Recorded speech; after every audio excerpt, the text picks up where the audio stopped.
Madam Clerk, are we ready? All right. I'm calling to order this special meeting on Monday, May 8th, 2023. And we're going to start off with a proclamation Awareness Month, May 2023. Whereas in honor of Mental Health Awareness Month, the City of Palo Alto recognizes that mental health is important for our individual well-being and vitality, as well as that of our families, communities, and businesses. And whereas we are all impacted by mental health, and 1 in 5 adults and 1 in 4 children experience a mental health condition each year. And whereas individuals and families living with mental health concerns share with all community members a right to fair and equitable practices and community processes in pursuit of education, housing, and employment. And whereas we acknowledge the influence of stigma and cultural differences and the ways they can impact if, how, and when a person seeks help. We also recognize that stigma can contribute to some misunderstandings about mental health that can span generations and cultures. And whereas the commitment must begin at the local community level to increase awareness, replace misinformation, and eliminate stigma about mental health struggles, and promote the understanding that people living with mental health conditions can and do lead productive and satisfying lives. Now therefore, I, Lydia Koo, Mayor of the City of Palo Alto, on behalf of the entire City Council, do hereby proclaim the month of May to be Mental Health Awareness Month, and recommit our community to increasing awareness and understanding around mental health, reducing stigma and discrimination, and promoting appropriate and accessible services for all people with mental health conditions. Thank you. And now we'll move towards special orders of the day, which is a proclamation recognizing public Madam Mayor? employees. We need to take roll call. I apologize. I was so excited to get to all of you and that you go home and enjoy moments with your family. I apologize. Councilmember Lowing, Here. Mayor Koo, Here. Councilmember Burt, Here. Councilmember Tanaka, Here. Vice Mayor Stone. Here. Councilmember Vinker. Here. Councilmember Lithcott-Haynes. Here. For the record, all present. Thank you so much, Madam Clerk. Okay, now to the exciting moment. Special orders of the day. Proclamation recognizing the public employees and city services accomplishments coinciding with National Public Service Recognition Week of May 7th through 13th, 2023. And Councilmember Julie Lithcott-Haynes, will you read the proclamation, please? Yes, thank you, Madam Mayor. Public Service Recognition Week, May 7th through 13th, 2023. Whereas Americans are served every single day by public servants at the federal, state, county, and city levels. These unsung heroes do the work that keeps our nation working. And across our nation, public employees take not only jobs, but oaths of office. And whereas many public servants risk their lives each day in service to the people of our communities, as well as provide safety inspections and patrols, maintain our infrastructure, operate our public facilities, and provide the diverse services demanded by the American people with integrity and diligence. And whereas public servants provide the institutional knowledge, experience, and continuity that supports the long-term sustainability of our community assets and organizational history. And whereas here in our city, our staff promotes and sustains the superior quality of life in Palo Alto, and in partnership with our community delivers cost-effective services in a personal, responsive, and innovative manner. And whereas over the past year alone, our city staff have provided more than 47,000 police, fire, and emergency medical service calls, cleaned and treated 90 miles of sewer lines, repaired 110 gas leaks, checked out over 1 million library items,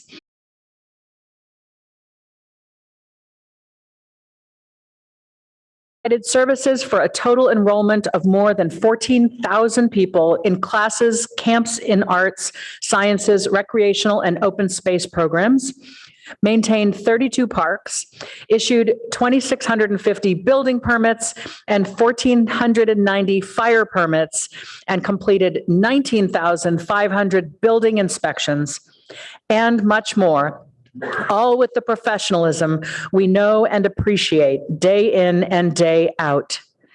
Now, therefore, Lydia Ku, the mayor of the city of Palo Alto, does hereby proclaim that May 7th, 2023 to May 13th, 2023 is Public Service Recognition Week. All citizens are encouraged to recognize the accomplishments and contributions of government employees at all levels, federal, state, county, and city, and especially our City of Palo Alto employees. Congratulations.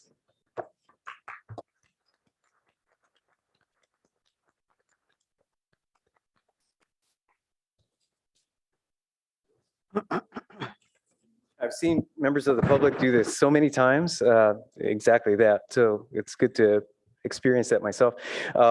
Mayor, members of the council, again, I'm Ed Shikata, city manager. It's really my privilege to be able to take this special occasion of Public Service Week and also use it as an opportunity to recognize some of our very special public servants. And so with us this evening, we will be calling out and calling up members of our city team that have reached the extraordinary milestone of being with the city for 25 years, or in some cases, 30 years or more. And so with that, I'd like to ask, we're going to call up the 25-year recognees and have them come join me standing here at the podium, and then we'll call the 30-year employees up. And then if space permits, perhaps we'll be able to figure out how to get up on the dais and take a photo with City Council. So with that, we lead off with David Ramberg, or these are our 25-year employees. David Ramberg with the Administrative Services Department, Assistant Director. Go ahead and sit up over here, and I suspect we'll have a little line going. Minker Vanderswag, Human Services Manager with Community Services.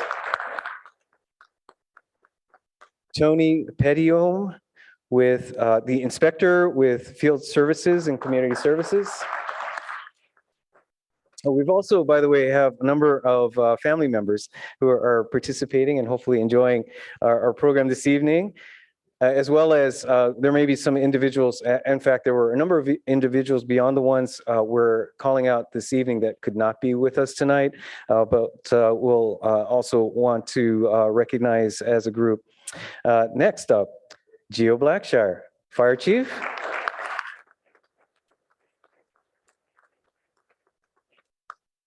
Also with the fire department, Ray Diaz, Fire Inspector EMT.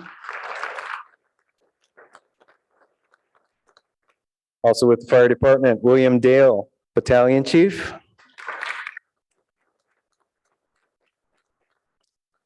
Amy French, Chief Planning Official with Planning. James Allen, Manager of our Water Quality Control Plant in Public Works. Young Tran, Senior Engineer with Public Works. Brad Eggleston, Director of Public Works. Paula Borges Fujimoto, Manager Solid Waste in Public Works. Jonathan De Silva, Customer Service Representative in Utilities. Kevin Enderby, Principal Business Analyst in Utilities. Eric Talley, Utility Supervisor. John Nye, Engineer with Utilities. Kevin Enderby, Senior Business, I think I got Kevin already. Well, you get a shout out twice, Kevin. Then Tom Marshall, Assistant Director, Utilities.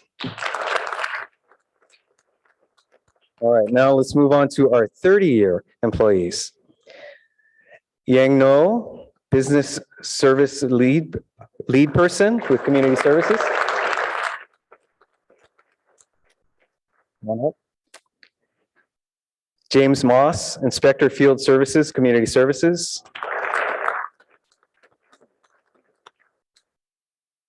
Kevin Krakian, Senior Technologist, Information Technology. I don't think he can make it. Alex Afanasiev, Police Sergeant.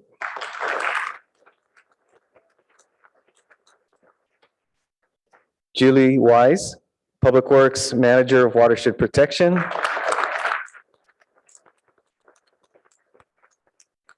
Gene Lindsay Jr., Substation Electrician in Utilities. George Jorge Silva, Manager of Electric Operations in Utilities. Carla Daly, Senior Resource Planner in Utilities.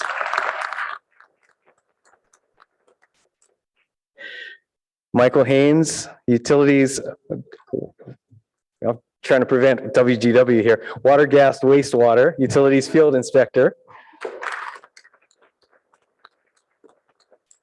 Sylvia Santos, also WGW, Engineering Manager. And Tom Ozen, Assistant Director, Utilities Customer Service. I think we've got some bashful folks who may not have wanted the in-person recognition, but in any case, the extraordinary institutional knowledge represented here is an amazing resource for the city of Palo Alto and service to the Palo Alto community. So I'm sure on behalf of that Palo Alto community, thank you all. All right. So let's see if we can arrange a photo up on the dais. No, probably this way. It's a little tight. Yeah.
So before you all leave, I was just kind of wondering if maybe council members would like to say anything? If no, I have something to say. Basically, I just want to say a huge thank you from the bottom of my heart for all the dedication that you give to the city and your commitment. So thank you again.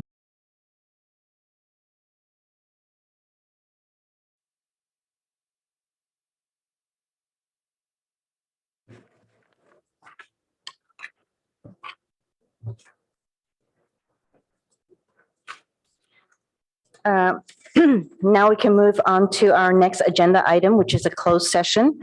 It's a conference with the city attorney. And the subject is SPG Center LLC application for a building permit for building EE at the Stanford Shopping Center. If I can get a motion to go into a closed session. I would so move. Second. Councilmember Lawing moves and Councilmember Burt seconds for us to go into a closed session. And if the Madam Clerk will take roll. Councilmember Burt, Yes. Oh, Vice Mayor Stone, And Oh. we checking on confirm no members of the public to speak? Thank you. I guess there's a lot of excitement. Is there any comments, public comments? Thank No you, request to Councilmember speak. Burke. Oh, sorry. None, and so we can carry on. Actually, so sorry, Carol Garston just raised her hand on Zoom. One moment. Okay, we, I can do it. after, okay, so let's go to public comments. Thank you.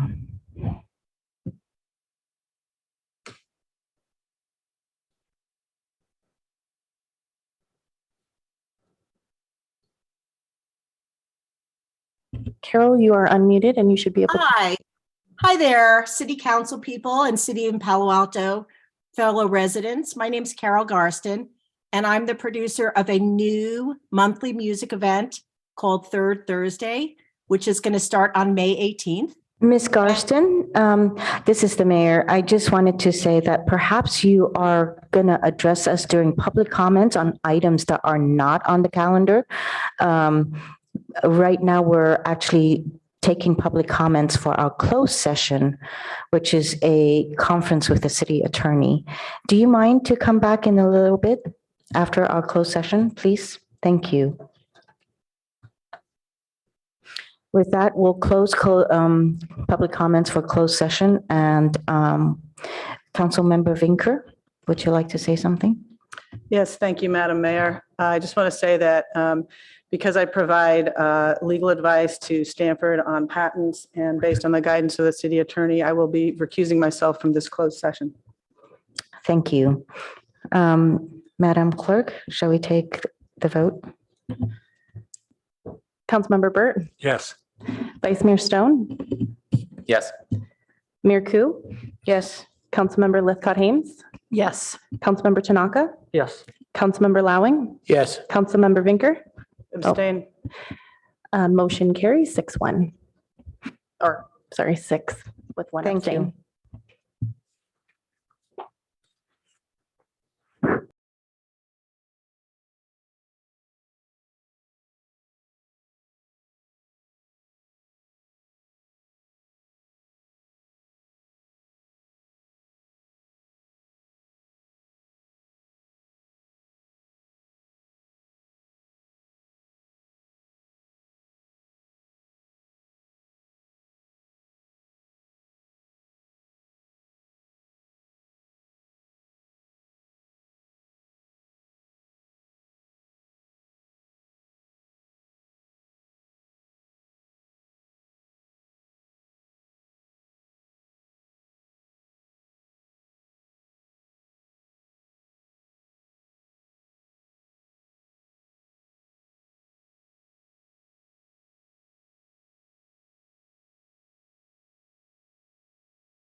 And council has come back from closed session. And out of closed session, there's nothing to report. So we're going to move to next agenda item is agenda changes. We're in council session now.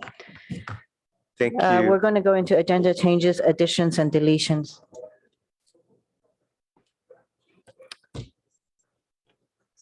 All right. All right. I think we are ready to proceed on Thank you. agenda.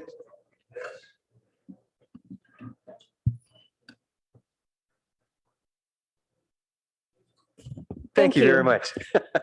Appreciate that. All right. I'm sorry. Under agenda changes, did want to bring to council and public's attention that we did add item AA2, which will be the last item added under the consent calendar. This is approval of the CAO or Council Appointed Officers Committee recommendation to complete recruitment for interim city clerk and to engage Peckham and McKinney firm to conduct the city clerk executive recruitment. With apologies, that was added late given the CAO committee's meeting last week. Thank you, city manager. And with that, we're going to move to public comments on items not on the agenda. And how many have signed on, Madam Clerk? All right, let's go with 3 minutes. So far, we have And we'll 3. close it after Mr. James. Oh, and Carol Gostin, is she? We currently have 5 hands raised in Okay. Zoom and adding. Okay, thank you. Let's get started with the first public commenter. Our first public commenter is Aram James, followed by Maya Perkosh. Okay, I want to publicly thank Dave Price, the editor, co-owner of the Palo Alto Daily Post, for his extraordinary cartoon editorial on page, let me make sure I get this right, page 6 of today's Daily Post. The piece is titled "Proper Use of Police Dogs." Finding lost kids, yes. Sniffing for illegal drugs, yes. Locating bombs, yes. Biting suspects, no. He has taken, that is Dave Price, a very, very brave and public position against a picture. In this case, a cartoon is worth at least 1,000 words. And given Dave's circulation of the Post, many, many, many people are now understanding this issue, starting to think about this issue. Thanks to Greg Tanaka and Julie Lithcott-Hames for attempting to bring this issue, this important issue about weaponized biting police dogs that often on occasion kill and maim many people. Take a look at the Marshall report called MALD.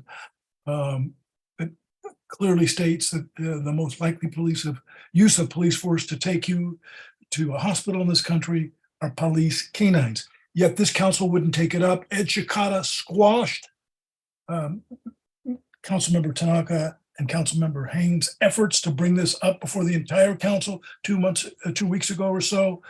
That's Ed. No transparency, Shikata. So nobody's surprised. So again, Dave, thank you very much. I hope that this piece gets put up in the police department. Andrew Binder needs to see it, and the entire department needs to see it. AB 742, as you know, is still pending in the state assembly that would act to ban weaponized police canines that, as we've talked about before, historically and presently disproportionately attack, maim, and kill African Americans.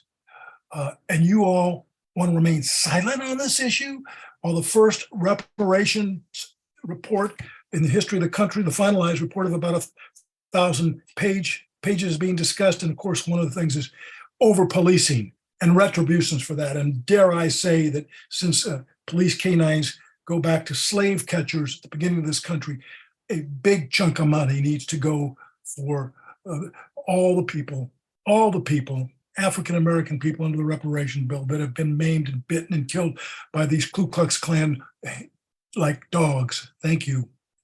Madam Clerk, please close public comments. Thank you. I'm accepting new speakers.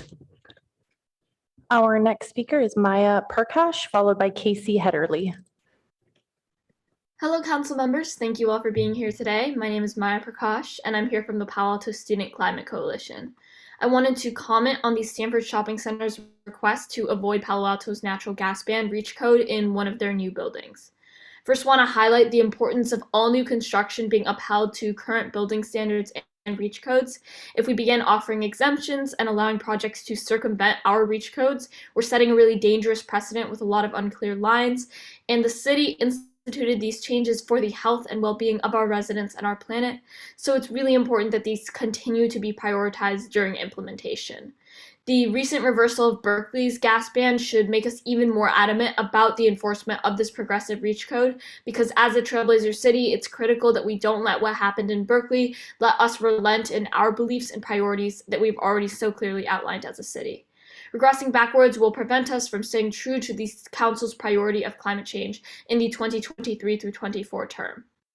Finally, I want to comment on one of the concerns cited by SPG on behalf of the Stanford Shopping Center, and it is a common misconception that you need gas stoves or fire to cook professionally or create professional level meals, and this is really not the case at all. While using an electric stove is of course different from using a gas stove, the environmental and health benefits of electric stoves counteract any subjective arguments about how enjoyable or professional it is, particularly as we have seen professional chefs already making the switch. Thank you for your time and continued prioritization of climate issues. Thanks for listening. Our next speaker is Casey Hederly, followed by Julia Zeitlin.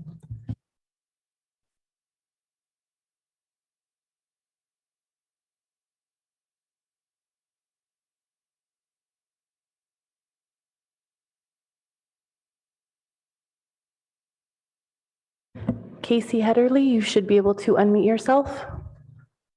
Hi, can you hear me? Yes, we can. I believe I sent in a presentation to go with this comment.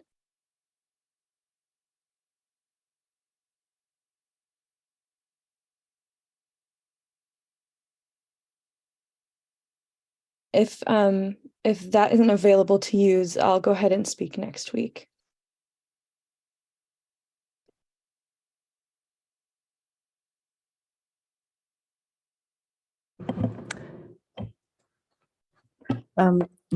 Ms. Hatterley, the clerks are checking for the presentation. Just give us a couple minutes. We see your email, but there is no linked or attached presentation to the email. Is it a link? Oh, yeah, it is. One moment, I'm pulling it up.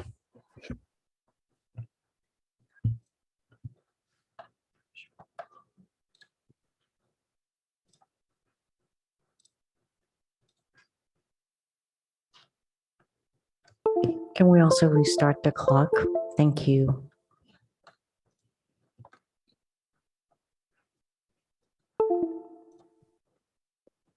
All right, Casey. Great, thank you so much. Good evening, everyone. My name is Casey Hederly, and I'm an intern with the Santa Clara Valley Audubon Society. I'm here to help you get to know our local birds. Next slide, please. We're lucky to have so many species of birds in Palo Alto. Over 200 species can be found in the Palo Alto Baylands and Bixby Park, but the city's residential area also hosts dozens of migratory and year-round bird species. Tonight, I'll focus on the white-crowned sparrow, a migratory species that spends the winter with us. Next slide, please. Let's talk about migration. This map from Birdcast shows bird migration traffic during the night of April 27th, a little over a week ago. The red line represents sunset, and the yellow line represents sunrise.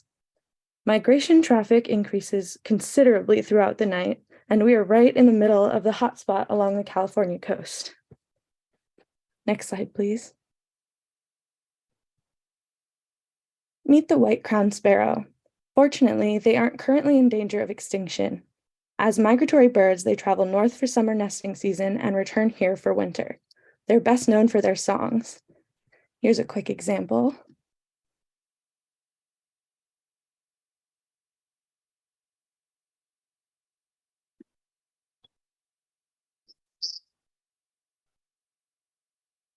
Different populations have distinct song dialects, similar to human language, and both males and females can sing.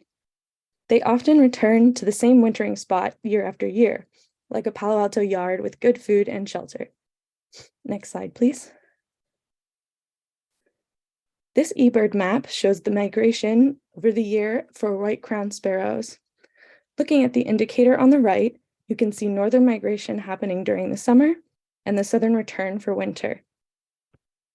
Next slide, please. So why do we want to talk about the white-crowned sparrows? Despite being common now, they're threatened by climate change and other hazards like roaming cats. This map from the Audubon Society shows the predicted effects of an increase of 1.5 degrees Celsius. Range lost is shown in red. Up to 40% of their range could be lost under these conditions. Since white-crowned sparrows are ground foragers, they are ideal prey for cats. Cats prefer to hunt smaller prey like songbirds rather than rats because they are easier to kill. The growing number of free-roaming cats poses a real threat to white-crowned sparrows and other songbirds. Finally, white-crowned sparrows are an important scientific study species used to study migration behavior, song learning, and geographic song variation, all subjects vital to learning about bird brain function. The combination of threats from climate change and roaming cats could cause this species and its lovely song to disappear from our landscape. Casey, your time is up.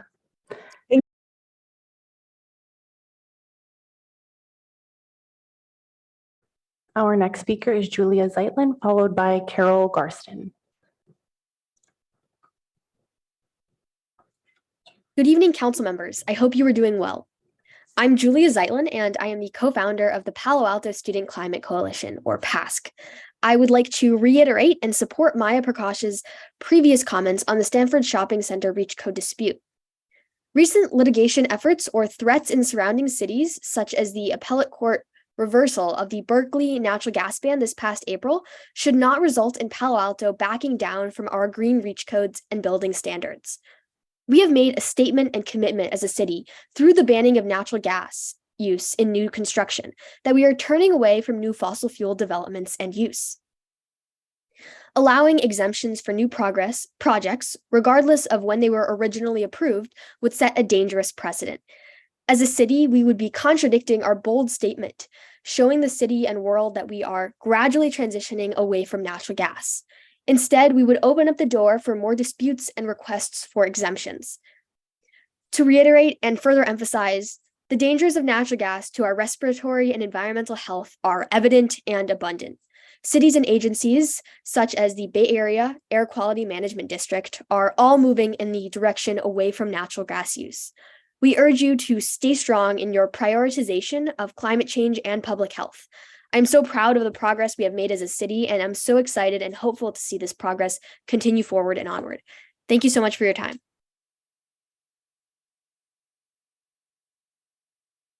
Our next speaker is Carol Garston, followed by our final speaker, John Kelly. Hello, Palo Alto City Council members and community. My name is Carol Garston. I have been the co-chair of Downtown Los Altos First Friday music event for the last 10 years, where we have about 18 bands playing in the downtown. I have recently retired from my retail business of 35 years, Nature Gallery, and I knew what I wanted to do on my next chapter was to start some kind of community event that would bring people together. So I'm very pleased to announce that I'm producing a new music event, a monthly music event in Palo Alto on the car-free California Avenue called Third Thursday. Our first event will be on May 18th and will be featuring 6 live bands playing from 6 to 9 p.m. We're so pleased that the Palo Alto Chamber of Commerce and the City of Palo Alto are our partners, and we're looking forward to bringing the community together through the joy of live music. We have a wonderful group of community volunteers that are on our team, and we're launching our website, which is 3rdthursday.fun. It will be launched within minutes. So I encourage everybody to have a look, see all the bands that are playing. Additionally, a high school senior at Gunn High School, Justin Cho, has designed our logo, with a prize being given from the Chamber of Commerce of $500. And a 7th grade student has designed our website. So this is truly a community event, and I encourage everybody to come out and join us on the first third Thursday, May 18th from 6 to 9 p.m. on California Avenue. Thank you. Our final speaker, John Kelly. Thank you, Mayor Koo, Vice Mayor Stone, council members. I'd like to speak about 2 issues, one having to do with, in effect, fallen trees, and the second having to do with ADU reform. Mayor Koo, the night that you delivered the 2023 State of the City address, major branches and most of one tree had fallen at 2 separate locations, approximately 1/2 mile from the location of your address. Based upon the slides from the city manager's presentation that's part of tonight's packet, it appears that meaningful reconsideration of the 2022 tree ordinance will be postponed until sometime after June 12th, and it may not occur until late this summer. At that time, our memories and the memories of many people throughout the community about the number throughout the city will have dimmed. Without adequate records, your reconsideration of the 2022 tree ordinance will be stifled.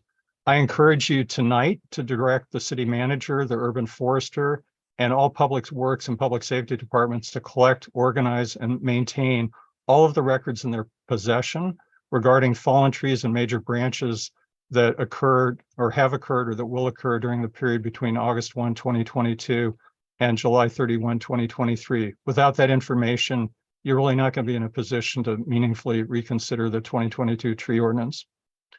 According to that same city manager's presentation that's part of tonight's packet, my understanding is that you'll take up the 2023 ADU ordinance next week.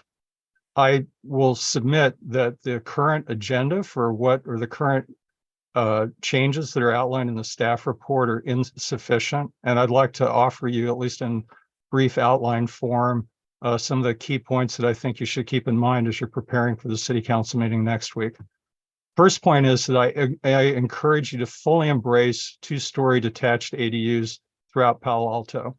There's already a problem that's occurring between the maps that planning staff are relying upon to determine which areas of the city are within the area protected by state regulations, and the actual maps that are being used by the Department of Housing and Community Development.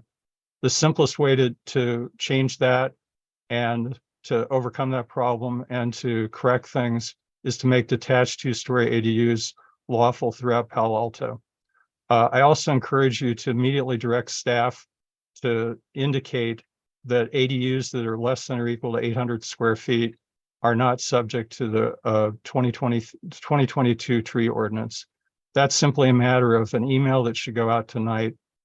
There are other issues that I think need to be taken up, and I'll address those separately in a letter to the council. Thank you.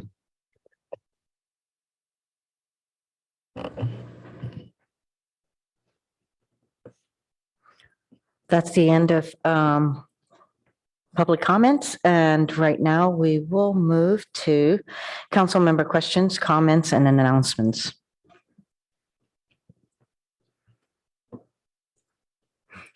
I don't see any lights. I would just like to say to the city's Community Services Department, Director Christian O'Kane, and to Recreation Senior Community Services Manager Adam Howard, Police, and all of the staff members, a huge thank you for a wonderful May parade this last Saturday.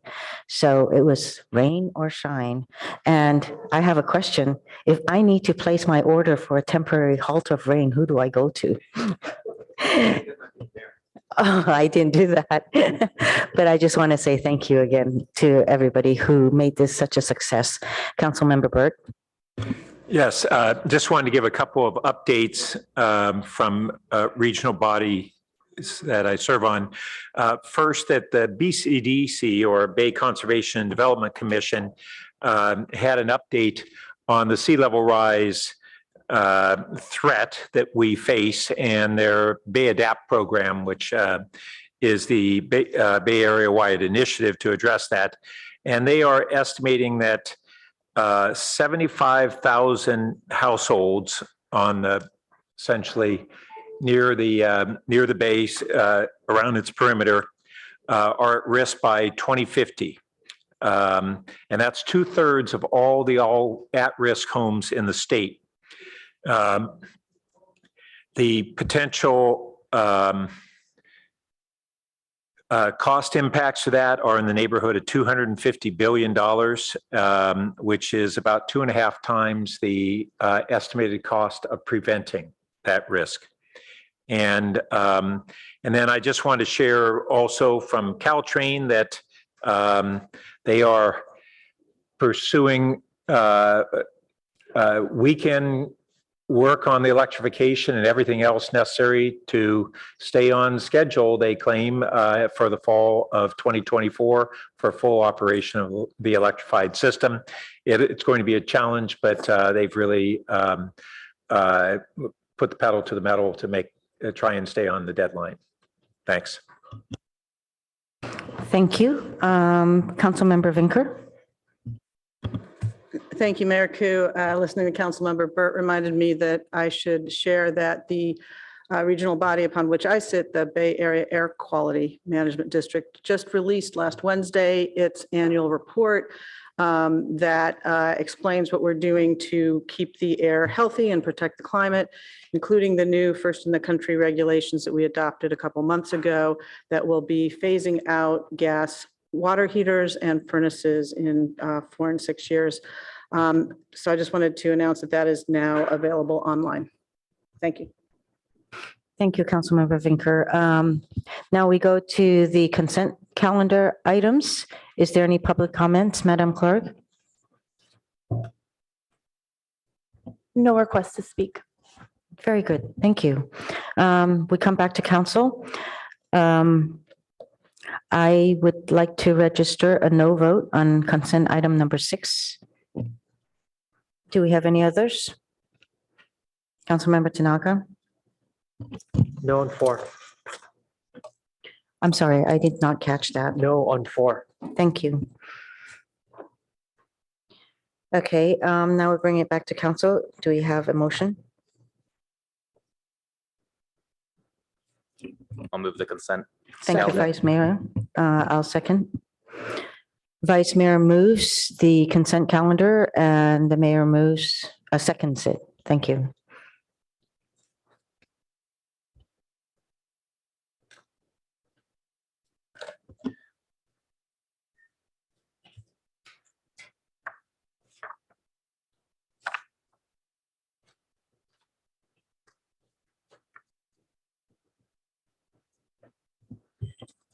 Councilmember Vinker, Yes. Councilmember Lowing, Yes. Vice Mayor Stone, Yes. Councilmember Tanaka. Yes. Mayor Koo, Yes. Councilmember Burt, Yes. Councilmember Lifcott Hames. Yes. Thank you. Councilmember Tanaka, would you like to speak to your no vote on 4? Yeah, thank you. And can the clerk let me share our screen?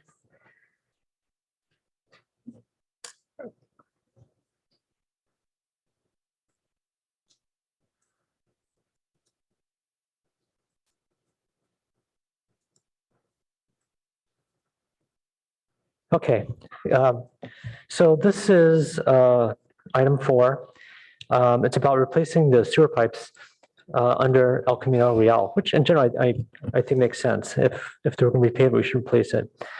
The question for me though is, why didn't we act on this sooner? Because we knew that El Camino is getting replaced or repaved, and it just seems like when I look at the project, the cost per foot, it's extraordinary, right? It's not just a little bit higher. It's not 10% higher, 50% higher. It's like 3x higher, right? So it's way, way higher.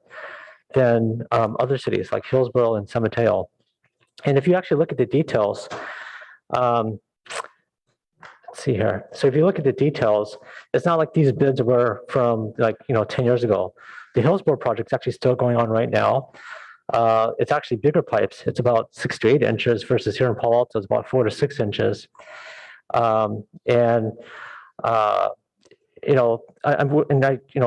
This contingency, so I'm just using the lower cost here, which is 7.7 million. It's actually $8+ million. So if I did that, it would be even higher cost per foot. And we actually asked Hillsborough, like how come, right?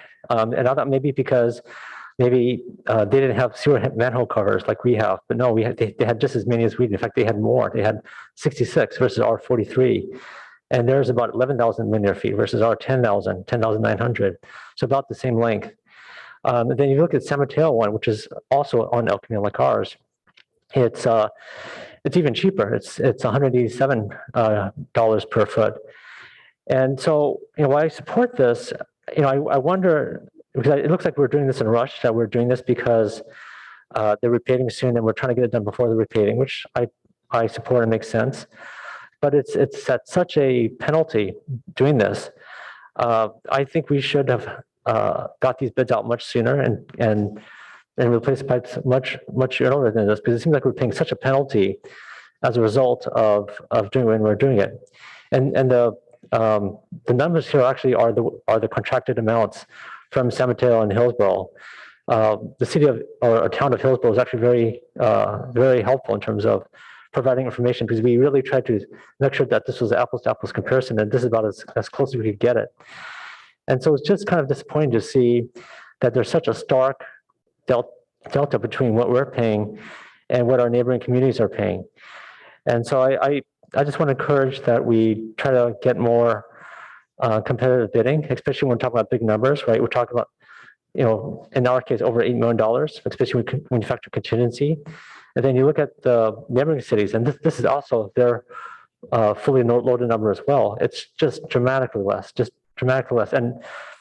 And Hillsborough, although it may only seem like 2 inches bigger, diameter-wise, it's significant, right? It's 8-inch pipes are actually a lot bigger than a 4-inch pipe. It's not just 4 inches bigger. It's in terms of area, it's a square, so it's actually a lot bigger. So, anyways, a little bit disappointed here, but hopefully in the future we can get more competitive bids. Thanks. Thank you. So my no on consent item number 6. So I understand staff is requesting the interim parklet program to be extended to March 31st, 2024 for development of the permanent standards, which is pretty complicated after coming from council review and instructions, right? But however, the merchants are confused as to what the extension is for and where it applies to. Will there be some sense of order so that they can, and so that they can focus on operating their businesses? To many of the business owners, this extension seems to continue moving the needle of the extension of unmanaged parklet program. Lastly, I want to add that outreach and involving merchants not in the car-free zones are necessary as well. Their customers end up not knowing which block to park at to get closer to the shop that they want to go to. And I think that also it needs to, I think that we need to address signage, in particular for California Avenue. So this extension is just something that is going to cause concern among many of the business owners. Thank you. With that, we move to city manager comments. Madam Mayor, just for the record, to state that motion passed for items 2, 3, 5, AA2, 7-0. Motion passed for items 4, 6-1, Tanaka no. Motion passed for item 6, 6-1, Kuno. Thank you. Thank you, Madam Clerk. And now we move to city manager comments. Well, as the city clerk is obviously doing a lot of multitasking, let me add one more if I could to get some help with a few slides. If not, can do. Okay, thank you.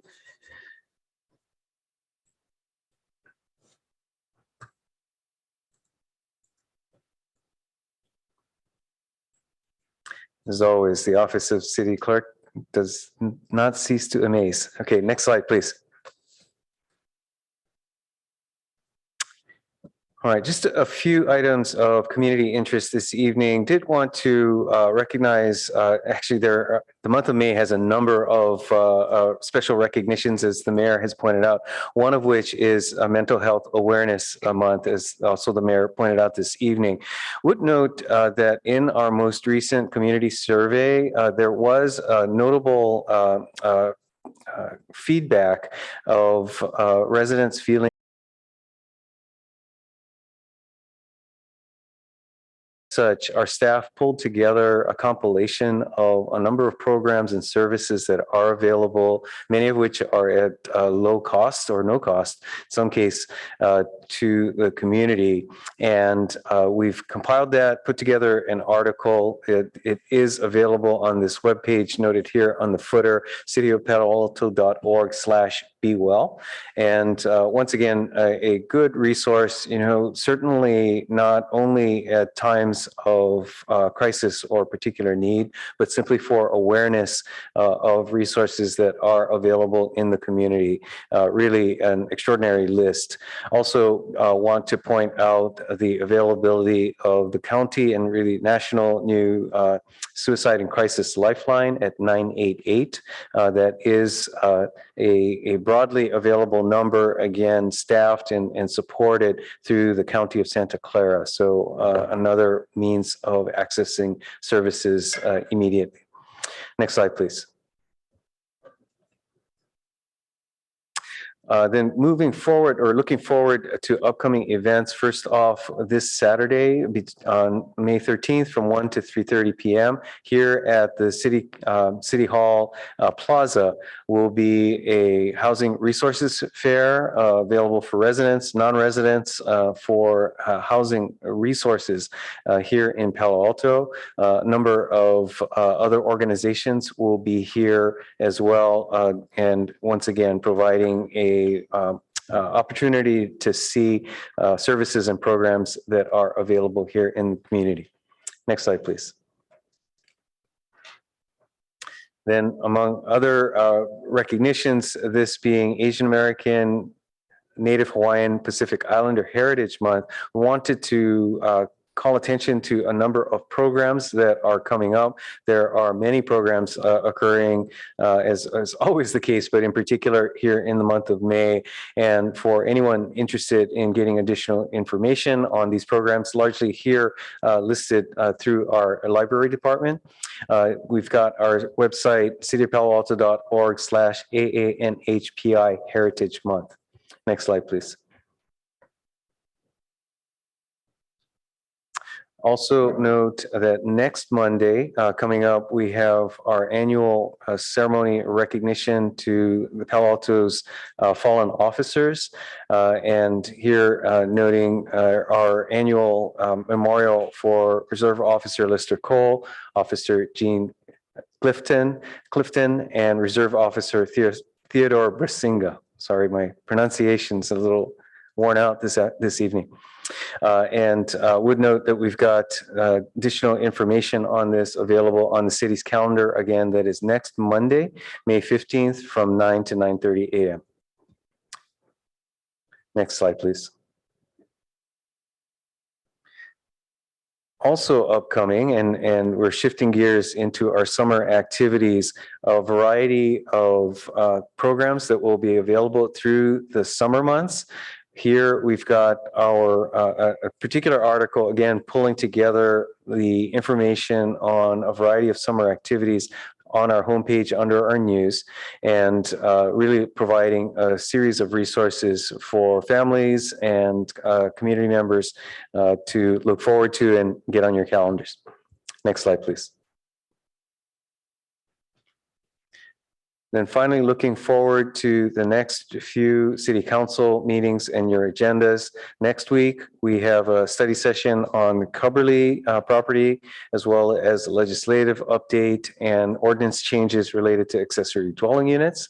The following week, May 22nd, we'll have an opportunity for the Finance Committee to share conclusions to that point with the full council and get discussion, feedback from the full council, and then a ordinance relating to firearms sales restrictions within Palo Alto. The following week, on June 5th, we have noting that on May 29th is Memorial Day, so there is no for the Valley Water Purification Project, update and actions related to Home Key, Project Home Key, as well as the Sustainability and Climate Action Plan for action. Then a number of items in through the remainder of the month of June. I believe that concludes my slides. And with that, back to you, Mayor Koo.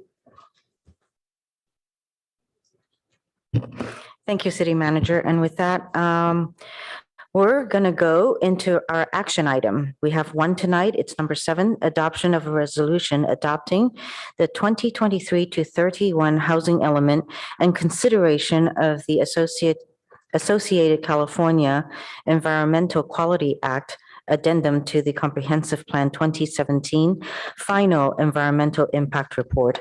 And as staff is coming up here, I would like to also invite the Planning and Transportation Commissioners to the dais.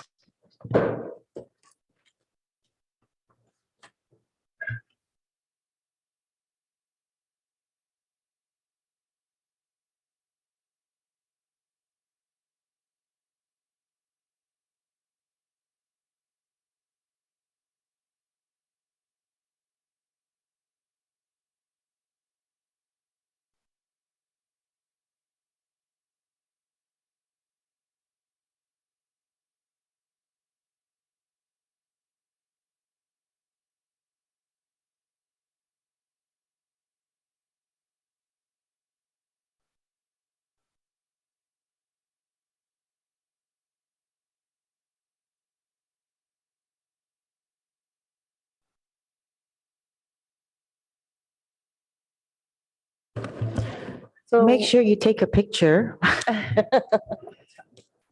Okay.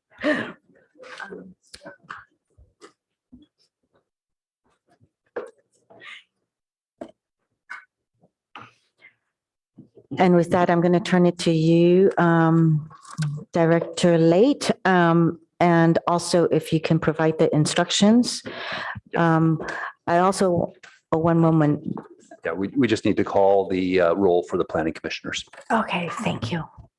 So we are calling to order the Planning and Transportation Commission joint meeting. Commissioner Liu, Present. Chair Suma, Present. Commissioner Hetchman,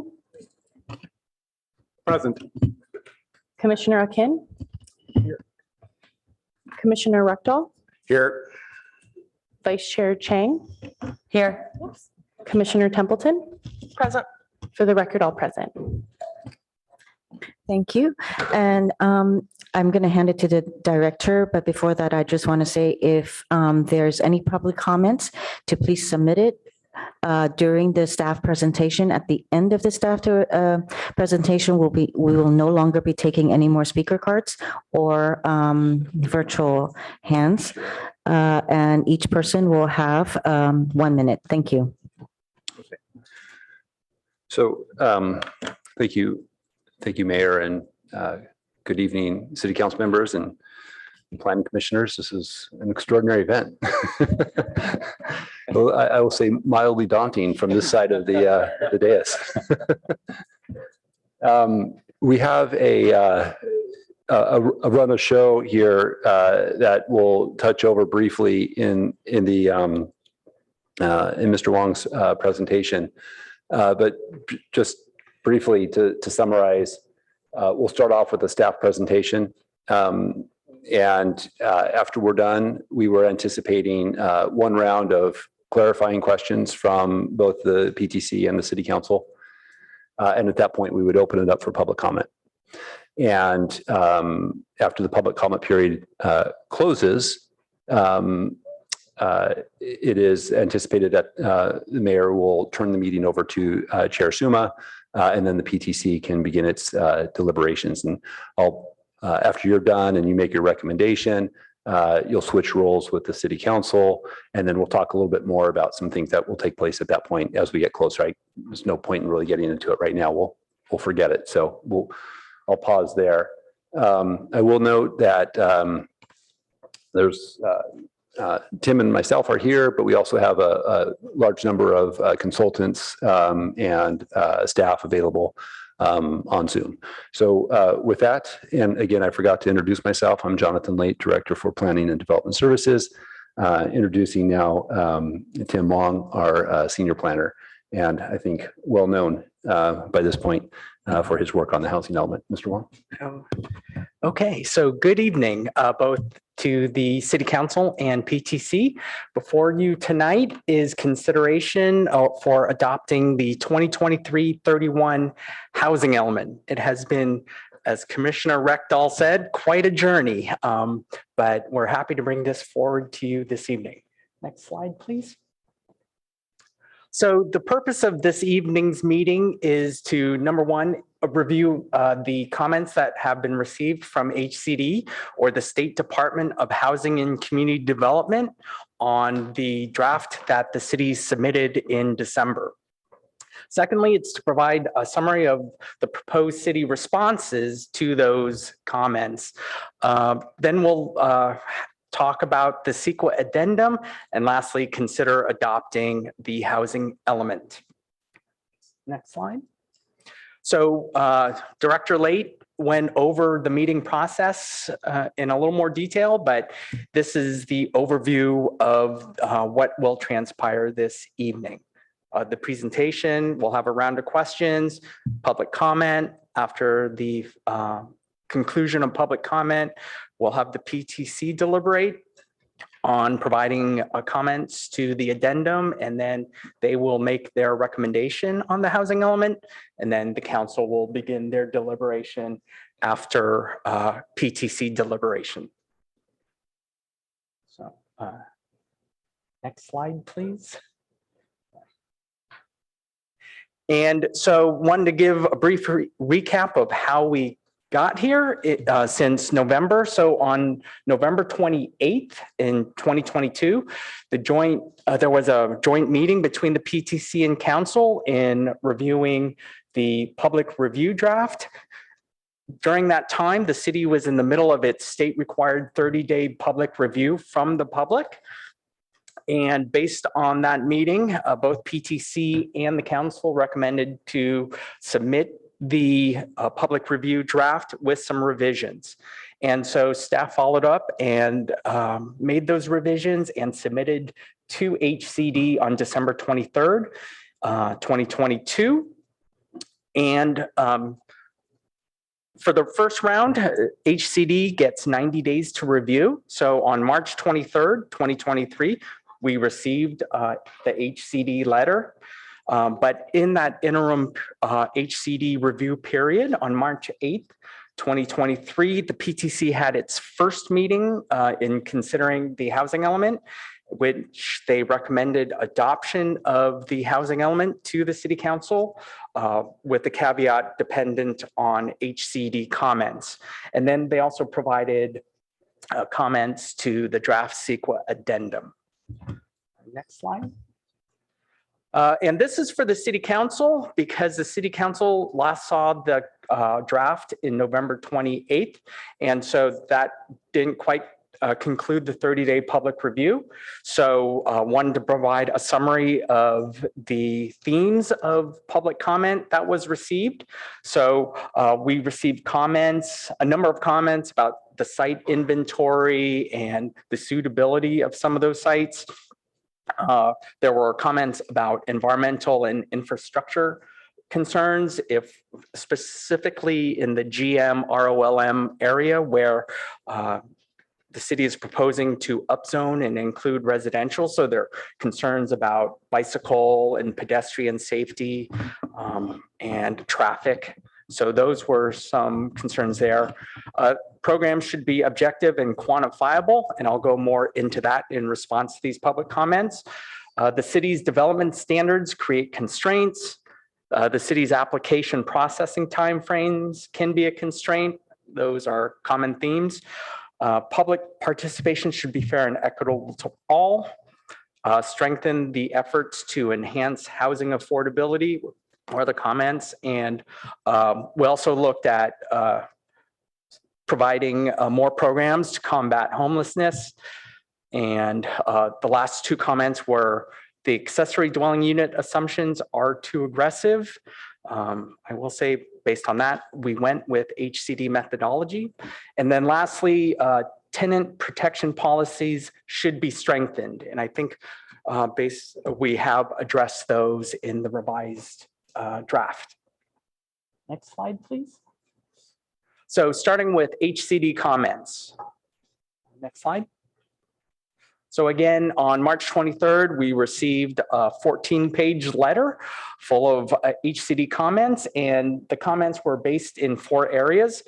Review of the previous housing element, looking at housing needs, resources, and constraints, housing programs, and quantified objectives. And this is the standard format for all HCD comment letters. Next slide, please. And some common HCD comments were that across the board, more analysis is needed. And when they talk about more analysis, they pointed out cumulative impacts, whether that be of development standards or fees or other potential housing constraints. You must analyze the cumulative impacts. They wanted more trends and patterns, what the city has done in the past to help support some of their assumptions in this housing element, and more quantifiable data. They wanted more numbers, so we provided that for them. They asked for more local knowledge, especially in the AFFH discussion. But on top of that, they also asked for more regional knowledge, more Bay Area wide information in regards to that. So that was provided. Expand the discussions, which include greater analysis. And lastly, to address many of the HCD comments were based on submitted public comments, and they would note that in the letter that, we received this public comment to please address. So we've addressed the public comments that were received. Next slide. So this is the city's response matrix, which I believe you received at places. And it is a breakdown of the HCD comment in the left column, city's proposed response, where it's located, which chapter and which section. So wanted to give you a quick, apologize for the 2.5 size font, but to give you a reference. And we will be expanding this, and this will go to HCD based on council and PTC revisions also. But a form of this will be sent to HCD for their reference also. Next slide. Clerk is busy. And more specifically, in some of these sections, in regards to, as you recall, HCD asked about housing needs. So some of their comments focused on meeting our RENA. In other words, they wanted more information about potentially, you say you have this pipeline of entitled applications, but how often do they come to fruition as building permits or actual units? So we had to provide trends and patterns to show that there's a high chance of once entitled, that it will make it to the building permit stage and become actual units. That's some of the analysis that has been provided.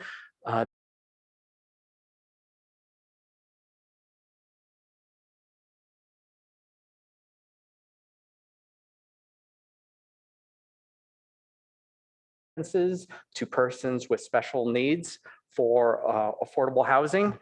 And also under that is affirmatively furthering fair housing, still quite a tongue twister, FFH, in which we added more local and regional knowledge And as pointed out in the staff report, we introduced a program to reduce racially concentrated areas of affluence, RCAAs, which are, to paraphrase, areas where there's a higher majority of affluent whites.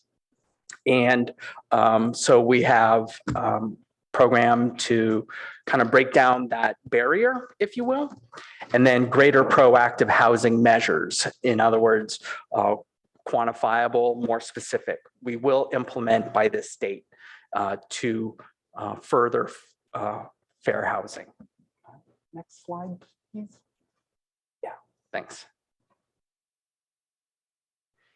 And in addressing housing constraints, one of the areas was development standards, in that HCD wanted more information about the city's development standards. So we provided a greater discussion about what the city has done in regards to development standards, plus introduced additional analysis of physical modeling for feasibility. And we're in the process of preparing a feasibility study. So we took some of those results to highlight to the to HCD, understanding that we have identified some development standards and that could be constraints to housing, and how the city will address those potential constraints. Also, we address processing timelines. We've provided them what the city has done, objective standards and other ordinances to help decrease or reduce timelines. And then we will continue through our housing element programs to explore other areas, and whatever we can find, we will implement to reduce these timelines. There were comments about ordinances, specifically the newly passed tree ordinance. And so that's something we will take a look at as a housing element program. And also fees, looking at fees could be potentially a constraint to housing, adds to prices of housing affordability. So one of the things that potentially we will look at is the parkland dedication fee. Next slide. And then programs, which is Chapter 5, Housing Plan. Many programs were revised based on housing element programs. You've seen all the red line. Many programs, we had a greater commitment language and detail, quantified objectives. We moved up the time frame. That's the second point. But greater commitment language, no more explore, no more consider, but it's more research and implement or establish. Again, having the city commit to more of these, commit more to programs. Again, program implementation timelines have been shortened. HCD really stressed that they want our programs to be in place sooner during the 8-year planning period, preferably the first 2 years of the planning period, 23, 24, and 25, than the latter stages. More implementing objectives were introduced, primarily to meet the number of AFFH requirements, again, with more detail, with greater commitment language, greater outreach, greater proactive measures. And then also as part of it, staff recommends that 2 programs be removed, the PTOD and the workforce housing, because staff feels that the programs that have been proposed, specifically the revamped or the enhanced HIP, could help address those housing affordability issues, the processing more so than the PTOD or the workforce housing. So that is staff's recommendation to remove those 2 programs. Next slide. And so here's an example of a revised program. Pick this one because it kind of encapsulates all that HCD wanted to see.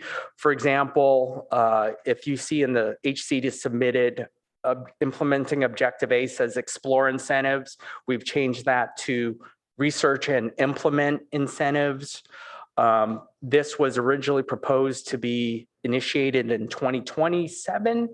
We have moved it up to 2024, 25, excuse me. So again, earlier in the planning period, and we've added greater detail, more specificity to the implementing objective in response to HCD's request. Next slide. And I would like to highlight a few program revisions. Program 4.2 based on complaints of substandard housing that code enforcement receives, we will now start doing housing inspections to verify that it is substandard. And if it is, then we will follow through with whatever to cure that issue, whatever that may be based on the complaint. But that is something, again, a little more proactive in addressing housing. Secondly, program 6.1, housing for special persons with special needs. I briefly mentioned that we have created a formal process to provide preference to persons with special needs when it comes to affordable housing.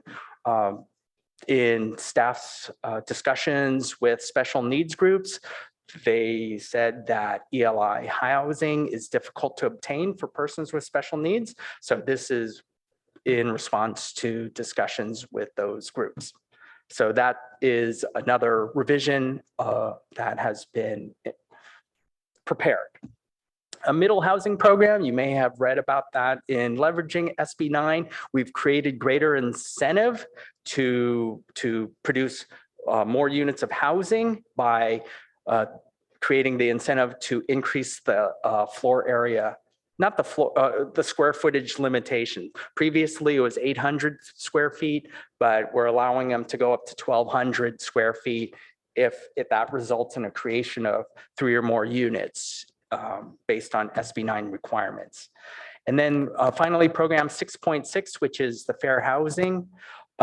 We will do much more proactive measures such as greater fair housing outreach, contacting tenants, potential renters, just more public outreach, specifically in targeted areas.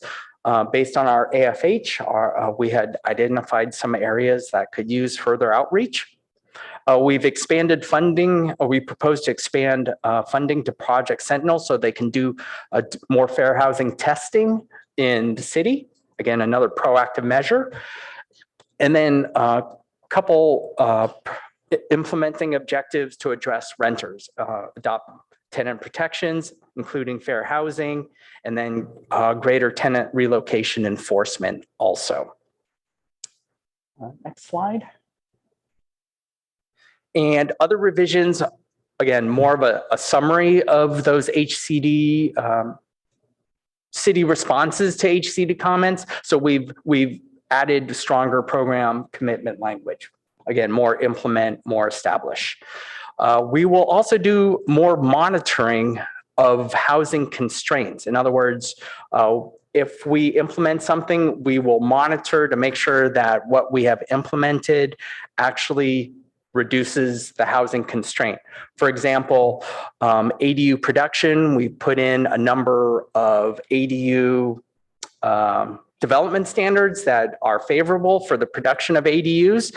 And based on that, we projected a number of ADUs to be produced every year. But if that number drops, we have to monitor that production and propose potential revisions to spur additional ADU production. That's one example, but there are other areas where we have to monitor for our zoning ordinance implementation, making sure that those, again, are not constraints to housing.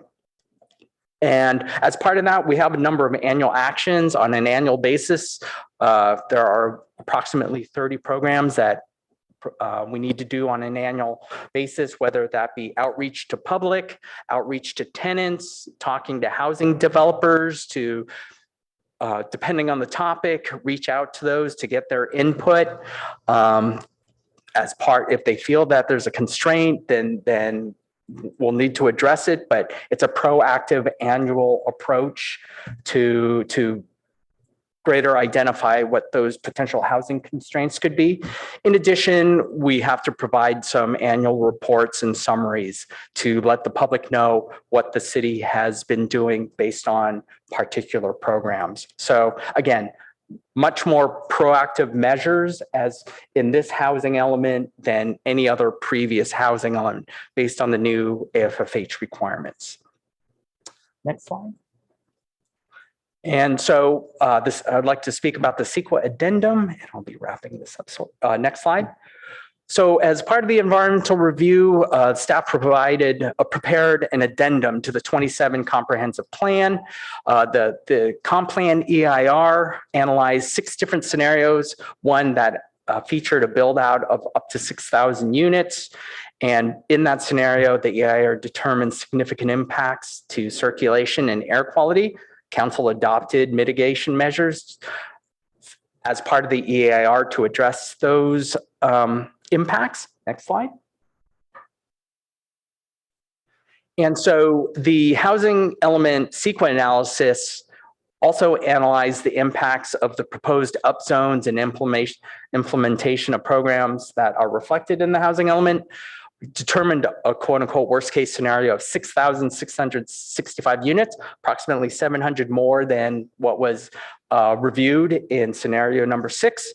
And so we analyzed the impact of the additional 700 units, that net difference.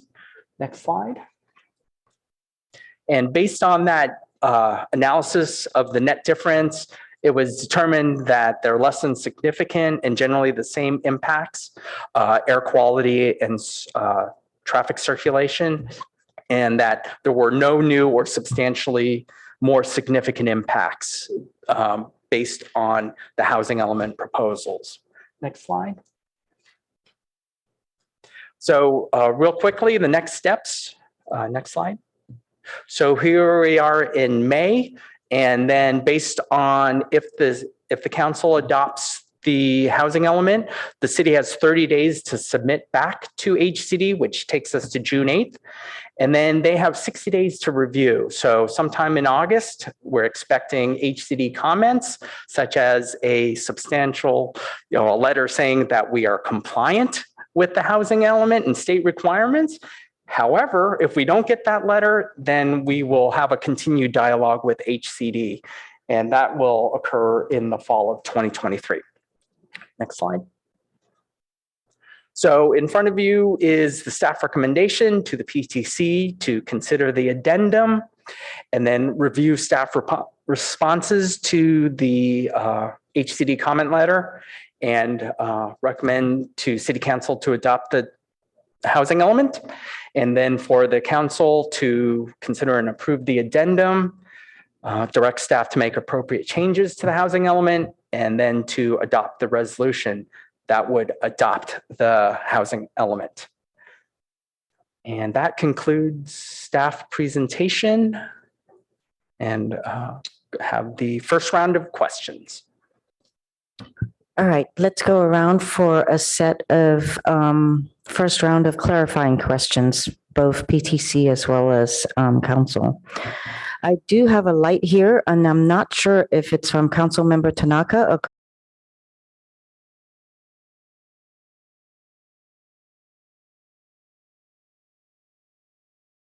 Today?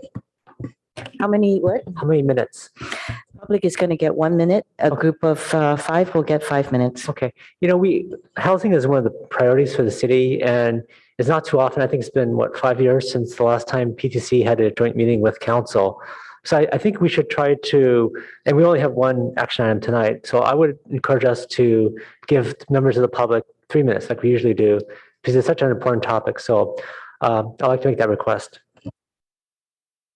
I appreciate your encouragement. I'm going to stick with my 1 minute and a group of 5 for 5 minutes. Thank you. All right. A round of clarifying questions. I don't see any lights.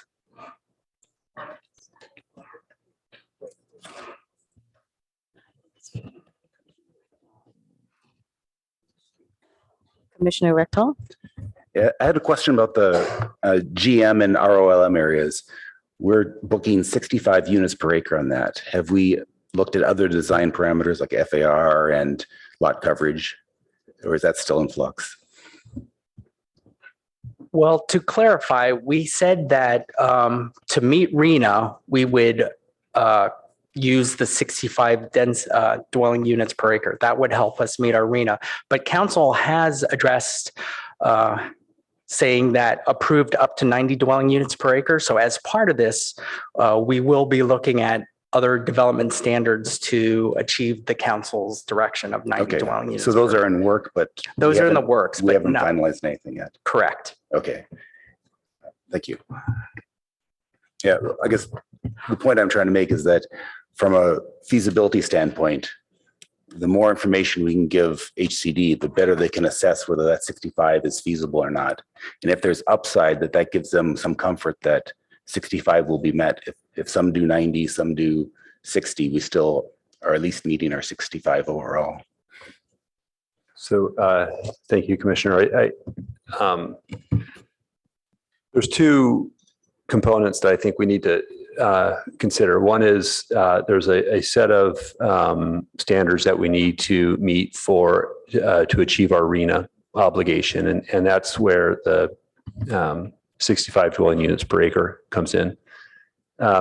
We've included in the revised draft some preliminary analysis that shows the feasibility of developing that density on those properties.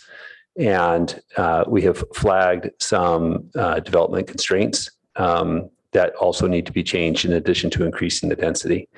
That's just to achieve our base RENA obligation. Beyond that, the city council has directed by way of programs here that we look at a housing incentive program for this area and other areas that would further sweeten the pot, if you will, to allow for greater density and development potential in this location using the housing incentive program. The housing incentive program is not too dissimilar from a standard architectural review board process today. It just conveys greater development standards that can be achieved under the base zoning. This is net and above RENA in terms of RENA production. And as a sort of this program, the housing incentive program, is intended to serve as an alternative to the state density bonus. So we would believe with the enhancements that we would anticipate making that more housing developers will see this as an attractive alternative to the state density bonus. So they can choose either the state density bonus or our own plan. They could seek to develop a housing project based on the base zoning standards, 65 dwelling units and whatever the other standards are, and use the state density bonus on top of that, or take advantage of the housing incentive program, which will have already conveyed increased height, increased floor area, increased density, and some other development standards to achieve more housing unit production. So all the bookkeeping that we have in the housing element, we're not using the housing density bonus law at all for that. We are not allowed to use the state density bonus for RENA, and we are not using the housing incentive program for RENA. Those are the housing incentive program is in addition to RENA. Okay, thank you. Commissioner Chang? So I have one question on the timeline and then one more substantive question. So on the timeline, now that Southern California is, further ahead in the process for us, what has it looked like in terms of the number of municipalities that that received an additional round of comments after like in August 2023, where they're still not substantially compliant and they have to go back yet again. So I'm kind of wondering, what are the average odds of us passing?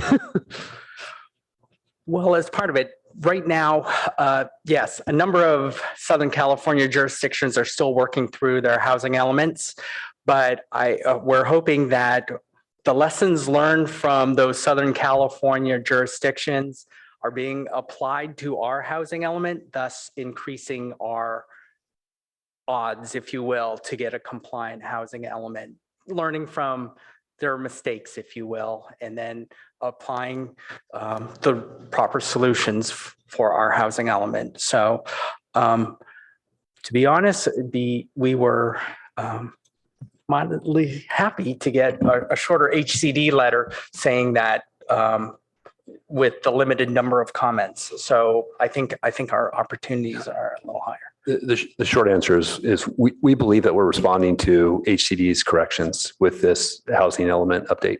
And so we would hope that HCD also sees it that way and would be able to issue a substantial compliance letter. What you're referring to and what Mr. Wong was referring to is that's not always the case. Sometimes there's some additional work that we need to do. No, I understand, but I remember hearing, because they were about a year ahead of us in the process, that after round one, like nobody was compliant. We sort of had a fairly similar result in the Bay Area here, very few were. Now, what about after round two? Are we seeing, 50% of them kind of passing, or is it still nobody? No, it's increasing. And there's a website, HCD has a website that details that. I don't think either one of us has the exact percentages. We're kind of zeroed in on our specific As you should one. be. Thank you. Thank you for hearing me. And the more kind of substantive question I had was about program 6.3, where after even reading it and then listening to the presentation, I'm not really understanding the 800 to 1200 square feet, SB9.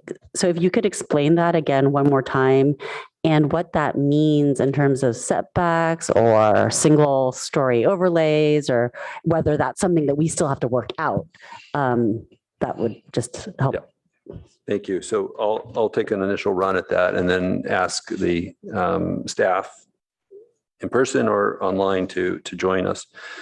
So there's a couple things going on here, but to get to the specific development standard change, when SB 9 came into effect, we sort of our response to that state legislation was, okay, let's enact the minimum set of standards that the state is telling us to do, because we wanted to,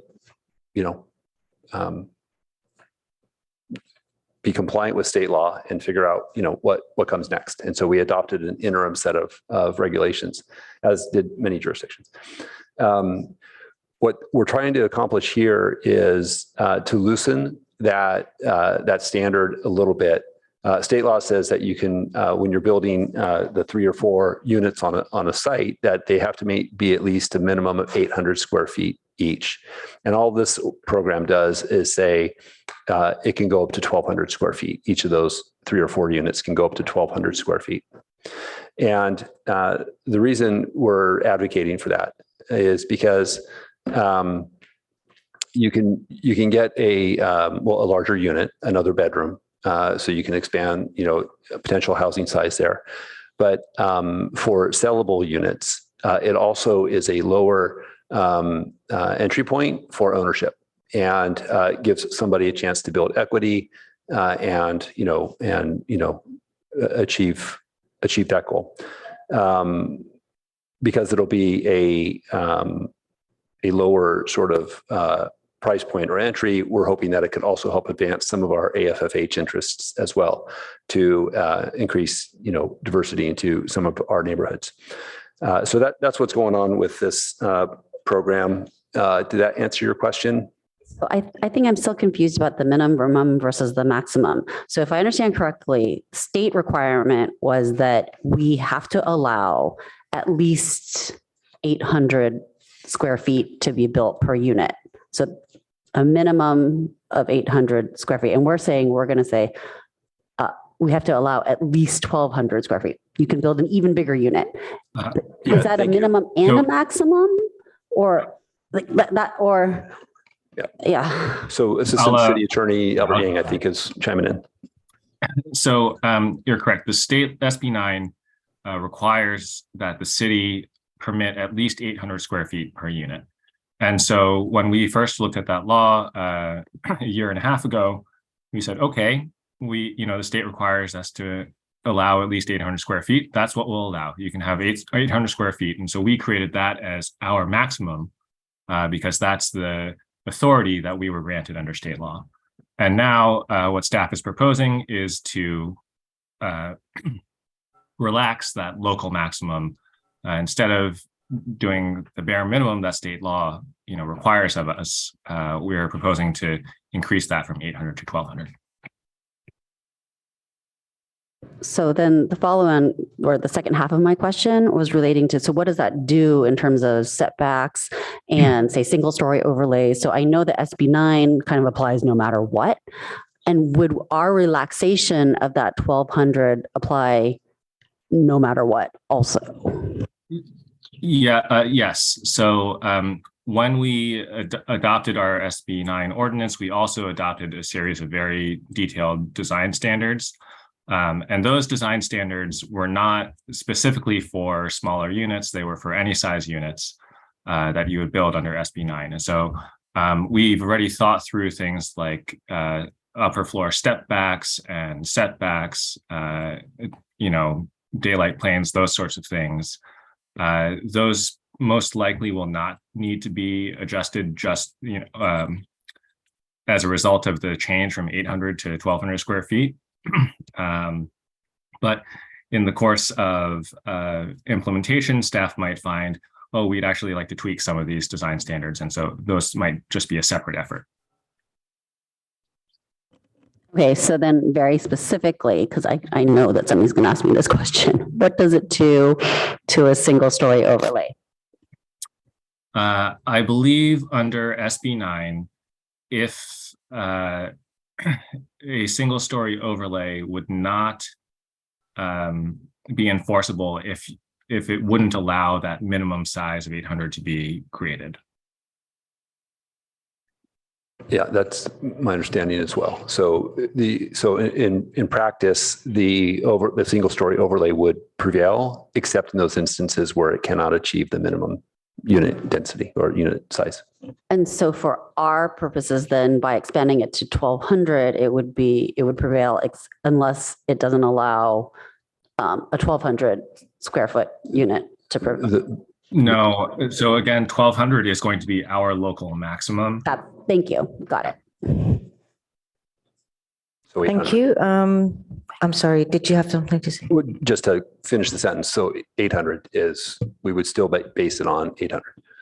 So what you're saying is that the local maximum is 1,200 and the minimum will be 800 square feet for a unit. Yes, that's correct, as drafted in this program. Understood. Thank you.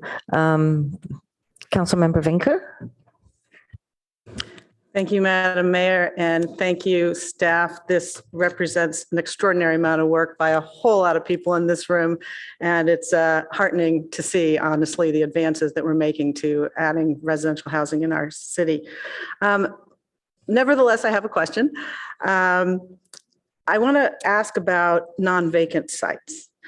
And the majority of the sites on our inventory are non-vacant. And we've had some public commenters say that this triggers certain standards of review. And so I'd like to know both sort of what we've done to investigate these and sort of what those standards are. So my questions are, is it true, in fact, that this does trigger a presumption that the current use is presumed to impede additional residential development? And this may be more properly put to the city attorney. I'll let you all determine that. Is it also correct that we are then required to make site-specific findings based on substantial evidence that the use will likely be discontinued during the planning process? And if so, what evidence do we have? And I understand that staff has given property owners a chance to remove their properties from the index. So maybe you could tell us a little bit about what that looked like. Did you reach out to each of them and give them that opportunity? How did that process unfold? So that's kind of my suite of questions. I want to understand the non-vacant sites. Okay, so if I understand that, we'll explain how we went about identifying the non-vacant sites. I'll let the city attorney's office speak to substantial evidence. And then also, how did we reach out to property owners to give them a chance to withdraw? Okay, I'll address that last question first, in that we sent in a letter to all property owners on the list at that time saying, just saying your site is on the housing inventory list.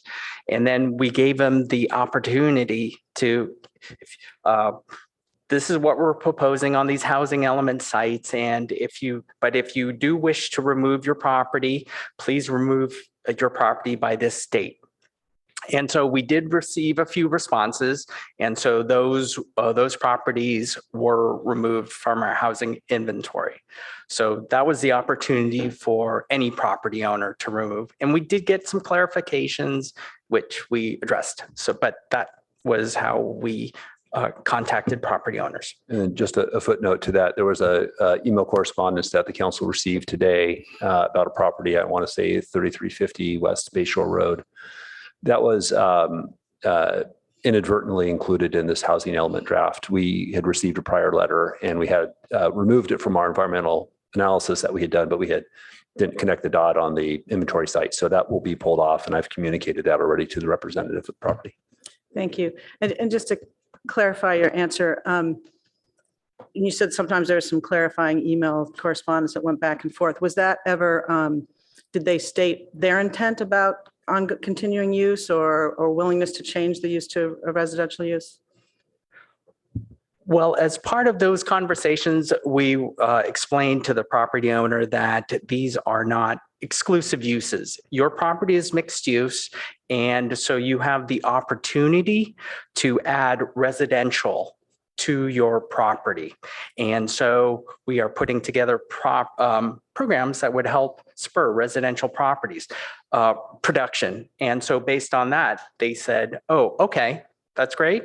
I choose to keep my property on the list. So it was a greater explanation of the city's plans for that, for properties on the list. And then the other question you had, Mr. Wong, if you can explain our methodology for and how it's consistent with other jurisdictions for Absolutely. determining non-vacant sites. So what we went through is we did a search of sites based on certain parameters, how structures that are more than 30 years old. We used something called the ILR, which is a ratio of assessed improvements to assessed land values. And so if the improved values were less than 1.5 times to the assessed land value, 1.5, we said that's a candidate for redevelopment, because if I had spent a substantial amount of capital to improve the land or the structure on the land, then the chances are you wouldn't want to redevelop, since you've just done a number of improvements to the structure. So anything 1.5 or below was included in our site's inventory. And anything on the historical register was not included on the sites. And also we looked at parking lots and other underutilized sites based on the ILR and a few other criteria to develop our list. And that is consistent with what the city of Berkeley has done in regards to their site inventory. They looked at ILR, even with a more liberal, they used 2.0. So we used a more conservative ILR to choose sites. They used age of structure. They looked at underutilized sites also. They also said no historic. So our processes are very similar in selection of sites. And I think that's the bottom line is we followed a methodology that other jurisdictions who have certified housing elements followed. Molly, do you want to take on the substantial evidence? Yeah, I can address that. So council member, your questions were whether it's true there's a presumption that a non-vacant site, the existing use is an impediment. And that is a feature of the state law. And in order to overcome that presumption, the city has to provide substantial evidence that the site will redevelop. And substantial evidence is generally a very deferential standard for a local agency. It's less than a preponderance of evidence, so we don't need to show that it's more likely than not that it will redevelop. There just has to be a real basis that a reasonable person could use to conclude that it will redevelop. There is no requirement that the evidence be site specific. And as Mr. Wong and Mr. Late just explained, that other jurisdictions who have compliant housing elements have used the same type of methodology that we have here. Thank you very much. Vice Mayor Stone. Thank you, Madam Mayor, and welcome to our PTC members. Just a few questions then on this round. I'll save the rest for later. So the staff report went into kind of various scenarios where courts may need to step in to decide the adequacy of a city's housing element. Staff aware of any courts having done that yet and the determinations out of that? Mr. Yang? There was one, excuse me, one recent case, but I believe it was concerning the fifth cycle housing element. So that gives you a sense of sort of the time frame involved. But there was just a case involving the city of Clovis where the element was certified and the court reviewed it and found that it was not compliant with state law because they had missed one of the statutory requirements. So if you look, I believe you received as part of last Thursday's packet an up applies with each of the statutory requirements. You know, and I appreciated that. And I think that makes our job tonight far easier. So thank you to staff for working on that. On page 3-3, the red line version shows in red line that a third affordable housing project at 3001 El Camino Real, SB 330 application, had a scheduled hearing date for May 2nd of this year. Is that outdated and needs to be corrected, or was that heard by another board or commission? I'm sorry, what was the address? 3-3. Yeah, I got the page. Oh, I'm on the wrong page. And the red line version. Okay. And I'm sorry, your question is regarding 3001 El Camino? Yeah, it mentions a hearing date of May 2nd. Oh, well, no, that's that happened, I believe. Yep. That's correct. Okay. Yeah, so that was ARB. That was the Architecture Review Board. That's Perfect. right. Thank you. Just wanted to make sure we weren't missing that. And then last question I'll do on this round, page 3-4 of the red line, paragraph at the end of the page states that the success rate of multifamily projects being submitted that ultimately receive building permits in Palo Alto is 83%.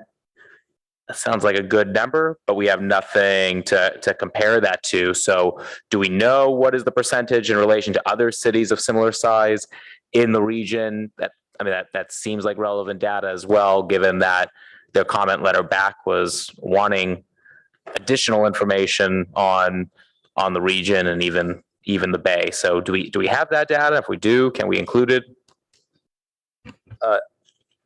Yeah, you're right. I mean, this was added in response to HCD's comments and also some public comments about how many of our entitled applications, develop into the permit stage. I don't believe we have records on other jurisdictions. Okay. I mean, and I guess, so this idea, and I was a little kind of struck by it. I didn't really understand HCD's comment requiring a larger regional study of housing, as well as greater local knowledge. I see that there was an attempt to do that. do we have a better understanding about what kind of information that they were looking for? I mean, because that seems like the type of information that they would value.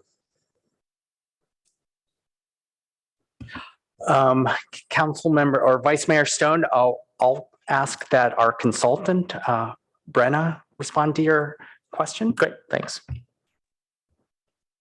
Sure. So I think it's a couple different things here. So HCD asked for additional local and regional information as far as the AFFH analysis was concerned. But as far as this comment and the discussion with the success rate of the project, it's HCD is looking to see how likely, how often projects are developed in the city. So what they don't want is they don't want to hear that a bunch of applications come forward and then those projects don't come to fruition. So they were looking for some more details here on how likely projects that come forward through the application stage are to be developed. So what is the likelihood that residential projects will get constructed in the future? Great, thank you. And in your professional experience is 83%. Is that a good number? That is a good number. Yes, in the jurisdictions that we've worked with, I would say it's probably average. We've seen higher, we've seen lower, but that is a good number. Okay, thank you. I just found that point to be interesting. I mean, that kind of first HCD first admits that they're kind of ignorant to Palo Alto and our surrounding areas' housing issues, but they purport to be subject matter experts who are going to solve our affordable housing crisis. And instead of doing their homework, they're asking us to provide those studies. And I just found that to be a little odd, but glad to hear that 83% is a good number. Seemed like a good number to me. So thank you. Councilmember Templeton. Thanks for the promotion, Madam Mayor. I kid. Thank you very much. So I wanted to ask about two items that caught my attention. The first one, let's start with the, on slide 12, you talk about removing the program for pedestrian and transit-oriented development. And I'm like the Vice Mayor trying to read through this as someone not closely familiar with this. And you don't mean you're canceling any kind of pedestrian, bike-friendly programs. You mean specifically with a capital PTOD. There's a program called that. Is that right? 3.5? Yeah, thank you. So so eliminating this program does nothing to our existing policies, regulations, processes with respect to PTOD. It also adds little to no value to HCD in terms of our housing element. And we have a ton of implementing objectives that we need to implement. And so we just wanted to get rid of ones that weren't going to add value. It doesn't mean the city of Palo Alto won't want to pursue that. We certainly can. It just doesn't need to be in our housing element. And the same goes for the other one. Yeah, thank you for clarifying that. So just to reflect back in simpler language, no one was using that particular capital PTOD program anyway, and we have enough requirements in our building and planning that would cover lowercase pedestrian and transit-oriented development requirements around our sidewalks and roads. Is that correct? Yeah, I wouldn't say that's exactly what I said or a paraphrase of what I said, but I don't disagree with what you said. Well, I'll take it. Thank you. And the other question I had was about the fees section, which, in the slide deck, you have it on page 11, but you have parkland dedication fee as the one we're going to use. Have we looked at any other kind of fees to support affordable housing at all? Well, the analysis of fees is more so not to support affordable housing, but are fees a constraint to housing production? Or does it add to housing prices affordability? what category would you have listed the other fees in? It's probably not in your digest here, but it's probably in the packet somewhere. One sec.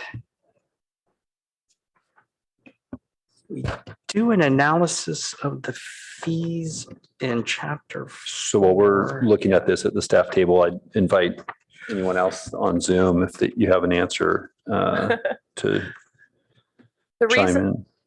Director Late, the reason I'm asking is my understanding is sometimes we're not, like our coffers aren't full. The mayor was speaking about that this weekend, that we don't have a lot of money.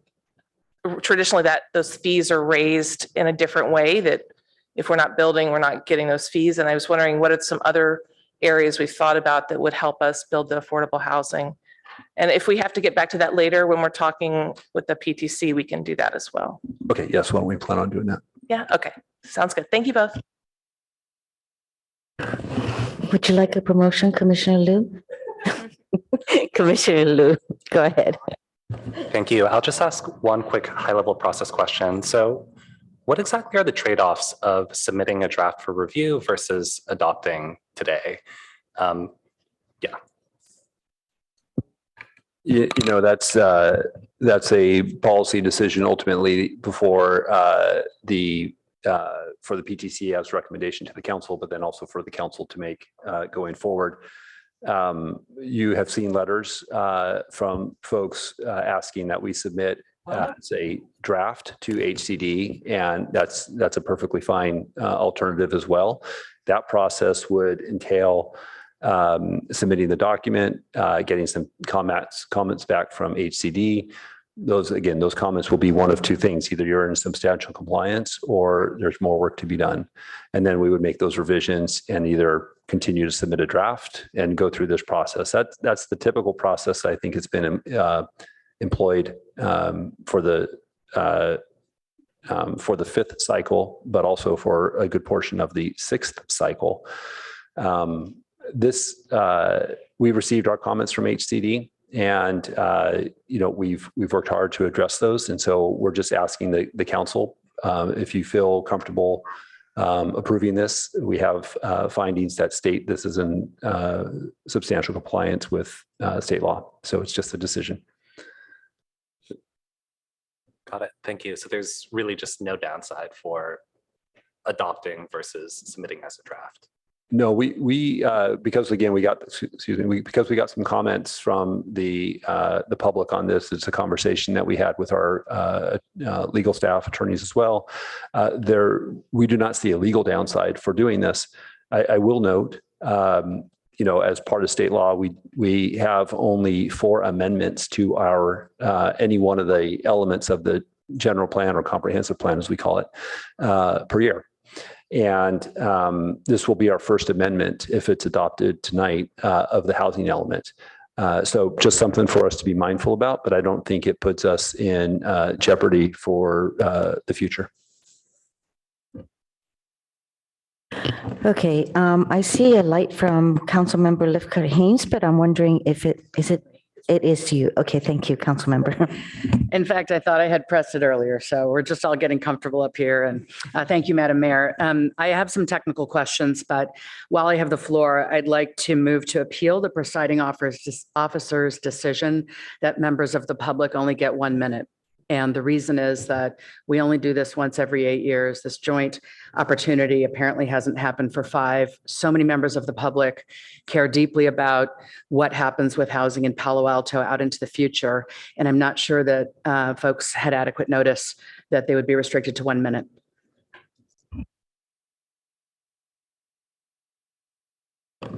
I'll second it.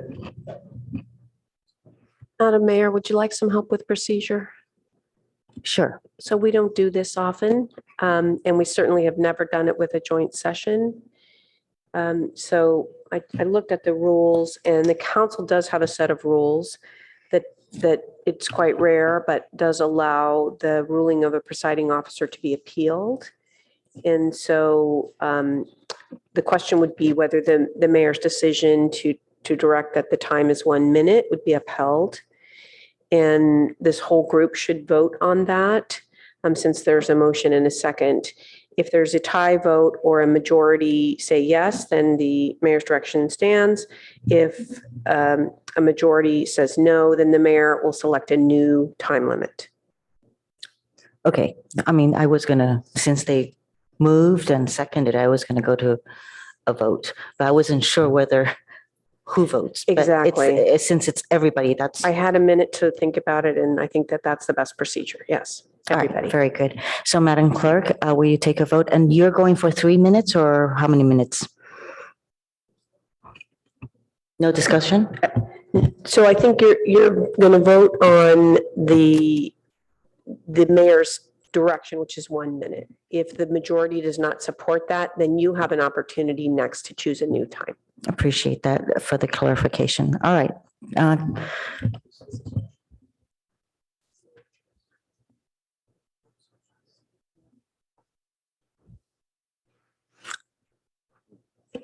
You know what? Go for a discussion. Oh, just a minute. I was going to say, just go for a discussion. That will work if that's what you'd like to do. All right, light it up. Councilmember Burt? Yes, I was just going to say that we ordinarily determine the amount of time for speakers depending on how many speakers have signed up by the time we have a cutoff. And we've actually, as a council, just went through extensive discussion on this in the last week in our procedures and protocols that what we want to do is give adequate forewarning to the public that signups will be by a certain time. And then the presiding officer can look at whether it can be 3 minutes, 2 minutes, 1 minute at that point in time. So I would encourage us to follow our normal procedures on this, the ones we just adopted, which is that the presiding officer will determine the amount of time once we see how many speakers there are and how much time we have. And so I think this vote is therefore premature. If the mayor is good with following our recently adopted procedure, then maybe the makers would agree to pull their motion. And if at that point in time they have a disagreement, they would have the prerogative to proceed. Thank you for your comment, Councilmember Burt. Commissioner Templeton.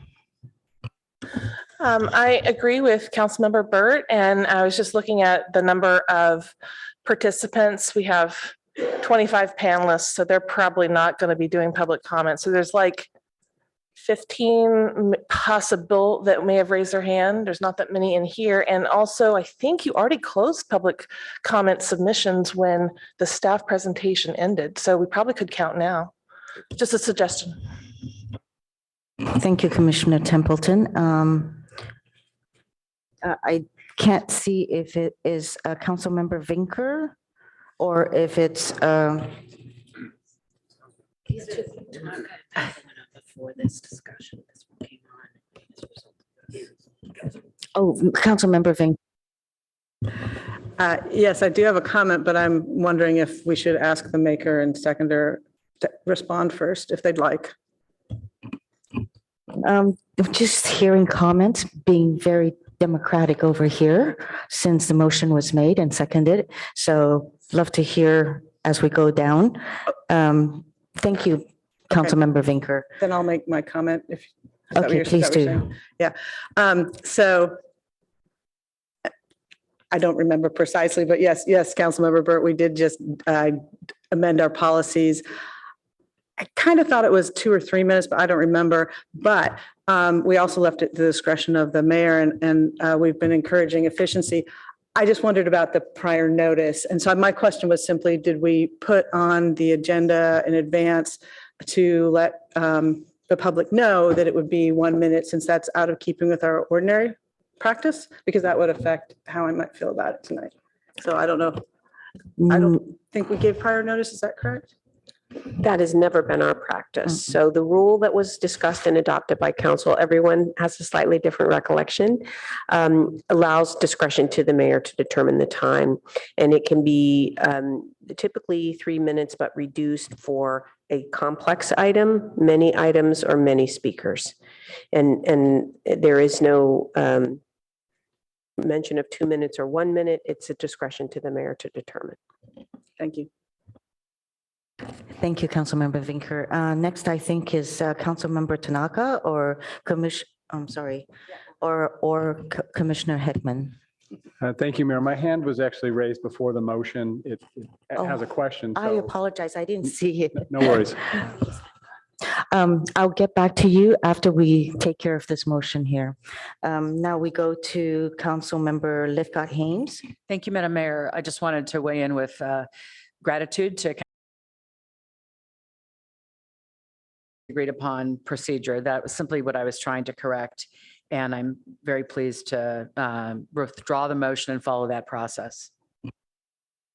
All righty, so we're gonna, the motion has been withdrawn.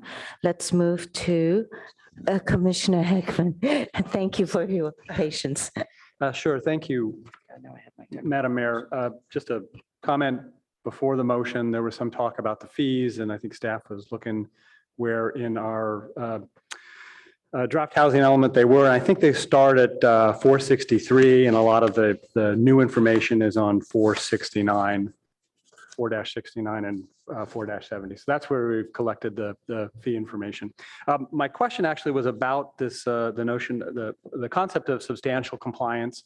And it's, the question is that determination of substantial compliance in the sole province of the HCD, or does the city have some ability in advance of the HCD determination to declare substantial compliance in a way that has some effect? And when the HCD does determine substantial compliance, does that relate back to the date of adoption, or it's not substantially compliant until the HCD says so, no matter how long it takes them? Yeah. Again, Mr. Yang. Yeah, so HCD has a process of certification that is required for some state grants, but it's not a set forth in the statute as the arbiter of compliance. Ultimately, the courts are the final voice on whether a housing element complies with state law. And the courts owe no deference to HCD. They recently reinforced that in the Martinez v. Clovis opinion. So the city, though, also does not have the ability to declare ourselves in compliance. The council can make findings that we believe we are in compliance, but again, it's only a court that would really have the final say.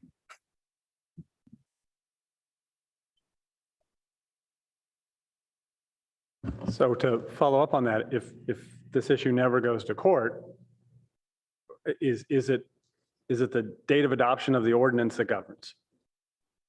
Yeah, from the city's perspective, if we adopt a housing element and we believe it's substantially compliant, that is the position that we would take, that it is compliant as of the date of adoption. Thank you. Councilmember Lithcott Haynes. Hi, yes, thank you, Madam Mayor. I want to return now to my technical questions, please. Regarding the middle housing program, which is just lovely to see. I'm confused about some of the language, which feels contradictory to me. On page 5-38, we refer to it being a concept that allows us to leverage the development opportunity of SB 9 to create by right opportunities for up to 4 units on a single family zone lot. Then a few lines later in the implementing objectives, it says that it refers to the creation of 3 or more detached units, and up to 4 units is not the same thing as 3 or more. So I'm wondering if we could reconcile that discrepancy. Yes, so up to 4 is there because that is the limit that is placed in state law under SB 9. That is the maximum number of units you can create using SB 9 on a single family lot. So, sorry, go ahead.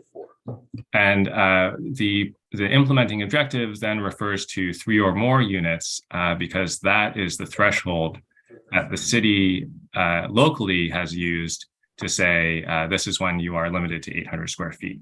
And that's the threshold we would be changing from 800 to 1,200 when you're making 3 or more units.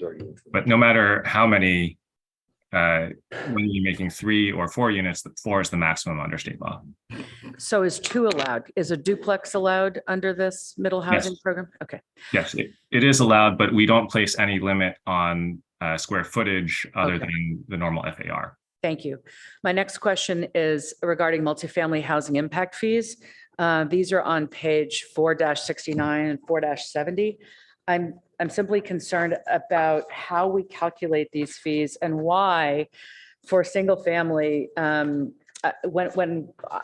I calculated the multifamily 48 unit example, I assumed its fees were going to be sort of roughly 48 times what the single family unit was. And it turned out to be much higher. It looks like these fees are calculated on a units basis rather than a square footage. It seems to be a regressive tax. Can you help me understand how the calculations are done to get to those multifamily impact fees? I actually don't know off the top of my head. I'm wondering if Mr. Yang does. I do think for the parkland dedication, we did receive council direction to go to square footage, and I thought we were implementing that. Mr. Yang, do you have recollection on that? Not off the top of my head about parkland dedication. I do know that over the course of the next several years, we are going to be shifting all of our impact fees to a square footage basis, and that is a separate requirement of state law. Parkland dedication is somewhat different because it is it's a part of the Subdivision Map Act. It's not our parkland impact fee. So I can look into that, but I don't have the answer right now. Thank you. The one that caught my eye at first was library's impact fee, $600 for a single family home. When I multiplied that by the 48 families who are going to be in this 48 unit townhome, it should be 28,800, but instead we're charging 72,615.36. So that's what just made me curious as to whether something was off or whether this was intentional. I'll move on from that technical question. I'd like to know regarding HIP and expedited review. Can you give me an example besides 788 San Antonio of HIP waivers that we've given? And also how many applications have we received requesting expedited review?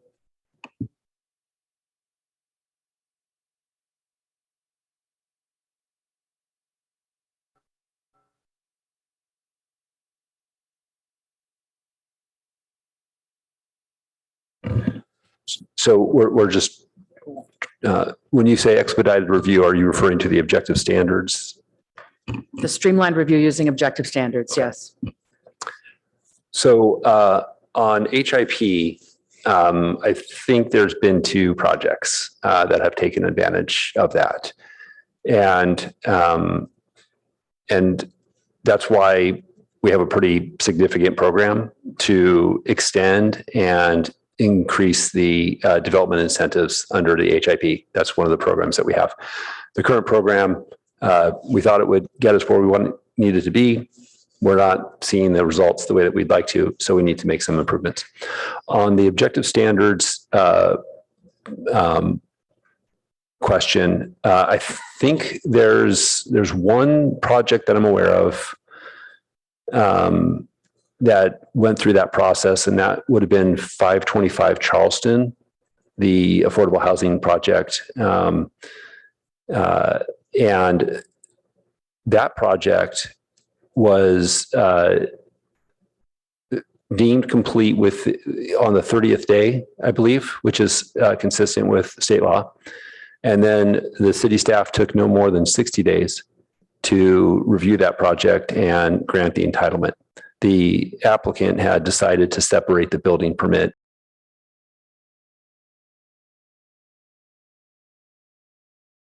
is actually a very good example of a project that has met the objective standards, also took advantage of state density bonus, and the city processed it in accordance with the expectations of state law. I don't know of other projects. It's a relatively new system, and we do have, well, so I'll leave it at that. Thank you. As a technical matter, something seems to be wrong with figures 2-11 and 2-23. Both refer to the state of Black homeowners or Black families in the narrative, but the corresponding figure does not label the Black experience. In 211, 3 bars are unlabeled, and also the non-Hispanic white community is listed twice. So there's something awry there. And in figure 2-23, it's about overcrowding rates, but African-American/Black families are not depicted at all on the chart despite being in the narrative. I also want to encourage you to define the cost burden as 30% of gross income. Right now, throughout the housing element, it refers to cost burden as 30% of income, leaving the question open as to whether it's gross or net, and I believe the standard is gross. So I encourage you to just do a global replace on that, just for the sake of anyone reading this and wanting guidance as to what that means. And then the Oak Park Manor townhouses apparently are set to expire in 2033, which is 10 years from now. So they would seem to fall into the at-risk category. This is in your at-risk section, page 2-74, unless there's some other reason, perhaps because it's owned by Alta, that it doesn't fall into at-risk. But in terms of the technicality of 10 years, being the guideline for whether something is at risk of converting to market rate, it would seem that Oak Park Manor townhouses do fall into that definition. Thank you. That's the end of my questions.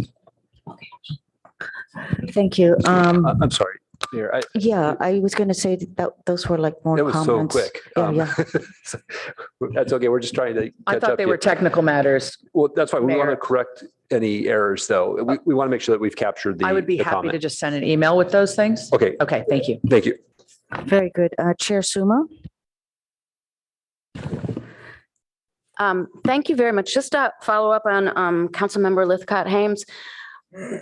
Each resulting split from an SB9 lot split can have 2 units and also an ADU, or am I wrong about that? No, if you use SB9 to split the lot, you have a maximum of 2 units on each lot. Okay, thank you for that. Councilmember Burt. Okay, I have just a few things. So first, follow up to that last question. Isn't it correct that under SB9, if you split the lot, you can have a single family home on each of the new lots? In each of those lots can have a junior and a senior ADU? I don't know. That's not true. If you split the lots, the city does not have to allow the same number of ADUs as we otherwise would. If you split the lot under SB9, it's a maximum of 2 units. However, those units are configured on each lot. You mean excluding ADUs or including ADUs? Including ADUs, yeah. ADU is a dwelling unit. Well, I think we need to make sure we're understanding that correctly. Couple other things on the issue of parkland dedication fees. I don't think I want to raise the circumstance where we have a office to residential conversion. I'm not aware of any applications in the pipeline, but it's certainly something that many cities are starting to look at, and the state is recognizing as a prospective trend. And do we have any mechanism by which past impact fees for office would then be credited against the new use? And if there was a higher impact fee calculated for whatever the new residential would be, what would be charged would be the difference from what was already paid in the past and what the new fee would be. Do we have that as something we're anticipating or have a contingency on? So I don't know that we have that, but it could be a policy that the council implements as part of, I don't know if it's the municipal fee schedule or some other, maybe in the code itself. So I can jump in here. That is something that we do. I don't believe that we use the actual amount paid in the past because that may have been, decades ago under a different scheme. I think we look at what is the sort of net new impact. So that it may be, and I don't know exactly how it's calculated, but we do have a mechanism for crediting the existing use. Great, thanks. And then I had a question on the cost burden. Is it correct that the 30% housing cost burden based on the gross income, that is used regardless of the income level? So if somebody's making $100,000 a year, 30% of that would be $3,000. If they're making $500,000 a year, 30% would be $165,000. Wait, no, excuse me, 150. Yeah. And is it the same formula regardless of the income level? As far as I know, correct. Yes, it's that 30% threshold applies to any income across the board. So somebody who had $350,000 disposable income above their gross, above their housing burden, we'd say that's burden. Yes, using that example, if they spend $275,000 on housing, yes, they would be. Or if they only spend $150,000, then that's burden despite having $350,000 disposable income beyond their housing cost. They would still be considered cost burdened. Okay. All right, I'll have one comment later. Thanks. Okay, I have a few questions here. So in recommending, if we do adopt this, the first 90 days review period, I think, George, you asked that, but for example, the 3550 West Bayshore Road, which has been removed from the inventory site, was it replaced somewhere else? No, Mayor Koo, we had a small surplus. So this is part of the surplus? Yes, we can And take so from there was that. no need to replace it? Excuse me? And so it wasn't necessary to replace it elsewhere? That is correct. Okay. So you mentioned, Director, that there was to be aware that there's amendments. And if tonight we decided to provide revisions, it would be considered as an amendment. Is there a limit to how many amendments we can have? For the calendar year, there's a limit of 4 amendments per element. Per element? Yes. So for the housing element itself, we can do no more than 4 amendments per year, and that's a calendar year. So Does that mean each year we can have 4 amendments? Yes. Oh, okay, thank you. So it also mentions that there's to use the ROLM properties. Are there ROLM properties on the east side of the 101? No, there are no properties east of 101. Thank you. Faith-based institutions, right? So they operate within neighborhoods, low-density neighborhoods under a conditional use permit, right? So, could the neighborhood potentially have a 50-foot building next door with over 100 units, with no parking accommodations within one of these neighborhoods that has low density?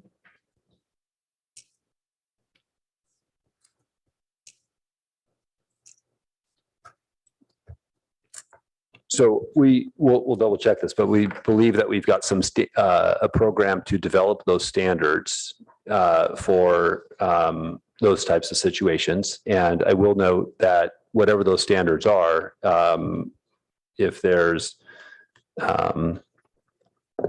we would have to think about whether this is an alternative to state density bonus or not, and how that would play out. So it's hard to give an answer to that question, but we would be developing regulations that would come before the council before they got implemented. Okay, that's good that it's been brought to attention. So SB 9 again, the two, after subdivision, 2 housing units on 1 parcel, is there any affordability restrictions that is imposed here?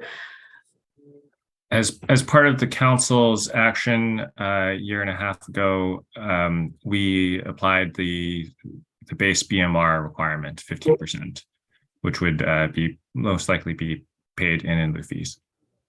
Which would be most likely to do what? Would most likely be paid as in lieu fees. In lieu fees, I see. Thank you. Okay, Councilmember Lifkart-Hames or, Commissioner Aiken. That's right, it was me this time. So we have a timeline describing a deadline on June 8th for submission of an adopted housing element. What are the consequences if we choose to delay that, if we miss that deadline? So that deadline is just that once the city adopts a housing element, we have 30 days to transmit it to HCD.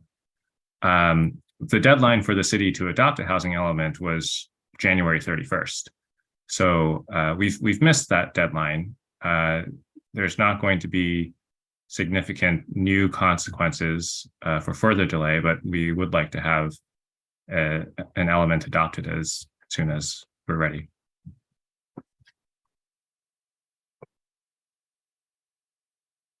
Okay, I don't see any more lights. And so with that, I would like to hand this meeting over to Chair Suma of the PTC Commission. Oh, that's correct. Is it for the whole council public comments? Yep. Yeah. Okay. All right. Could you tell me how many speakers we have? We have a total of 8 speakers. However, one is a group of 10. So we have one spokesperson that is speaking on behalf of 10 requesters. Okay, that's very good. I thought that we had 25 or something. But why don't we go ahead and give the group of 5, 10 minutes and everybody else 3 minutes.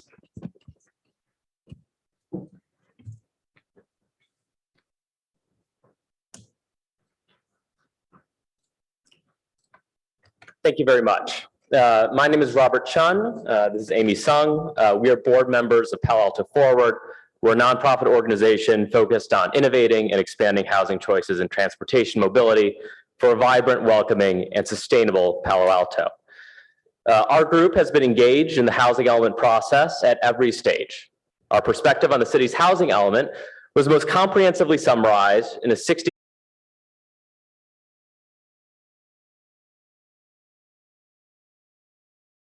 paloaltoforward.com. First, we really want to extend a heartfelt thanks to city staff for their hard work on this latest housing element revision. We recognize how difficult this work is, and we deeply appreciate their willingness both to meet with us and to answer our questions. We're here tonight to share 4 key suggestions on how to improve this draft of the housing element. Next slide, please, and one beyond that. One more, please.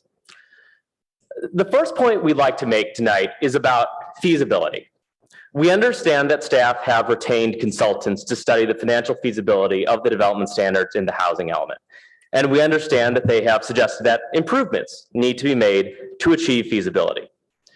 This is important because our site inventory can only achieve and produce housing if the development standards support financially feasible development. We do see this point acknowledged in this new draft, but believe that more work needs to be done to meet HED's comments and requests. Palo Alto Forward conducted an analysis of market trends in our December letter to the city. Our letter compared the housing element's proposed development standards to actual housing proposals in Palo Alto. And what we found from that analysis is that actual housing proposals have consistently required more density, more height, greater floor area ratios, as well as lower minimum parking requirements than the city is proposing here. So for example, the left side of this table collects the housing proposals submitted to the city's Planned Home Zone, or PHC process. I think as many of you know, through the PHC process, developers are invited to, quote, request changes from the base zoning regulations, end quote, in exchange for providing 20% of the units as deed restricted affordable housing. The PHC proposals are thus excellent indicators of what development standards are necessary to enable the production of housing. And so we've collected data on these PHC proposals on the left side of the table. We've then compared these PHC proposals with the base zoning proposed by the housing element, which is summarized on the right side of the table. So for example, we see that the typical density required by a PHC project is about 115 units per acre, but that the proposed housing element typically limits housing to 30 to 50 units per acre, or up to 65 units per acre in the GM ROLM zone. That's obviously a very large gap, and it strongly suggests that the housing element's proposed densities are themselves governmental constraints to housing. Now, the PHD projects were just proposed projects, but the same analysis actually holds up when we consider projects that this city council has actually approved. So for example, the Alto Local development in El Camino Real was approved in 2018 at a density of about 130 dwelling units an acre. And the development at 788 San Antonio was approved in 2020 at a density of about 102 dwelling units per acre.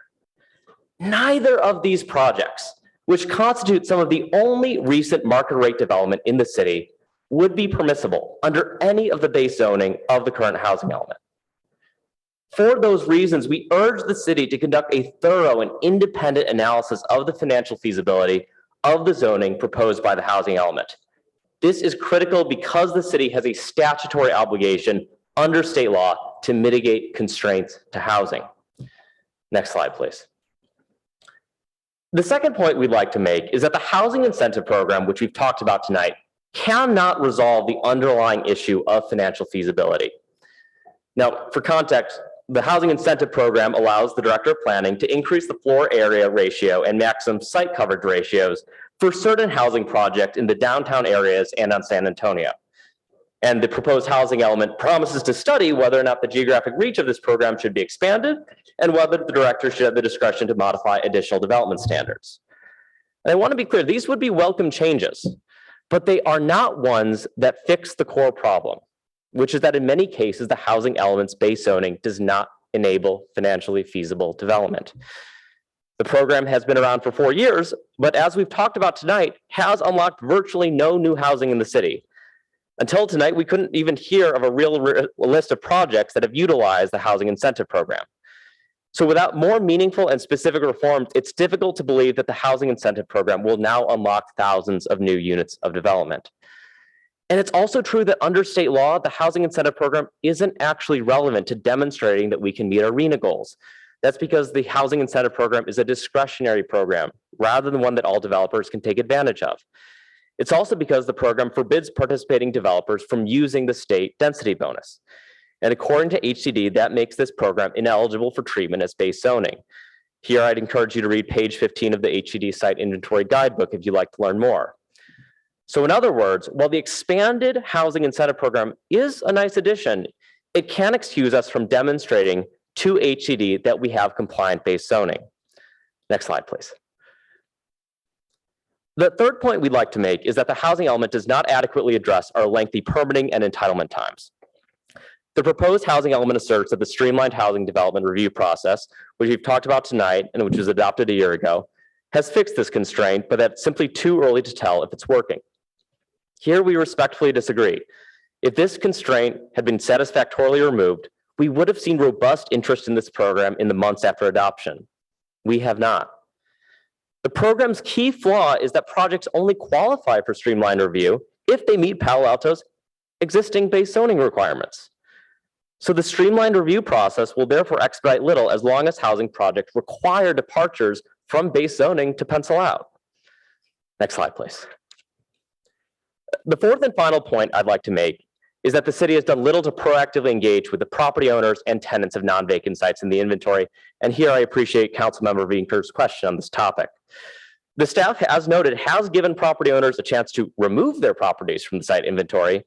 But as we talked about, that is quite different from soliciting feedback on whether they plan to convert their existing uses or what it would take to incentivize such a move.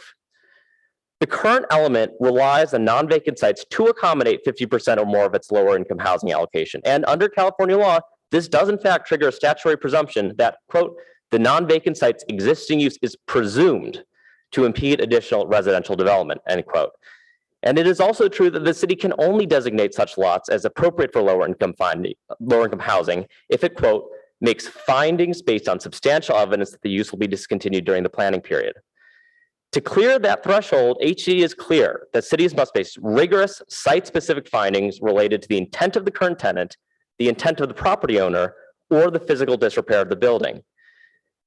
If anyone here doubts that these requirements are site-specific, I'd encourage you to open up the HCD Site Inventory Guidebook. That's the HCD Site Inventory Guidebook. Scroll to the bottom of page 27 at the top of 28, where HCD is quite clear. Quote, for example, non-vacant sites with differing existing uses and lacking common ownership, whether contiguous or located in the same general area, may not rely on generalized analysis, end quote. So the requirement that substantial evidence is site-specific is as clear as day.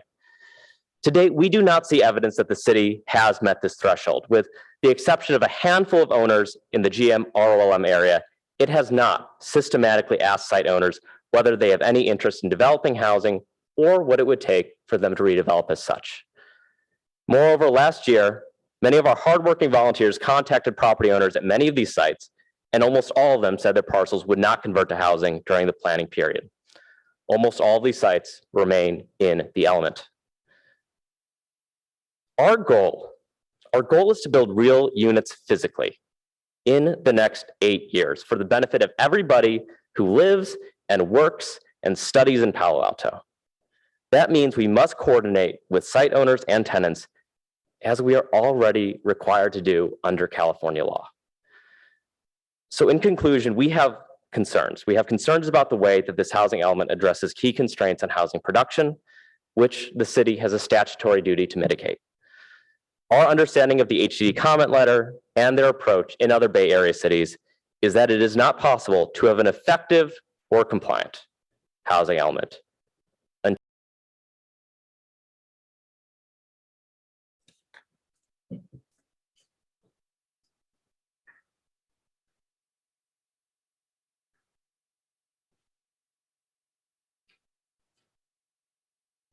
Our next speaker is Mike Alchek, followed by Cindy Carroll.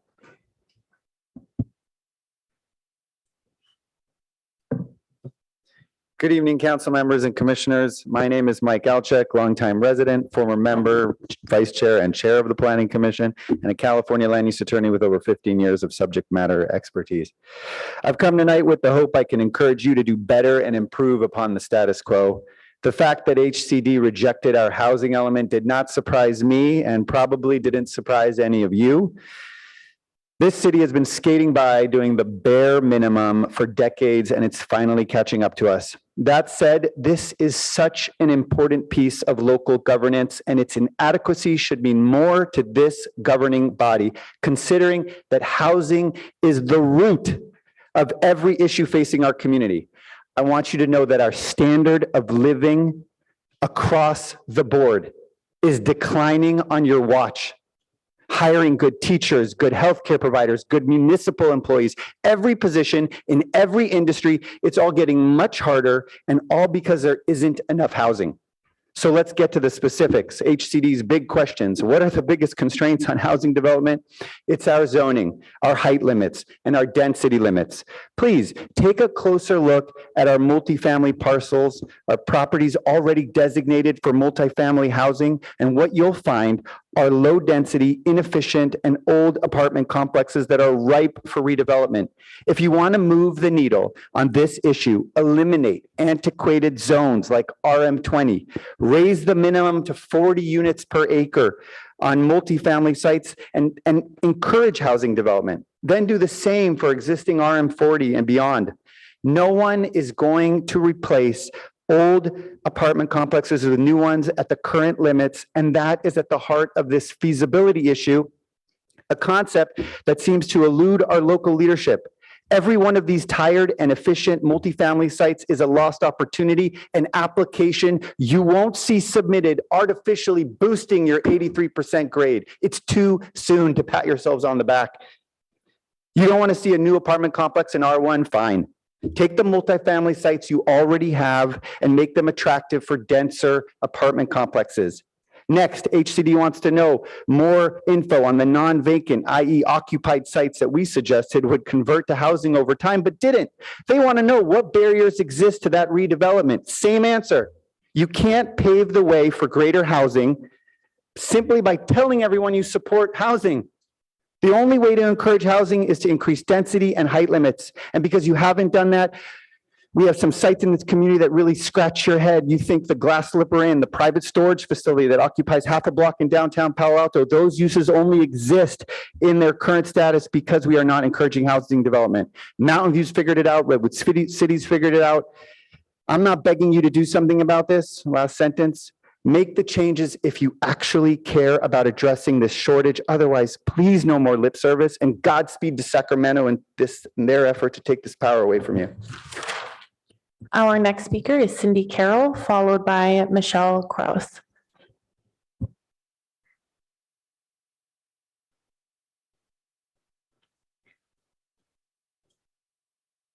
Thank you, City Council members, Madam Mayor. I'm Cindy Carroll. I've lived in Palo Alto since 2013. I'm happy to see you discussing the housing element.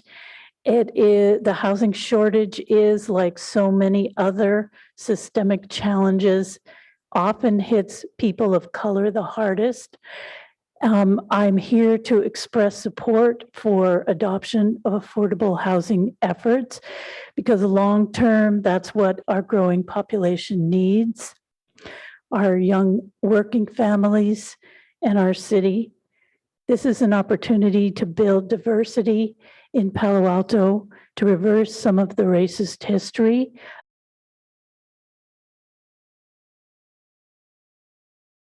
Variety of perspectives, racial, age groups, income levels can benefit us all, increasing creative problem solving and reduce the stagnation that comes with homogeneity. A couple of examples, a couple of suggestions, I suggest we pepper the city with small, affordable housing units instead of gigantic project type things, so that no single neighborhood carries the entire load, the entire impact of an increase in traffic or public school population. Housing bought for investment only might also be a good place to start. Two-story houses that can be converted into smaller 2, 3, or 4 unit affordable housing apartments. So let's do what's legally required, what's best long-term, and what's fair. Thank you. Our next speaker is Ms. Michelle Kraus, followed by Albert Lustre. Greetings, everyone. I bring you words from Chair Coloma Smith. We are both on the Human Relations Commission, although we're speaking here on behalf of our individual selves. We were very concerned with the racial equity question. And the points that Councilwoman Julie brought up, there was discrepancy in the information as it was presented. I was also concerned in reading the red line that there are antiquated averaged costs of 1 bedrooms and 2 bedrooms that go back not to 2023, but they're much further back to 2020 at the max. And that doesn't reflect adequately the real and true cost of escalating housing. And when it's used as an assumption, it deeply concerned us. We're concerned with equity. We're concerned with community. And if you would like to refer it to us at the HRC, we will look at those issues extensively because we're very concerned that every person has an opportunity to acquire housing in this city. Thank you very much. Our next speaker is Albert Lustre, who is on Zoom, and you should be able to speak.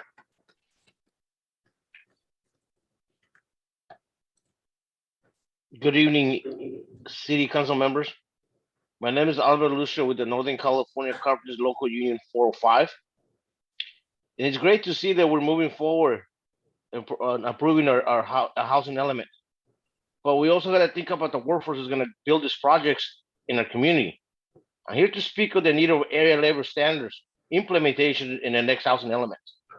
Area standards include a livable wage, healthcare, apprenticeship, and local hire. The importance of having a livable wage is because it helps the working men and women be able to balance the wages with a current inflation rate that has skyrocketed in the last 2 years, and to be able to afford rent in the community and provide basic needs for their family. It also prevents wage theft and tax fraud, which happens more than often. Healthcare is a necessity for all humans.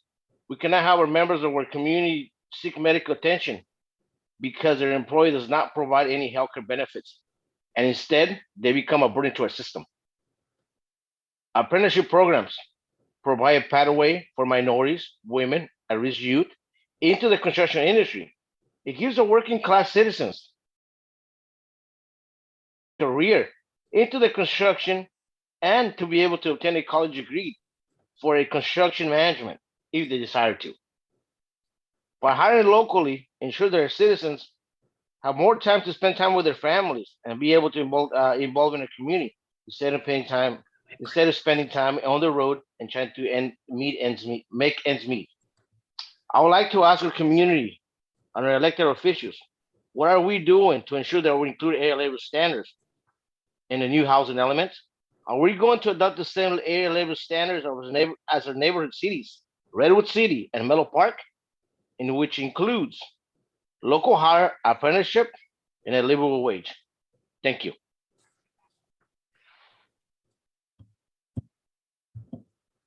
Our next speaker is Sunita De Torel, followed by John Kelly. Good evening. I crossed out half my speech while sitting there because we went down to 1 minute. And so this is going to be a skeletal version because I can't rebuild it. I can't reread what I crossed out.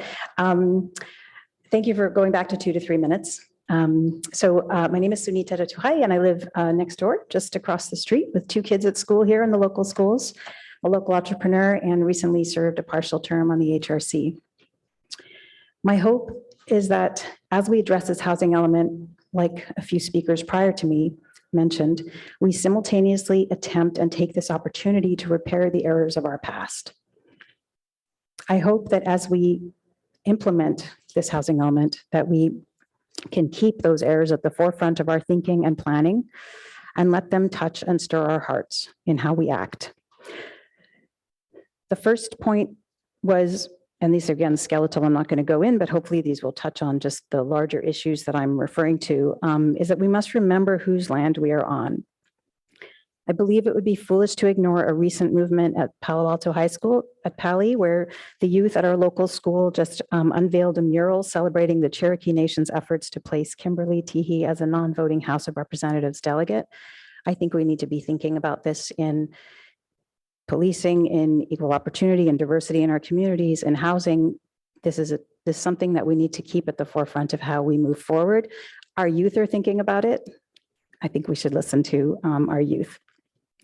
Second part is also to reflect on the continuing disadvantage caused by redlining in Palo Alto and recognize how this continues to negatively impact African-American families in so many ways, including the ability to accumulate and pass on intergenerational wealth. Something I think we all think about a lot. I think everyone up there, including myself, being here and living here, that's one of the reasons we're here. It's one of the reasons we are maybe serving, and we care because we want to pass that on. And I think that we need to remember the history of Palo Alto and try to move forward and make reparations around those issues. We are known here for our tremendous innovation and out-of-the-box thinking in Palo Alto. Could we be another Evanston, Illinois? Can we be a shining star around reparations and reconciliation and inspire the rest of the country and the world with some wonderful innovation here in our town? I hope we can. It's a vision for Palo Alto that would make me proud to live here. And then final thoughts, since I have 20 more seconds, about this whole 1 minute thing, how I felt about it when I sat there and we moved to 1 minute. It felt quite disrespectful and almost pointless to give us a minute. It feels like, with all due respect, we either get 2 to 3 minutes, and I know you've talked about this in your new ways of moving forward and being efficient, 2 to 3 minutes or no public comment, because 1 minute feels kind of like a mockery. Thank you. Our next speaker is John Kelly, followed by our final speaker, Liz Gardner.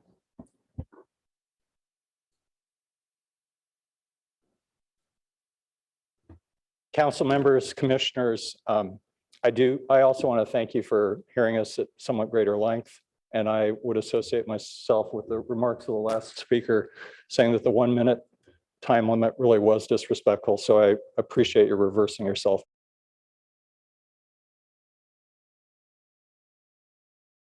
I'd like to talk about government constraints on housing. I'd like to talk about sites. But I'm going to use a word that I don't think I've heard tonight. That's schools. Maybe I missed it. Maybe someone talked about it. But you are considering these issues in a vacuum, and you're doing the community a disservice if you're not thinking about how your decisions are going to affect the schools. And that was really impressed upon me yesterday when Walter Hayes Elementary School celebrated its 100th anniversary. I saw some of you there. It was good to see you there. And it was good that you would participate in that celebration. But as you vote tonight, I want you to think about what you're doing. And I want you to think about one thing in particular. And that is this question about locating about half of the affordable housing units that are contemplated by the housing element in the very southeast corner of Palo Alto. And I want to ask you why you're thinking about putting those affordable units in that area instead of close to Walter Hayes, instead of close to Pali, instead of close to Gunn, instead of close to Ohlone, instead of close to Nixon. Why are you doing that? Why is it so important to sequester, to confine, indeed to segregate low-income housing as part of this plan in a part of town that's separated by a 4-lane road, and we've all tried to cross it? That's not something that my sons would have wanted to journey across when they were going to Walter Hayes. So why aren't we asking ourselves about giving everyone who's going to be a member of this community the same kind of educational opportunity? Schools are what have made Palo Alto. And when you vote tonight, think about the impact of your decision on the schools. We already know that the school districts are contemplating closing schools in North Palo Alto. What's going to be the impact of putting more students in South Palo Alto? Does that mean that Walter Hayes is going to close? I don't know, but I hope you'll think about that. And in my 30 seconds that are left, I would like to respond to points that Mr. Yang and Mr. Wu have made tonight about what I regard as housing taxes. Your current impact fees in some circumstances constitute a cost of more than $90 a square foot for some housing. That's insane. If you want to remove governmental constraints, severely reduce those taxes, and if you want to cite housing where it belongs, I agree with Mr. Alchek, liberalize 6 plexes, 8 plexes, maybe even 16 plexes in your existing multifamily zones. Thank you. Our final speaker is Liz Gardner.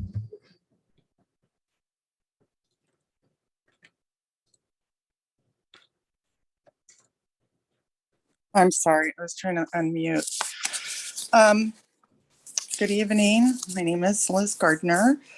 I wanted to address the sinking in my heart tonight when I heard the 1 minute that we had to speak. And, again, like another speaker, I was just trying to pungle out something I could do in 1 minute concerning homes for everyone at all levels of income and all people of color and all abilities. So I'm very pleased that it got that the minutes got increased back to 3 minutes. We've all been working super hard on this recent element, and as a public and as city council and city staff. So I wanted to just give a shout out.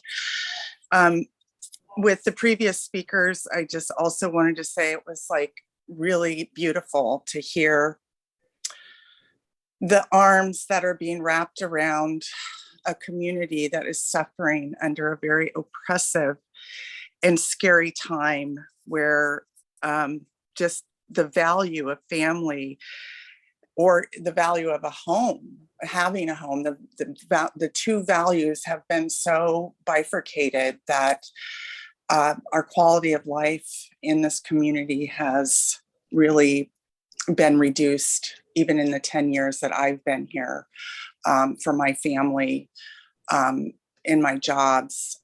It's about the second thing people talk about, whether they own a home, whether they rent a home, whether they're without a home. It is front and center to the quality of life here. And I am really afraid that we're losing it. We're just losing this American ability to have the most primitive shelter of shelters as thousands of years ago. That said, I did want to just point out in tonight's presentation, I felt that the quality of the builds was missing from the presentation, the quality of these homes, the materials that were being used, what types of materials. I also want to say I disagree with building homes in the wrong commercial areas. We need to diversify, and it needs to be liquefied here with throughout the city, smaller homes. So thank you. And that concludes public comment. Thank you, Madam Clerk. All right. And with that, I look forward to turn it over to Chair Suma, Planning and Transportation. And then I invite council members to join me at the public seating area. Thank you.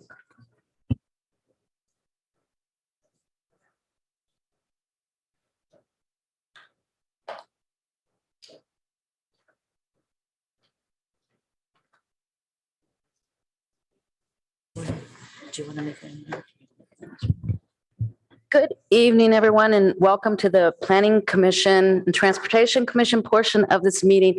I would like to suggest, since we've been going at this for a little while, if it's okay with my colleagues, take a quick break just to refresh ourselves, and then we'll come back. Is that okay with everyone?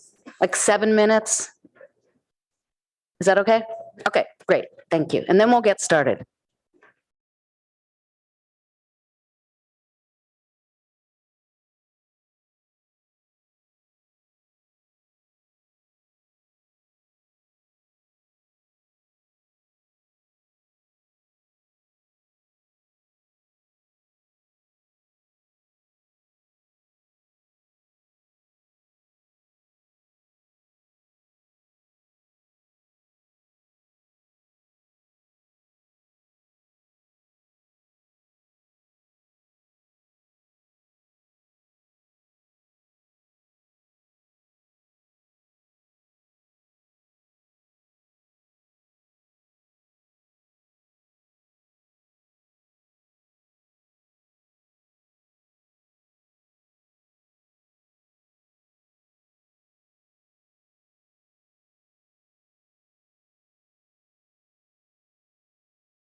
Everybody ready?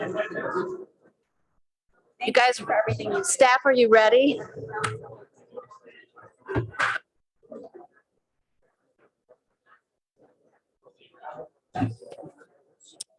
Okay. Hello out there. Let's bring it back to the Planning Commission.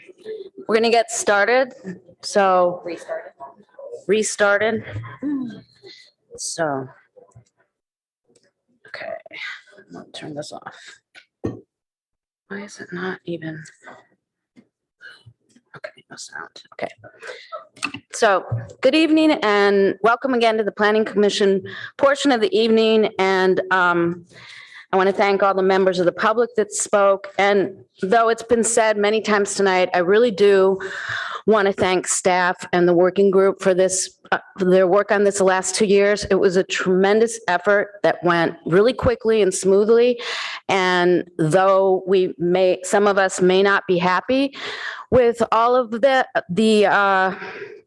elements that are in our housing element, it is something that we have to do to comply with state law. So we're going to do it and hopefully we'll get it done tonight. For my colleagues, I envision kind of we've seen this so many times, except for our newest commissioners, that I'm not going to ask us to go down a list and opine on every subject. I'm just going to open it up for another clarification, see if people have questions, and kind of just let you talk about the portions of this that you need to talk about this evening. Does that sound okay with everyone? Okay. Okay, so that said, let's get started and we will have one round of clarifying questions. So you can light up the board if people still have questions. I was going to do a round of questions first, if we still have questions. If we don't have questions still, we asked quite a few in the earlier portion. We can go right to discussion. Do we still have? Yeah, I have one clarifying question. So how do you suggest we structure for the two action items that staff has asked us to do? That's Should we true. I should have- discuss those in turn or take them together? So just to remind all of us that what we are considering is the final environmental report, and then basically the red line changes to the housing element itself and whether or not we should recommend to council that they adopt that. I envision that to be part of the process I mentioned earlier. We'll just speak to the items that we're interested in rather than going through everything one by one, because we have discussed it as a body so many times and the council has to get back on here tonight. And I just think that we can get it done quickly, but still be pretty thorough. Does that answer your question, sort of? Yeah. Okay. So I see one light from Commissioner Heckman. I was just going to point out in that process, which I agree with, let's all talk about what we want to talk about. But at the end of the process, I think we can make our recommendations. I think we should make our recommendations separately. First, make the recommendation on the addendum, and then make the recommendation on the housing element. That would be fine. We'll take a vote on each. Commissioner Chang? So I just have a question because, and perhaps somebody can refresh my memory, but my understanding is that the EIR has not changed since we last saw it. And so I think we already voted on that. And so I don't know that we need to vote on it again, unless something in our discussion brings up questions about unless the red lines raise questions that we think impacts the addendum to the EIR. So I just, that was, at least that's my thinking, and I'd appreciate the rest of the commission's thoughts as well as staff's opinion on this. Staff? Yeah, thank you. So I think there may have been some minor changes between what the PTC saw and what's presented here in terms of the addendum. Nothing, I don't believe, substantive, but just some additional clarifications or refinements. I do think the PTC did consider the addendum at its last meeting, and Assistant City Attorney Yang could tell me if I'm wrong about this. I don't know that you need a distinct motion for the addendum, but we do want you to certainly consider it in your, before you make your recommendation to council. Mr. Yang, is that right? That's right. There doesn't need to be a motion or a recommendation on the addendum. It just needs to be something that you've thought about in this process. Okay, we'll keep that in mind then when we get to the point when we are making motion. Any other thoughts? Okay, so I suggest we start out with clarifying questions. If there are none, we'll move right to our discussion. And I am not seeing any lights, so we'll go ahead and move to our discussion. So I will light up the board. Okay, Commissioner Chang. Let's go quickly. So I just wanted to, again, really thank staff. Thank you, Director Late. Thank you, Mr. Wong. Thank you to all the many people I know behind the scenes who I don't get the pleasure of speaking with for all of your work. And especially with the analysis of land use controls that I now have the pleasure of reading. I think it is amazing. We had heard about it on the PTC ad hoc when we were hearing about the process that staff was going through with some consultants. And I think it really speaks, I think it makes a really convincing case for how the work and that you've done and how the work that we've all done putting together this list of sites is actually going to that these housing sites really can generate housing. So I found that really impressive. And similarly, I really appreciated the additional data that you gave. Some examples of that are on page 4.9, where you provided some data on proposed development compared to units anticipated. And I really appreciated those numbers and examples that you provided. And there are a number of other examples sprinkled throughout. I think they really did address, directly addressed some of HCD's comments and provided the additional detail that was needed, that really bolstered kind of the generalities that you all knew based on your experience, but really gave some concrete examples. So thank you for that. And thank you for all the work. I know it's a lot of work to pull that all together. And then the second part of my comment is regarding what I really noticed as I was reading the staff report, and I guess this would be Pacc page 233, is that nearly half of the approximately 120 implementing objectives are proposed for completion by the end of 2025.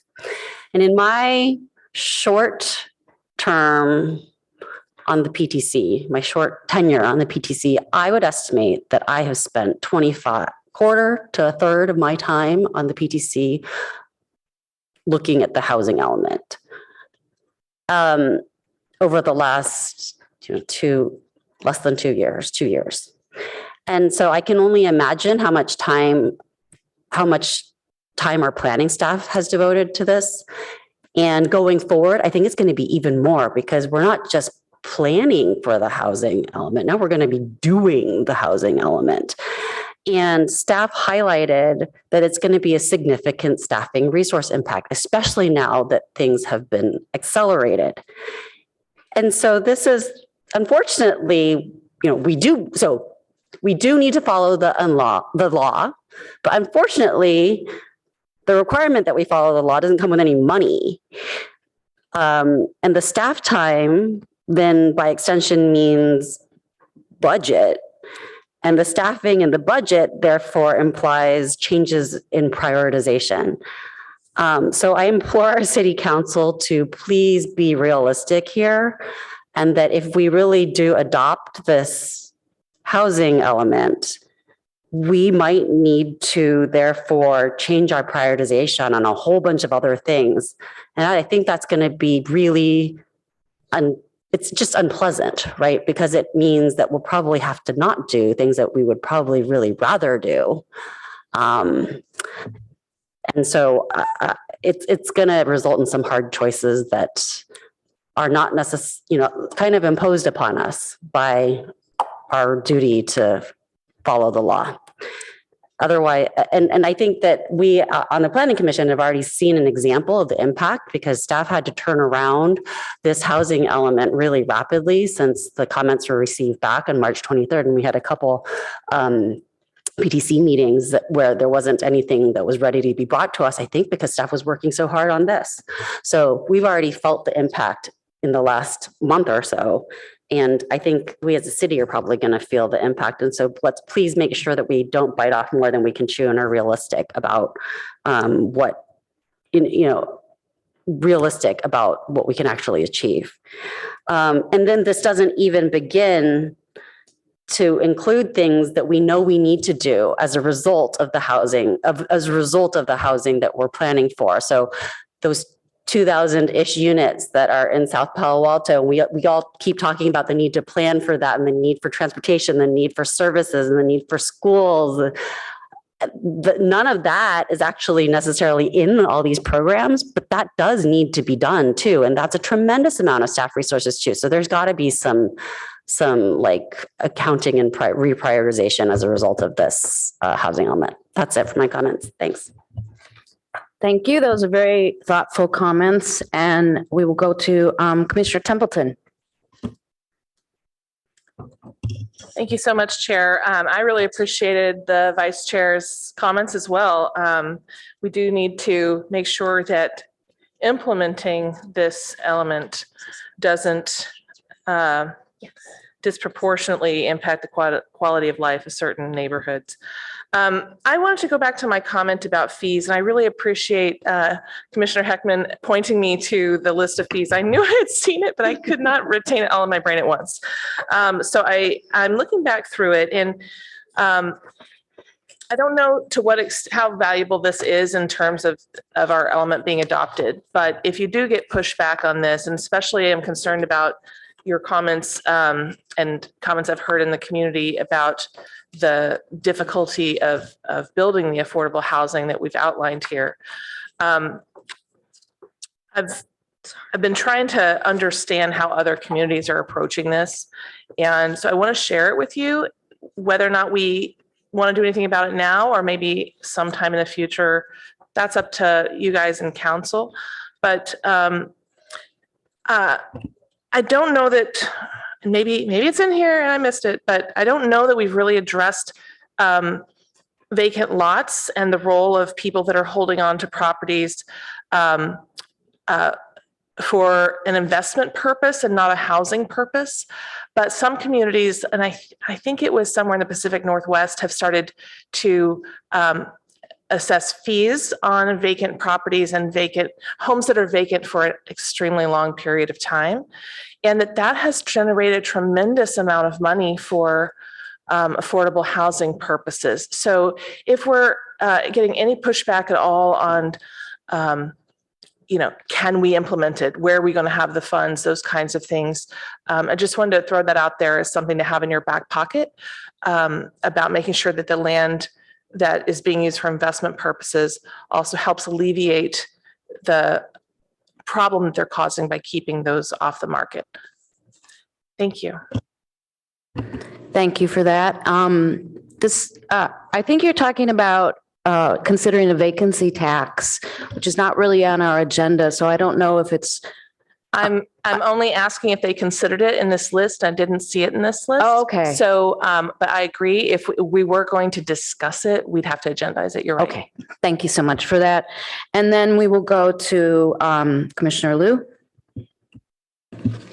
Thank you. Yeah, I just shout out that I was also thinking of the potential of the vacancy tax and whether that could fit into any of the programs here. So would be curious if there was previous consideration or any thoughts there. Sorry. So I had a few questions, mainly for staff, and a few potential suggestions on some of the programs. Firstly, though, before we get to that, I'm curious about staff's opinions on some of the points that Palo Alto Forward discussed about the feasibility, the HIP, timelines, and non-vacant sites, and whether we think that this really affects the viability of the housing element as is for HCD.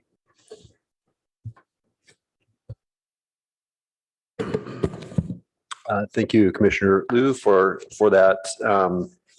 And thank you, Palo Alto Forward, for articulating those concerns and for meeting with us also to talk about the housing element. There were a few points that were raised. I think the first one, there was a chart, a diagram talking about financial feasibility and a table with a bunch of projects, and they were PHC referenced projects. And so I think there was the point there, or one of the points that was, I think, trying to be made is that we have applications that have been filed that have not been built. They've been filed for a pre-screening, but most of them have not been converted into a planning entitlement, and to date, none of them converted into building permits. And those projects reflected a certain height and density and parking, any number of changes. And if you recall, the planned home zoning program did anticipate a number of revisions to development standards in order to achieve certain city interests. And one of those had to do with affordable housing. So PHZ applications, by their nature, required a higher percentage of inclusionary housing. It extended that requirement not just to ownership units, but also rental units. And it had a deeper level of affordability than our code allows today. So when we increase the percentage and we increase the degree of affordability, we can naturally expect that there's going to be deeper or greater asks of our development standards than our current zoning provides. So I think that's in part provides some information as to why those FARs and those heights were beyond our code.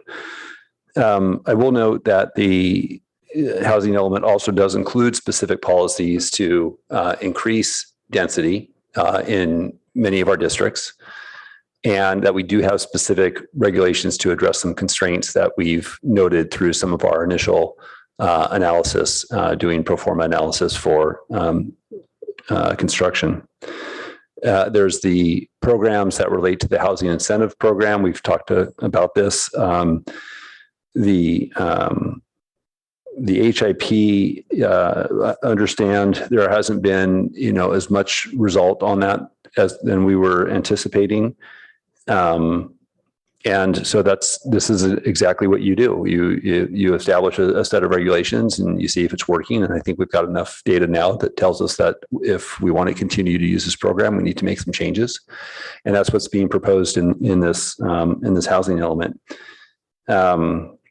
We want to, and this is additive, right? This is not required for RENA. This is something that is an extension of our housing production interests. And we would envision that the incentives that the city would authorize under this program would be much more attractive than a development under state density bonus. So we see that as a net positive. There was a comment about, and Brennan, I'll just, from our consultant team, from Rincon Consulting, I'll tee you up here now in a moment for a conversation on financial feasibility. But before we get to that, I want to note the timelines. And we talked a little bit about this too with the objective standards, but I want to go on to also articulate some changes that are included in the housing element. A change that we've implemented this year, which is to get housing projects to the Architecture Review Board within 60 days of application submittal. This is a big change. Ordinarily, we would not send a project to the Architecture Review Board until it has gone through a internal process and the applicant has revised its plans 2 or 3 times before sending it to the Architecture Review Board. This takes the original plan set, sends it to the Architecture Review Board, gets initial feedback, and we would envision streamlines the application review process. And then you'll also recall that there's a program in the housing element that stipulates for housing projects that we would reduce the number of Architecture Review Board meetings from the existing code standard of 3 meetings per project to 2 for a housing project. So we do think there are a number of components of our of the housing element that would address that. We're certainly welcome to hear if there's other additional recommendations that the commission may have on that issue. Let me ask, because the other point that Palo Alto Forward had addressed was about financial feasibility of projects. And so, Brenda, can I ask you to speak to that issue? Sure. I'll talk a little bit and then may ask Veronica Tam to come on and see if she can follow this up. But really what we look at when it comes to site inventories is, and particularly for sites that are suitable for low income development, we're really looking at the density to plan ahead for what could be constructed there. So we're using density. We're basing feasibility on the base density and what could be achieved. A couple other factors come into play. I spoke a little bit earlier about what we've seen developed, densities that we see achieved, that comes into play there. But really, the analysis that we do takes a look at the parcel and what the density could be realized on that site. We aren't under obligation to ensure that the parcel is financially feasible. It's just that it could be developed under that density. That's what HCD uses for their feasibility analysis. Veronica, anything else you want to add? Yeah, just want to kind of want to emphasize that no density would make it a project financially feasible as affordable housing, because developers are not obligated to build affordable housing. So density alone is not the reason why you would get affordable housing. At a certain density, you'll be able to get subsidies that are reasonable, that you will be, most affordable housing projects are being built with some kind of public funding. The most typical funding is the low-income housing tax credit. And for projects that would be able to successfully get some kind of funding from the state or from the federal government is that you need to have a certain density in order to get to it, to get to the number of units. And that at that kind of density, the amount of subsidies would not be prohibitive. And I think that's what the state is using a default density for.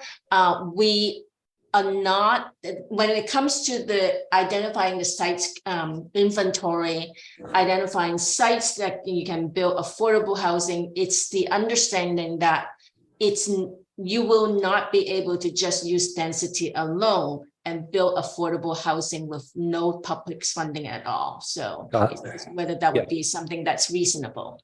Yeah, got it. I think that answers my question, basically just framing it as we think that the assumptions are reasonable, and we think HCD will also not raise further objections or complications based off of those points.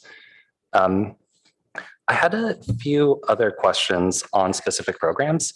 So on program 1.5, Stanford University lands, the timeline was shifted up, which I think is great, to initiate conversations with Stanford, Simon Properties, and other stakeholders by December 31st, 2025. I guess I wanted some context on what it means to initiate a conversation and whether that timeline could actually be more aggressive. I know that a lot of folks are very interested and potentially excited about housing in the research park and shopping center. And so that's on page 510, program 1.5, and letter B is what you're referring to. I think it is, as it states, initiate conversations. That means us, reaching out to Stanford and Simon Properties and talking about a future, our future interest for housing at those locations. And that's what we're committing to there. And again, this is really kind of a focus on the next, cycle 7 RENA cycle, as opposed to the current one that we're in. Okay, got it. So we, I guess implicitly, aren't thinking of any scope for any changes down the line with this cycle on Stanford lands beyond the sites that are already, besides the Stanford sites that are already identified. That's correct for this for cycle 6. Okay. All right. I guess, okay, I also had a question on program 310, which, let me pull up the page number. The conversion of commercial uses to mixed use developments, which I think is mainly talking about downtown, Calab, El Camino, things like that, and how to build housing more aggressively there. I guess, first of all, I would also just echo member Bert's point that we could potentially have some scope for looking into office to housing conversions in this program. And I guess the bigger question here is, how do we think about spot zoning along El Camino in particular? Like in the current housing element, it seems like we're just doing a lot of spot zoning up and down El Camino for a bunch of specific sites. Have we considered just trying to zone that strip more consistently, or what are some of the trade-offs or thoughts there? Okay, so the questions about El Camino and are you the changes that you're referring to, are you looking at that from a site inventory perspective, or are you looking at it from a development standard perspective? When you say spot zoning, I guess from a site inventory perspective, in that I'm looking at a map here. I don't actually have the figure number, but there are a number of sites up and down El Camino that we've identified, and that we've also identified as sites for upzoning, right? Okay. And if we have a general interest in upzoning along El Camino, it makes sense to me that having some consistent upzone along all of El Camino or all of the Calab area or all of the downtown would actually help incentivize housing and remove uncertainty and give us flexibility for developments that might emerge a year or two or multiple years down the line. And so I'm curious why whether we're committed to the spot zoning approach along El Camino or some other areas, or whether there was interest or consideration of like broader upzoning along that strip as part of the site inventory. Yeah, no, I think I understand your question now. And I will say, I don't look at it through that same lens of spot zoning, and we can have another conversation about that. That in and of itself is not an impermissible form of zoning, provided there are certain findings that are made.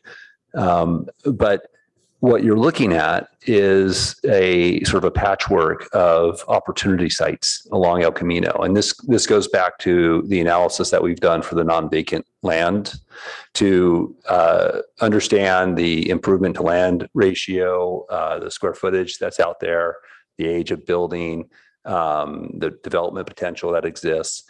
And it's not uniform because sites are developed in, at different times and different sizes.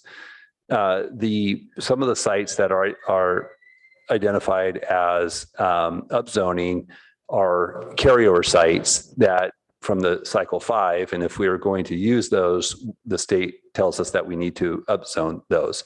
I will note that along El Camino, for instance, many of the properties along El Camino actually do not have a density restriction.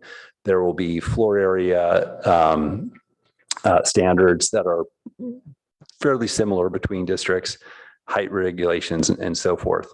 All that is, so that explains why you see what you see. But certainly the city could, and I think the council has signaled an interest in this too. Recently, they've talked about coordinated area plans, and El Camino was identified as one of the areas that is of an interest to explore. I do think that there might be some other areas that we may want to prioritize before we looked at El Camino. But no objection to the concept that you're proposing. It's just not specifically included in this housing element.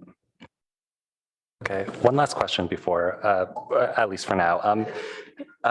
And this is an SB9 question, I guess. So we spoke a lot about the movement from 800 to 1200. I think this makes sense to me. I understand the intention of going to 1200 as well. Would it be,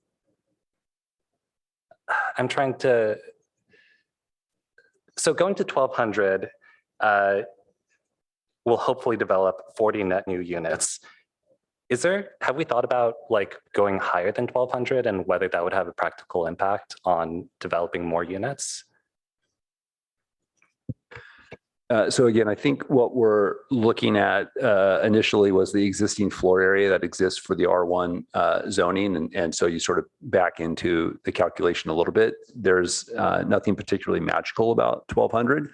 But, we begin to see larger units and more bedrooms as sort of the incentive for that. If the commission, this will require a code change to implement, and that will come before the Planning and Transportation Commission.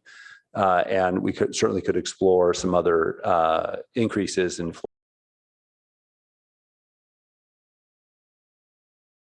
and then the plus is just something that we can figure out later. It could be. I think what we're setting forth here is the program, and then of course, we just would want to back that up with our analysis and recommendations, and understand how that aligns with the program. Cool. Thank you. Commissioner Heckman. No, Rectal. Okay, sorry. It's hard to tell. I apologize in advance for all the mistakes. Okay, yeah. HCD seems very interested in AFFH, which is understandably so. But that's a really hard subject, right? The easiest way to get affordable housing is just to subsidize it. But if we have to subsidize every unit that we're required to build for affordable housing, we don't have enough money for that. So we have to find other ways of encouraging low-income people to live in Palo Alto. Is there a way to mandate Section 8? For example, say any apartment complex with more than 20 units has to accept Section 8. Would that be legal? So let's ask Mr. Yang if he can join us on that. Yeah. So I believe all apartments cannot turn down an applicant based on participation in Section 8, but there's I don't think we can mandate that they offer a particular level of rent. Certainly outside of sort of like the standard provisions of rent control ordinance. That the hurdle is that in order to accept Section 8, you have to have rent in a certain category, certain threshold. So I'm not well versed in the details of the Section 8 program. Okay. If I could just jump in. Yeah. With Section 8, they have what are known as fair market rents, which set maximum rents at a certain level, which Section 8 certificates will pay for. However, Palo Alto rents generally exceed the fair market rent set by HUD. Therefore, they can't use certificates in Palo Alto because it won't cover the market rate rents. And they don't scale by zip code or anything like that. Nothing like that. I think it's county based. Therefore, we would have to require the landlord to lower the rents to accept the Section 8 certificate. So. Okay. And the low income tax credit was mentioned. Is that require some subsidy from the city, or is that something that people can qualify for, or that landlords can qualify for without a city subsidy? Generally, for low-income housing tax credits, it's on a competitive basis through the state, and so a public subsidy helps increase its competitiveness during the application processing or evaluation.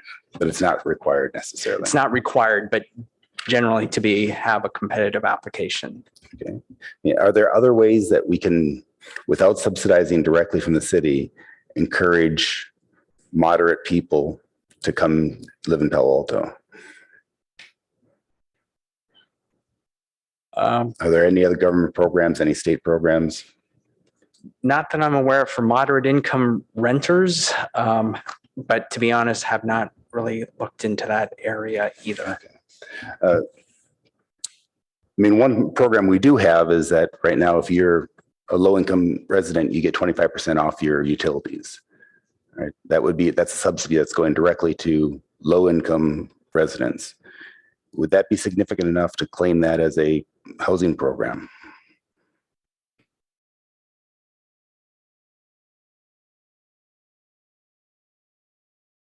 Explore that. I don't know if Ms. Tam has a perspective or, on that. That's an existing city program that we have through our city utility service. I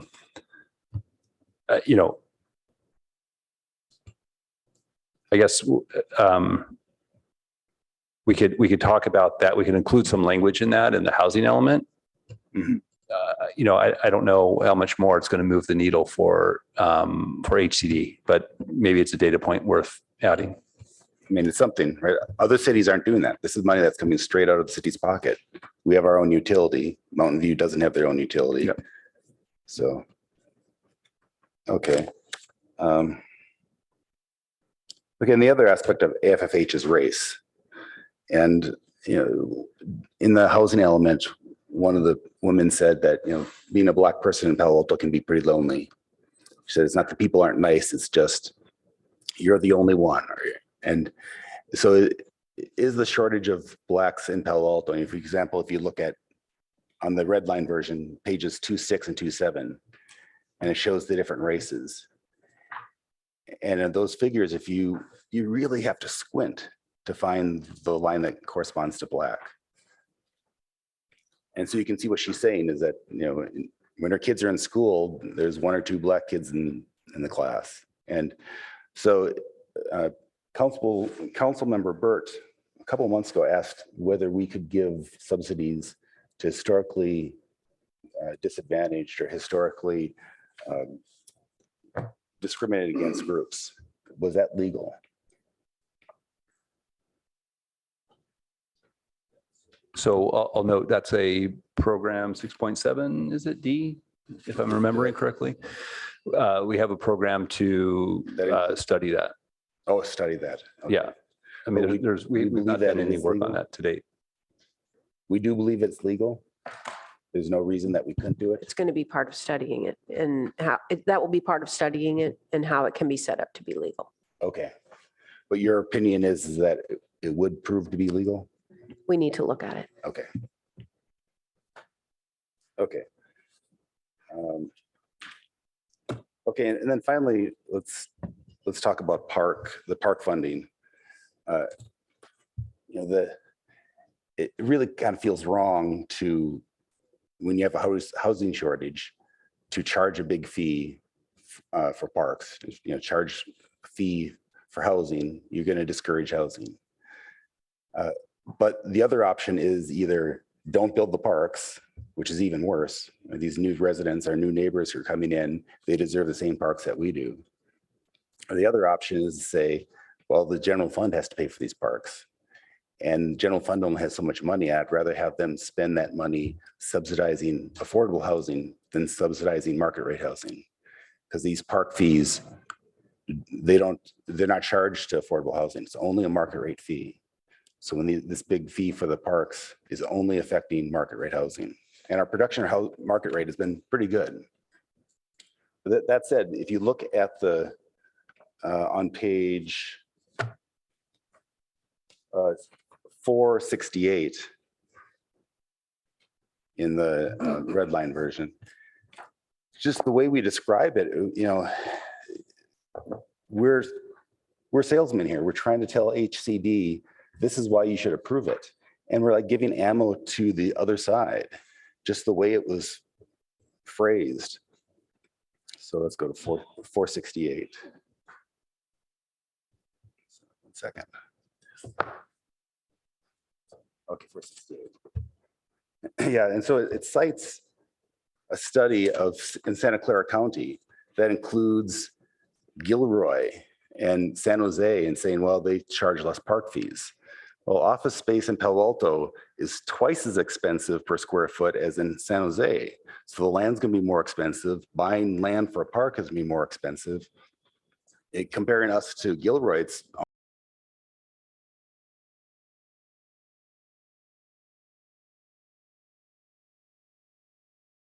office space in Palo Alto.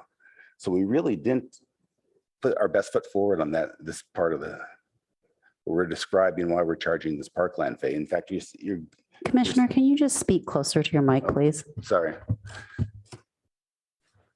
So in fact, we're bringing up spurious data points. They're apples and oranges that are undermining our argument that we're pro-housing. And that this is actually saying here, no, we're anti-housing. And it's not that we're anti-housing, it's we're pro-park. And the uncomfortable fact is that parks require land, and land is really expensive in Palo Alto. And if you look, the nexus study, state law requires a nexus study. We used $6.5 million per acre. That was the land acquisition cost we assumed. You can't buy anything in Palo Alto for 6.5. That was a really conservative number. Los Altos uses 11 million in their nexus study. We use 6.5. For example, the Pizza Chicago site that was sold, it was a tear down, sold for $21.5 million per acre 4 years ago. And that's typical. And so we're talking the amount that we calculated in that nexus study was maybe 1/3 of the market value for the land acquisition costs.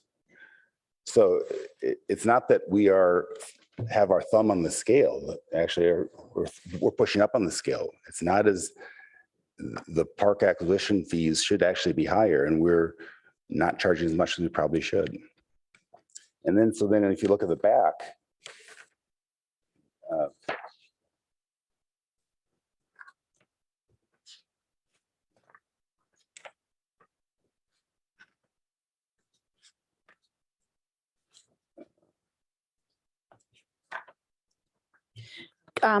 Should we Okay. come back to you? oh no, Or are well, you? anyway, I'm a little concerned about the sad look on the faces of our council as Okay. we So- spend a lot of time. Okay, but I mean, the end point is that whole section, I think, has the wrong tone to it. The wrong tone that we are charging inappropriate fees, and that's necessarily the case. It's really the fact that land is expensive in Palo Alto and parks takes a lot of land. Okay, so if your fellow commissioners agree that that's a section, and I think you're talking about page 468, that if that requires some adjustment, we're happy to do that.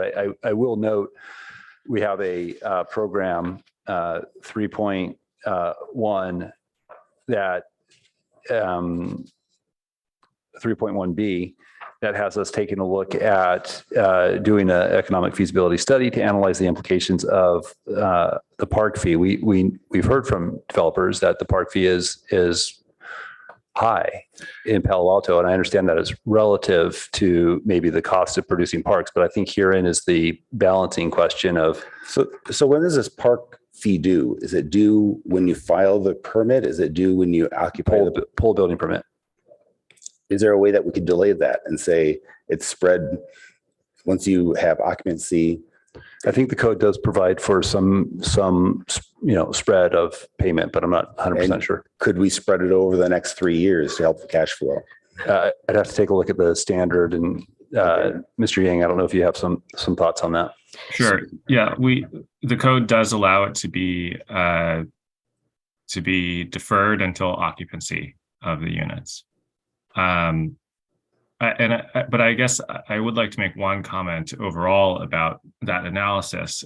It's in the section of our housing element that identifies potential constraints to housing, and our obligation in that section is to discuss things that might constrain the production of housing. And it's not a comment on whether it's noble or not to have that, or if that fee is supportable. It's just about whether or not it could constrain the production of housing. You could state that it could, but you just give one side, and there really is not just one side. It is a balancing act. Like I said, it just feels wrong to charge a fee on housing when you have a housing shortage, but it feels even more wrong not to build the parks. And so you need to discuss both sides, or you're taking stuff out of context.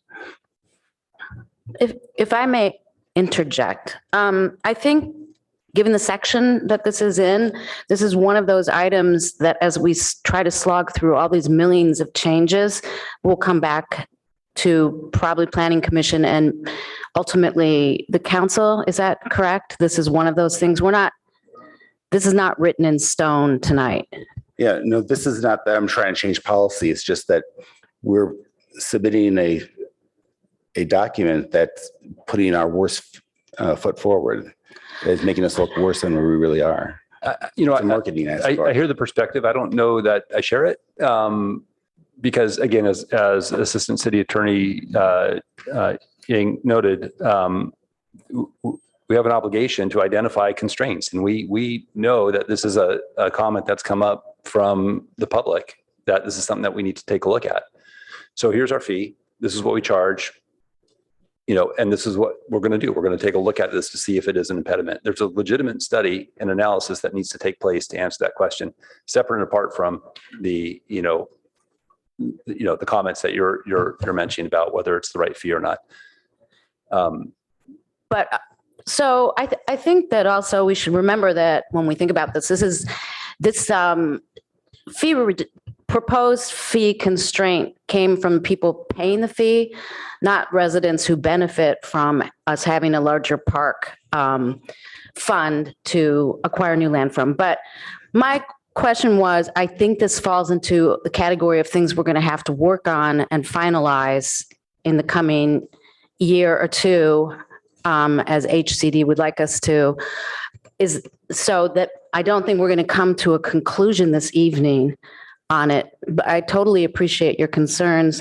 And when it comes to motion making, you might want to call that out as something that is particularly unwelcome as stated. Okay. Is that a good solution? No, I understand we have schedule constraints, but we also are trying to convince HCD that we have a good element, and this section is degrading it and inaccurately degrading it. So. I don't believe so. I think we're being honest with the fact that this is a possible constraint to housing. It just is. It's a big fee. We need to study it. And that's not passing judgment on whether, it's the right fee amount or, how we're tipping the scale.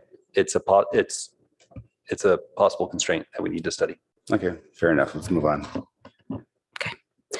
Commissioner Templeton. Thank you. I appreciate the comments, and it is a good discussion we should have in the future on what these fees should be and how to make sure that we're protecting parkland. It's, I think what's before us today is not to modify that, but to reflect what's existing. And that's the only way we're going to get through it, because there's everything here we want to optimize. And to the chair's point, you know, for the council, we're such nerds. We love this stuff. I apologize. I'm sure we all want it to be done faster, but there's, you can see our passion. The reason I bring it up is it was brought out specifically in the HCD letter. And it bothers HCD. And if we leave this out there, it'll come back again. I don't know if it's within the scope of tonight, though, and really that's up to the staff, and it sounds like they're saying it's not, but we should, you're right, we should discuss it and try and improve it. I also just wanted to appreciate that you brought up some comments about racial and ethnic diversity and economic diversity. And I just want to go on the record that to clarify some comments that could probably have been taken out of context or the wrong way. I think we all know that anybody of any ethnicity can have high, medium, and low income, and not a particular group. So just want to make sure, because they were said together, but I think you meant as separate things. No, yeah, it was totally separate. Yeah, just wanted to clarify, because I think it would be possible for someone to inadvertently construe it in a different way than you intended. So, and I think you also, this was very subliminal, but you were talking about the redlined version of our document, but redlining, as we know, is a major constraint to the diversity, historical diversity in Palo Alto. And I don't think we can address that specifically in the housing element, but it's worth noting here that that's something that is historical, that we really actively are pursuing, undoing some of that diversity we lost with the redlining. So just to clarify, so nobody gets concerned about what we meant there. So that was the extent of my comment. Thank you. Commissioner Aiken? First, I wanted to thank staff for the responses to all of my written questions from last week, which is partly why I'm quiet tonight. But that leads me on to the next point, which is you've convinced me that this is a solid piece of work, and I believe it addresses the state's concerns in good faith. So I, for one, am pretty satisfied with how this is going. Thank you. Thank you. Commissioner Heckman? Thank you, Chair. So I think the council recognizes that the PTC does not use that same 5-minute protocol that has gained favor at the council, but maybe we should think about it from time to time, particularly in joint meetings. I guess I want to start. We all know that the big news here is the HCD has tripled our unit requirement from roughly 2,000 to 6,000, and we have to have a housing element that addresses how we're going to do it. What maybe gets less news is that the contents of the housing element have changed dramatically since our last housing element, the fifth cycle, and that we're compelled to do that work really without a template, because to some extent, and this is, I guess, my opinion, the HCD is in some ways making it up as they go along. And we don't know what they're going to make up until we get a letter from them. And so we are in this reactive mode, and the PTC looked at the draft housing element on March 8th, right? March 23rd, HCD letter came in. Now it's 6 weeks later, and we have this amazing, remarkable rewrite in the red line that I mean, there's so much work went into that, and the matrix that was put together. And so I really just wanted to start by expressing appreciation, which we've heard from council members and commissioners, of this amazing effort, this Herculean effort by our planning staff, led by Mr. Wong, but with a tremendous supporting cast of staff members and consultants. because I think it would have been very easy. It would not have surprised me if we weren't ready to go tonight, but we are. And that is really a benefit to the city of Palo Alto. So thank you to staff for that. I think that tonight, the most important thing that we need to accomplish, Planning Commission and Council, is to really end whatever potential exposure we have to the builder's remedy right now. And the way we do that is by adopting what we believe in good faith to be a substantially compliant housing element. And I'm hoping that's where we go tonight. I haven't heard any from my fellow commissioners, any substantial revisions that could delay that. Of course, I don't know what the council's comments will be and whether there will be something that can't be dealt with tonight or dealt with.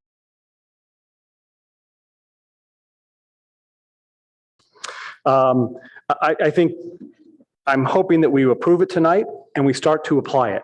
And to the extent in applying it over the next year or two, we discover shortcomings, well, we've got up to 4 times a year to amend it. And that's the process I think we should follow. Let's get this done. Let's get it submitted to the HCD. I have considered the addendum, and I think it does adequately analyze the impacts of the delta of the 665 unit delta above what was analyzed in the 2017 EIR. And I think that the housing element with the revisions that the HCD has recommended and that staff has faithfully implemented in the draft, I think it adequately addresses those concerns and that the Planning Commission should be recommending approval. I will mention just one thing. In my read of the various changes, I saw a few grammatical errors and typos, and those are to be expected given the speed which this work was done. I would think that in a recommendation, we would want to give staff the flexibility as they go through this to clean up whatever they find, just so that staff doesn't get accused of making a change that was not authorized by the council. So those are my comments in less than 5 minutes. Thank you. So interestingly, I'm seeing no more lights. And I kind of think that's because, as Commissioner Heckman just said, this isn't maybe we're not enthusiastic. We've seen this many, many times, except for our new commissioners. And for my part, I'm not very enthusiastic about this, but it is state law. It is a state law, a series of state laws and state requirements that I feel will hurt our community more than help it. That does not address the affordability problem in housing, that will be very deleterious to our environment. That being said, what are we supposed to do? We're not scofflaws.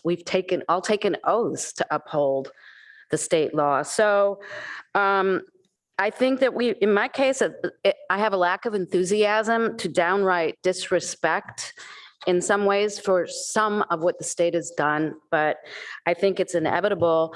And I think some of this, as it comes back to us to iron out details for municipal code changes, we'll have to really talk about. I'm particularly concerned about air quality near the highway.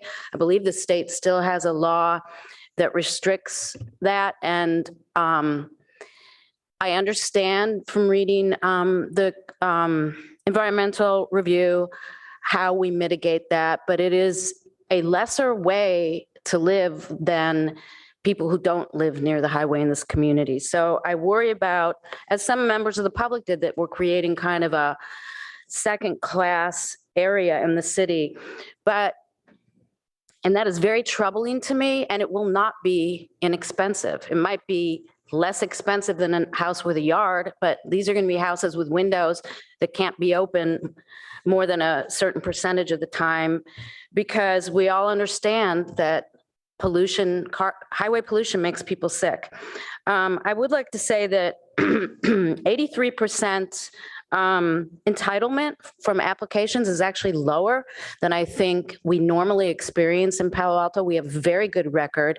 I've heard 90 and 95 from staff, senior staff planners before. And I think some of that is due to COVID and the financial institution and lending prices. One of the things for me that stands out also is the lack of contribution from Stanford, given that they are such a huge employer in the community. But we've been talking about this for years. So now we have to move on. I also am concerned about 6.3, which is the response to SB 9 and the new 1,200 square feet. But I think we'll iron out some of the details of that as we talk about changing the municipal code. And specifically, that data is based on census tracts, which don't correlate.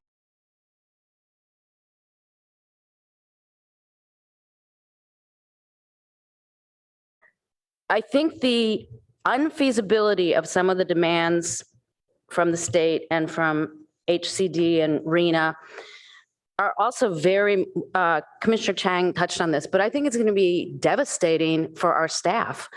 I don't know how they will have the time and how we will have the money to do that. And I think it will hurt other things we want to do for people in this community.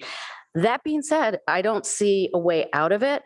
And so I just want to make those general comments because I don't think there's any point in rediscussing everything in detail this evening. And we'll have a chance as we go through the next year or so when these items come back to us as municipal code changes. So I'm wondering if my colleagues have any other comments or questions at this time. And if not, we will be looking for a motion and a second.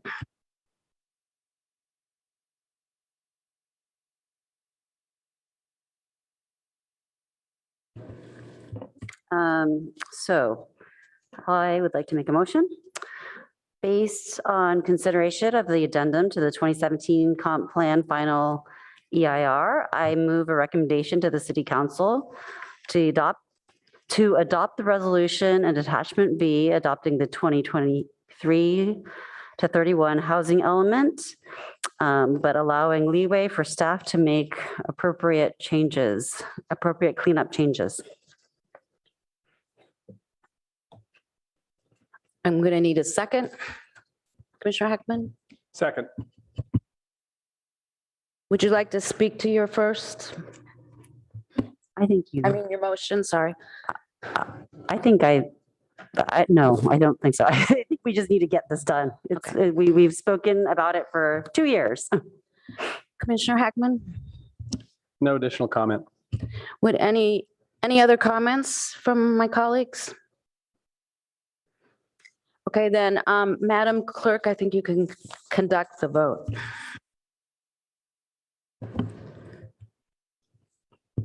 Commissioner Templeton? Yes. Vice Chair Chang? Yes. Commissioner Rectal? Yes. Commissioner Akin? Yes. Commissioner Hetchman? Yes. Chair Suma? Yes. Commissioner Liu? Yes.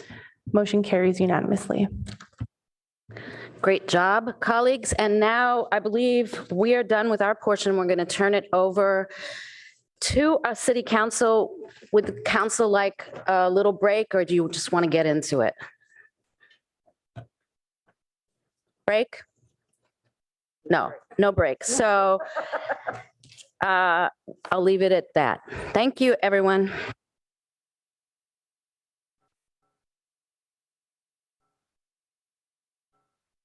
Oh, and commissioners, if you can stay tonight, the staff would like there to be a quorum if you can stay. And if you can't, that's fine. And we can sit in the first 2 rows.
All right, it's back to council.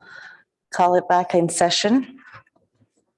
And I want to start off by just thanking staff for the work that they did, but also to PTC, to all the commissioners at Planning and Transportation for all the work that you have done over the last 2 years or maybe more. But thank you for your deliberations and for your recommendation. Okay, back to council. Feel free to start it up. And I see first person. Thank you. Councilmember Vinker. Thank you, Madam Mayor. I have the pleasure of being a homeowner who lives within 500 feet of First Congregational Church, one of almost 300 properties listed on our housing site index, and the good fortune of providing legal advice to Stanford University on life science patents. Because of those two things, I have sought and received guidance from the FPPC and the city that I should recuse myself from the first portion of the housing element discussion related to those property owners. So I will recuse myself now. Thank you so much, Councilmember Vinker. And so I will defer to the city attorney for your comments and Sure. instructions. Thank you. Sure. So for council members who haven't gone through this before, this procedure is called segmentation, and it is available in the law. And in this particular case, we actually got specific authorization from the FPPC for Councilmember Vinker and for the whole council to do it in this way. So this is a multi-part decision that you have before you. You have many sites, you have many programs. And so Councilmember Vinker has what is called a conflict of interest under the law that requires recusal on a part of it. And so you have to do that part first while she is recused. So you're now going to discuss a handful of things under the housing element. This feels a little bit like taking the small thing first when what your instinct is to talk about the big thing first, but this is how the law requires it to be done. So you can discuss the First Congregational Church, which is one of the churches where it's on the list for potential housing in a parking lot. And also the Stanford related items, which are a couple of sites and a programmatic mention as well. It may be that this part of the discussion is very brief. That is fine. You do need to discuss those issues and come to a full resolution of how you will approach them. Then Councilmember Vinker can regain her time on the dais and you can discuss the whole rest of the housing element. You cannot revisit and reopen the Stanford items at that point.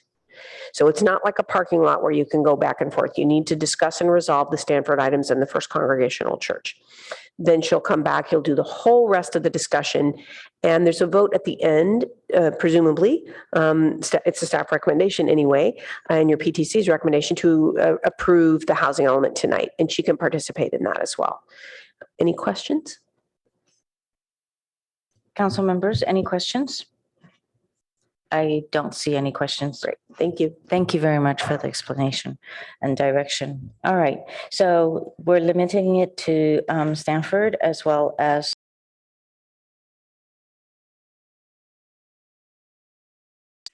discussion. Councilmember Lowing. Yeah, I would just comment that relative to where we are right now in the housing element, that the issue of Stanford is at least in abeyance, if not closed.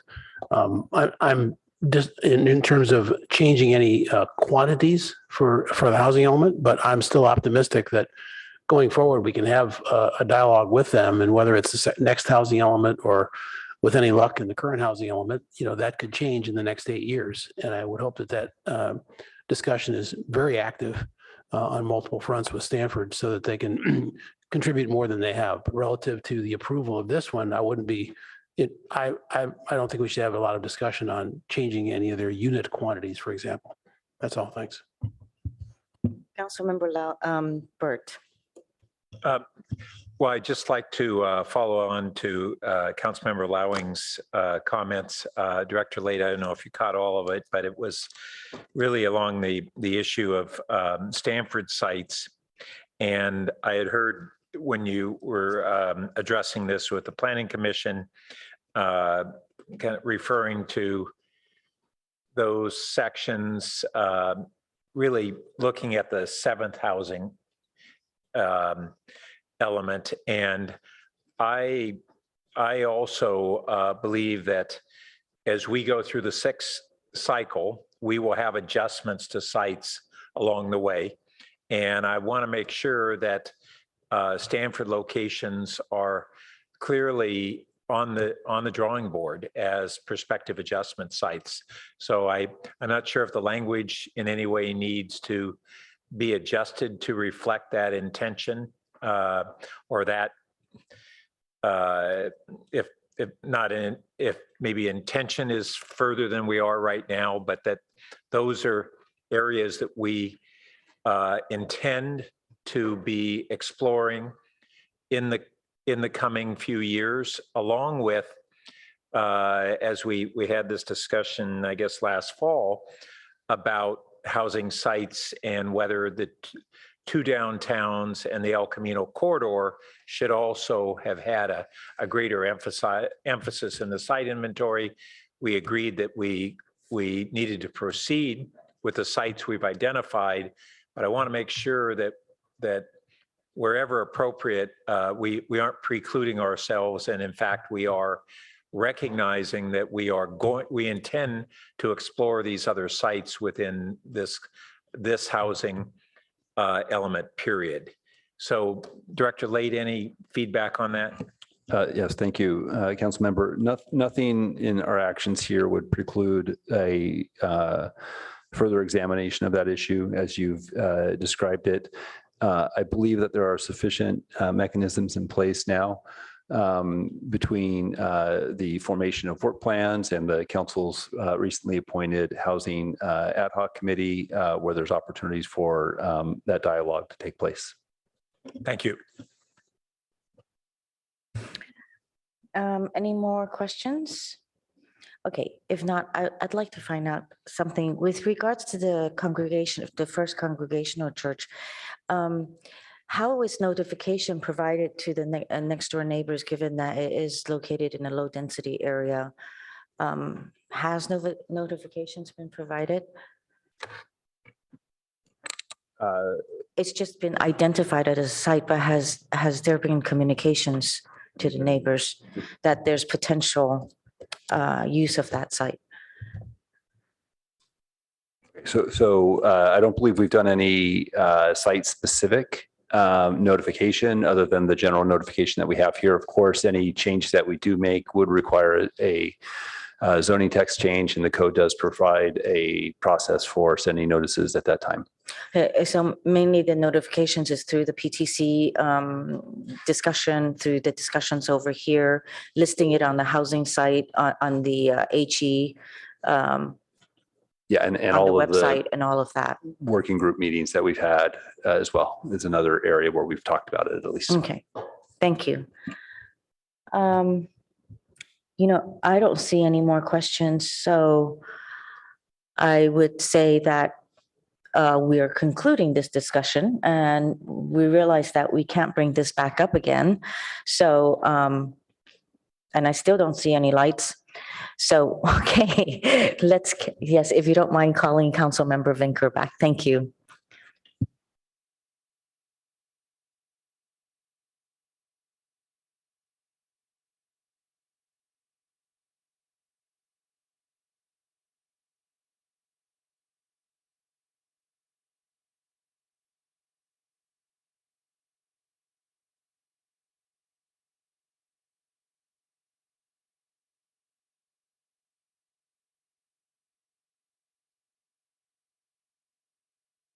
Thank you, Councilmember Lowing, and welcome back. Okay, now we can go ahead and continue discussion and questions. We will go through 2 rounds of questions and comments.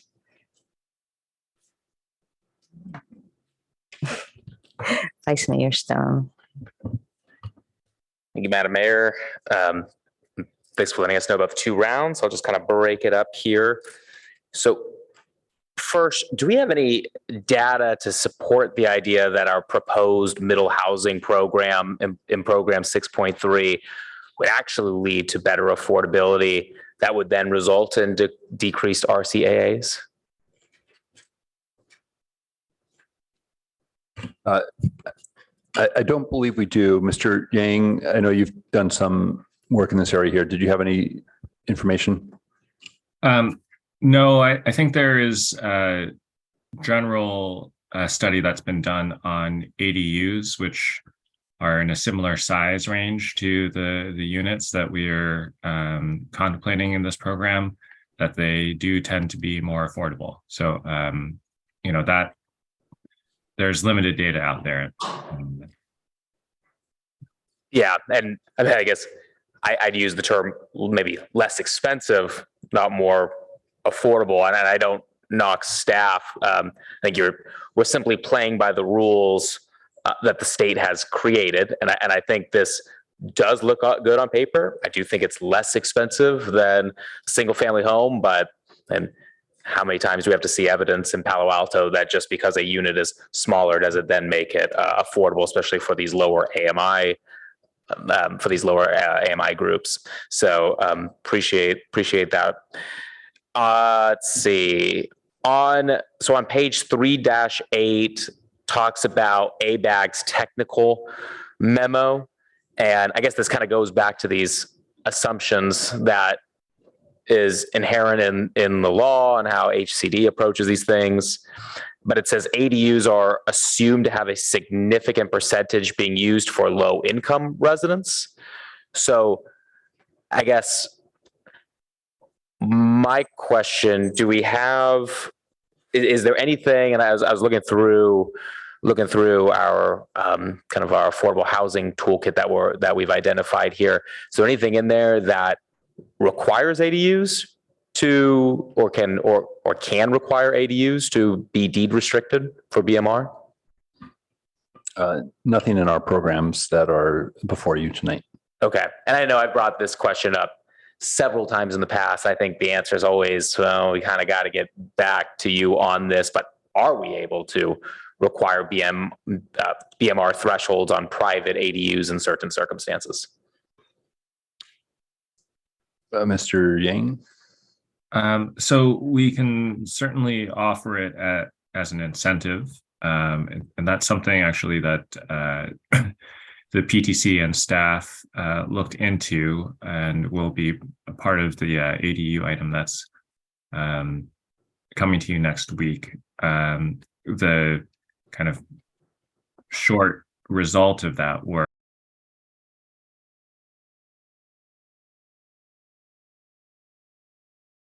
Alta Housing did not think that it was a good use of city resources or of their resources to administer that type of program. Okay. But I guess regardless, under the state's logic, it doesn't matter because a percentage of these ADUs are going to be assumed to be very low income, et cetera. That's right. Okay. Which again kind of comes to the absurdity of this entire process. I mean, we all know none of these ADUs on the market are going to be for very low or low income people, and I think the vast majority of them. And I think a study on this would be great. And maybe we'll be able to do this one day. But I would think the vast majority of our BMRs would be in that above moderate income range. I mean, I personally looked at BMRs on the market; they are far beyond what I can afford, and I think a lot of people in Palo Alto are like that as well. And just final question, and this gets to what I think Commissioner Chang was discussing, and I don't expect an answer, but it'd be interesting to be able to see it when we kind of look back on this process. Do we have an estimate on how much this entire housing element process has cost the city? No, we don't have that. Okay. I would imagine a lot. And so I could tell you there's a lot of hours that we've put into it. I would think so. And I always would be just curious what those resources could have been spent on true housing production. Maybe not, but I think it'd be helpful to be able to see that number sometime to reflect. But regardless, really big thanks to staff. When we started this process a couple of years ago, I thought this was going to be an impossibility. And thanks to staff's work and our working group and the ad hoc and really just countless hours, we're finally here. So I appreciate it. I have a couple more comments and questions on the next round. Thank you. Councilmember Lowing. Thank you. I would be absolutely remiss if I didn't join everyone in saying thanks, because I was involved 2 years ago in the Housing Element Working Group in that very first meeting when we got together and said, what's this Tim guy going to tell us to do and how do we get this done? And then reporting back to the Council Ad Hoc Committee when we actually found 6,000 units that we believed in, and that relieved them for a long time. And but it's really just been remarkable work by staff, Tim, John, Claire, so many people there, and the working group and the public and the PTC, clear team effort. I think the turnaround that you did seemed excruciating because it took a whole 6 weeks or something like that. But I'm teasing. I think what you came back with was very high quality work. You answered very specifically exactly the questions that are being asked by HCD to the best of our ability. And I think that's in good shape. I'll come back and make some other comments on that. I also want to pick up what my original question I was going to ask during clarifying questions and decided to hold it has been now mentioned a couple of times, but HCD now wants the projects implemented sooner than was granted. And you correctly say that this presents a significant staffing resource. You're going to request budget dollars now, either consultants or people, because 60% of the implementing objectives are supposed to be completed in 2 years. So I'm just giving you a public opportunity to also ask for more funding, but also to ask you a question of by definition, there's ramp up time of finding people, getting them up to speed and so on. And is that a constraint to us getting implementation done? We know it's a constraint to other things you have to do, as two commissioners mentioned. So I just wanted to give you an opportunity to speak to that. What's practical here in regards to staffing? Yeah. So thank you. Yeah, thank you for that question. This is something that we're working through now through the budget process, working with the Finance Committee. We've had some conversations about that. There's a lot of work that we have to do, and through a combination of staff resources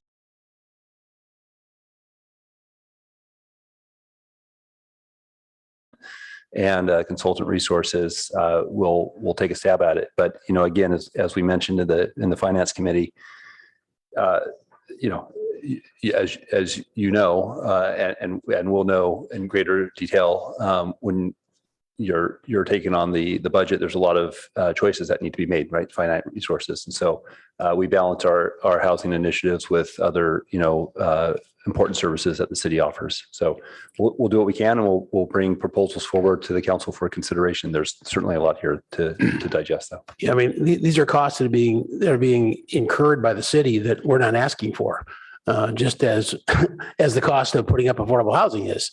So you should be realistic and forthright about that, and just say what it's going to cost and what the alternatives are. So I'm sort of thanking you in advance for what your next 2 years are.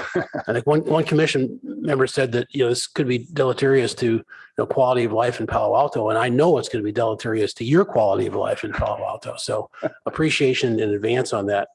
I want to ask you a question that's relative to implementation as well. Goal 5 says we need a broad breadth of housing diversity. In doing your modeling, you gave a couple of examples that were very interesting. Glad you're doing that.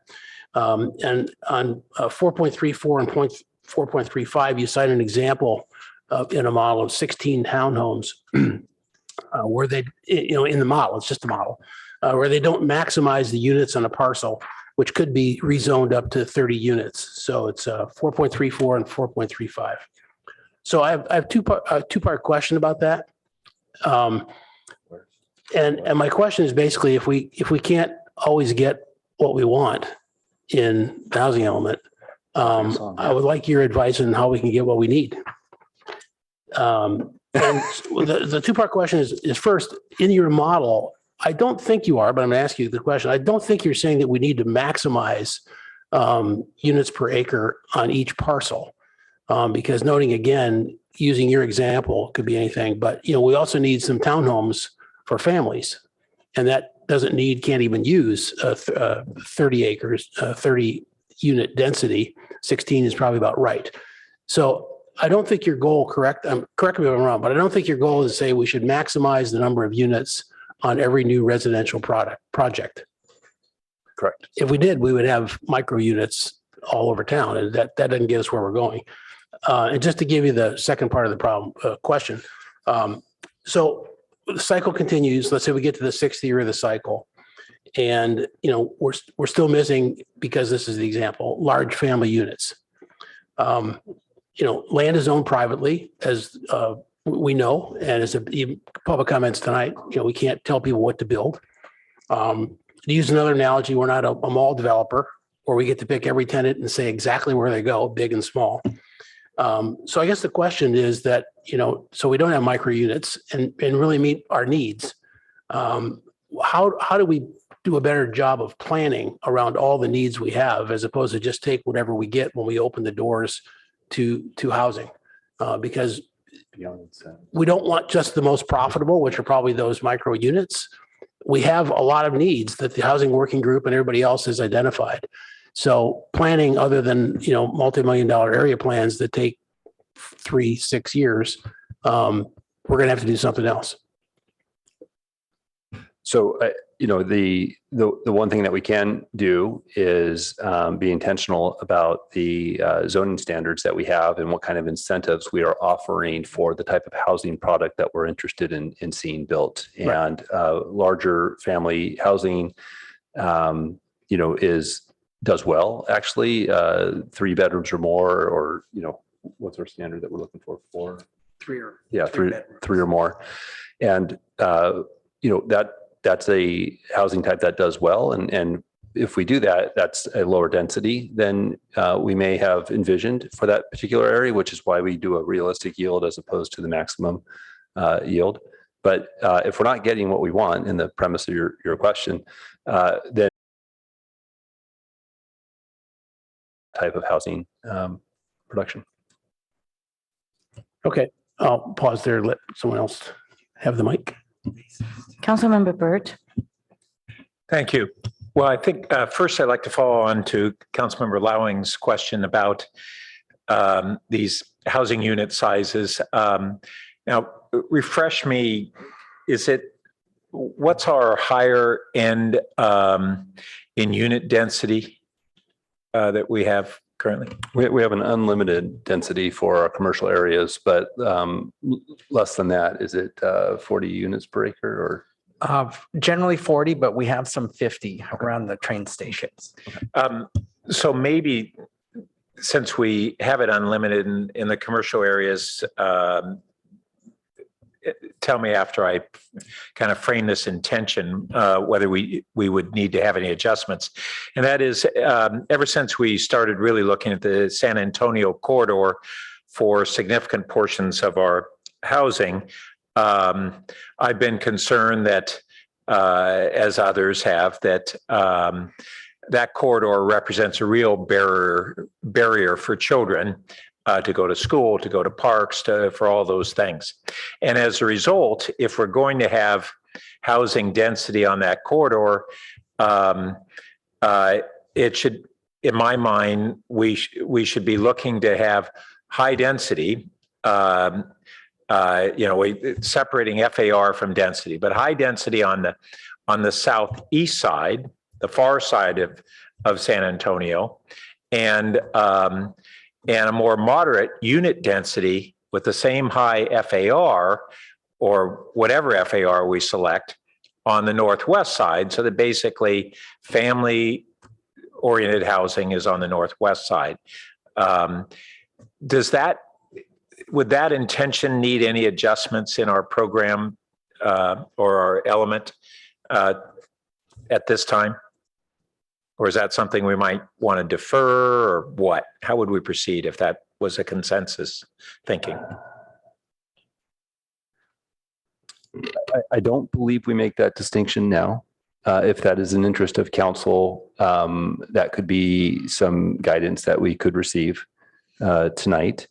Okay.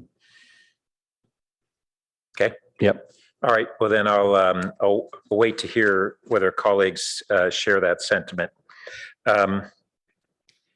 And then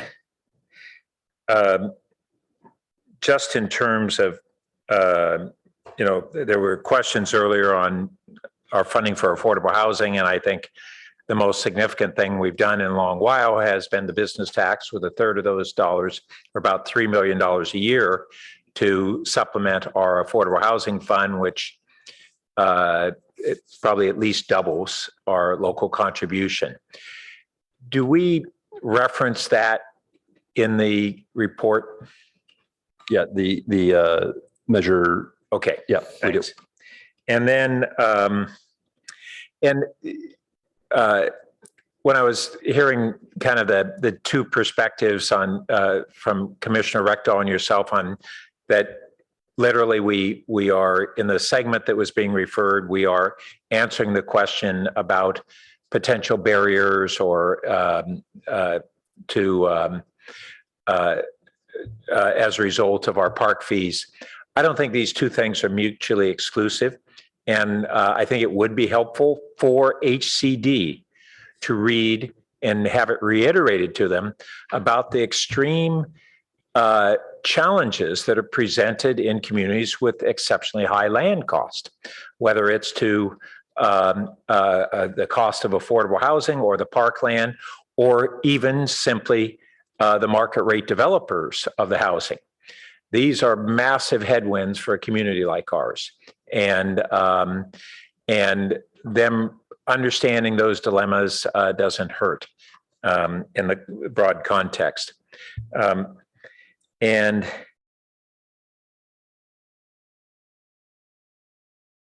that really focused on just the last housing element? Is that the intention there? Nothing more broad than that? No, it's focused on fifth cycle. Okay. And lastly, thanks for noting during the PTC, this program 6.7D, which is that we would be exploring prospective preferences for historically disadvantaged populations. And, we've got a lot of ways that we talk about zoning having impacts, and there are very few ways that we can redress those past practices. I think this is one opportunity. If we can do it, it would really be significant. It hasn't been done to our knowledge in many places, if any, but I really think it could be meaningful. So thanks. Councilmember Vinker. Thank you, Mayor Koo. First, I would like to comment on Council members Bert's comments about San Antonio. He asked if other council members would agree with him with respect to having lower density in the Northwest area. And yes, I would agree with that. I also want to respond to a public speaker talking about the disproportionate amount of affordable housing in that area. And I think that while some should be there, it would be nice if we could redistribute some of that as well. But I want to ask questions on two topics. One, the speed of the expedition of the review process, but I want to go back to my questions about non-vacant sites, just for continuity first. I really appreciated the answers from Attorney Yang. But I'm struggling because I did look at the, let me pull it up, at the guide that the public speaker spoke about on page 27, and I need to get it here. Okay. And so I'm confused and I need some help because we talked about Berkeley and using the ILRs and all of those things. And maybe you could help me on, I was just there. There's a reference in the in the housing element to certain factors it talks about, and I'm thinking that, here we go.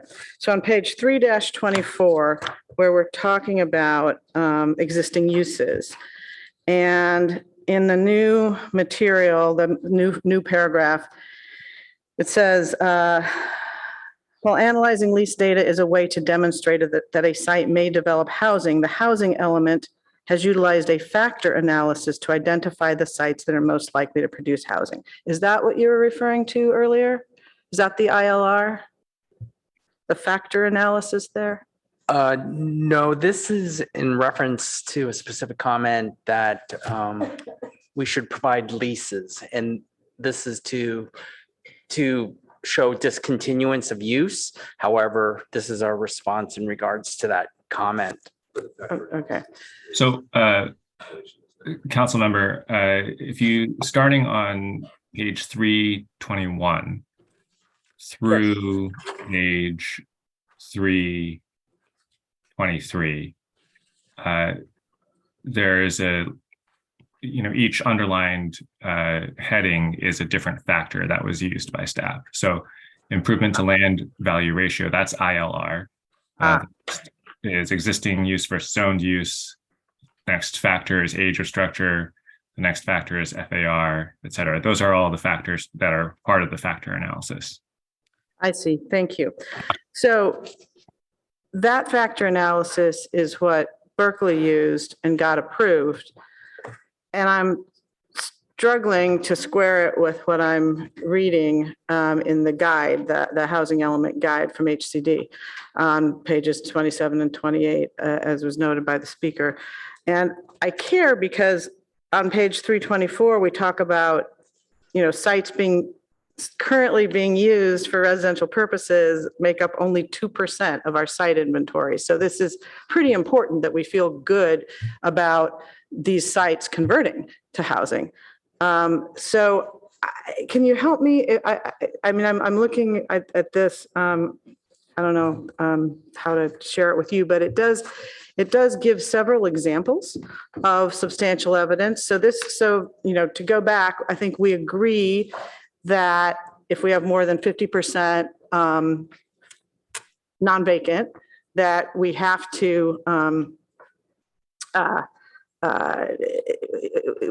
it does trigger this presumption against us. And so we need to find substantial evidence that there's a likelihood that it will convert. Substantial is less than a preponderance. So we don't need a ton. We don't have to tip the scale, but we have to have something good. And we've been talking about the trend analysis and the ILR and all these things. But when I read this guide, it talks about the examples being very specific. The lease for an existing use expires early. The building is dilapidated.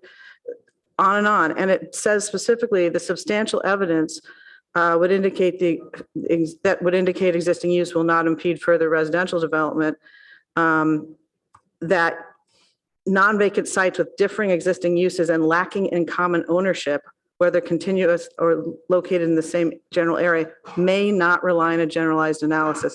So I'm struggling with which way to go here. So can somebody help me out? Understood. I'd like to ask Veronica Tam or Brenna to respond. Yeah, I guess, so Brenna, if you're on still.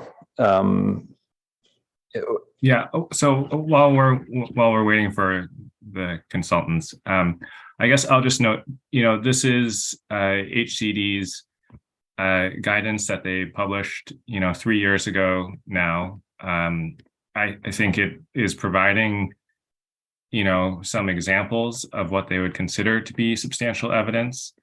I guess I would also say, I don't think we are doing just a generalized analysis. We are looking at each of these factors for each site.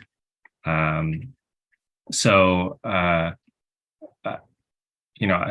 consultants can speak to their experience, and obviously, we've also seen other jurisdictions that use the same type of analysis that we did, that HCD conceded was substantial evidence. I want to make sure I heard you right. I think you said you looked at each of those factors for each of the sites. Is that right? So somewhere, it may not, I'm assuming it's voluminous, so it's not in our packet, or it is, I know I missed it and I apologize. There is this evidence for each site. Yes. Correct. Yes, I believe it's Appendix D, which is our sites list. Right. And it may not be as part of this, but it's certainly available online. But for example, on the sites list, it'll tell you what the existing use is, what the FAR coverage of that particular site is. When the building was built, the year the building was built, and potentially some CoStar information also. And that all that information applies to each specific site. It could be a parking lot or. What is CoStar? Yeah, just another, it's a real estate, data. And it was just another factor that we used to help us assess that. And we would get this data, we'd get this information, and we would screen out properties that didn't meet our threshold. Berkeley, I think Tim mentioned earlier, Berkeley used an ILR of 2.0. We used one of 1.5, so a more conservative, a higher bar really to address that. I don't think they did CoStar data, but we did. So this is the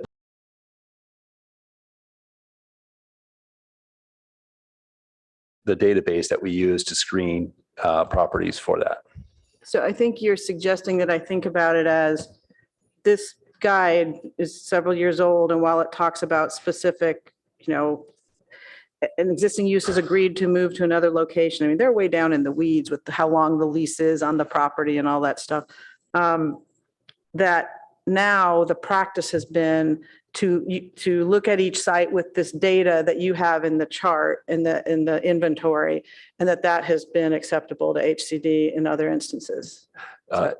Yeah, I mean, that's, we don't have the authority to require, and property owners don't have, an obligation to submit lease data to us. And, that understandable, that could be some good information to have, but we're not going to get it for every property.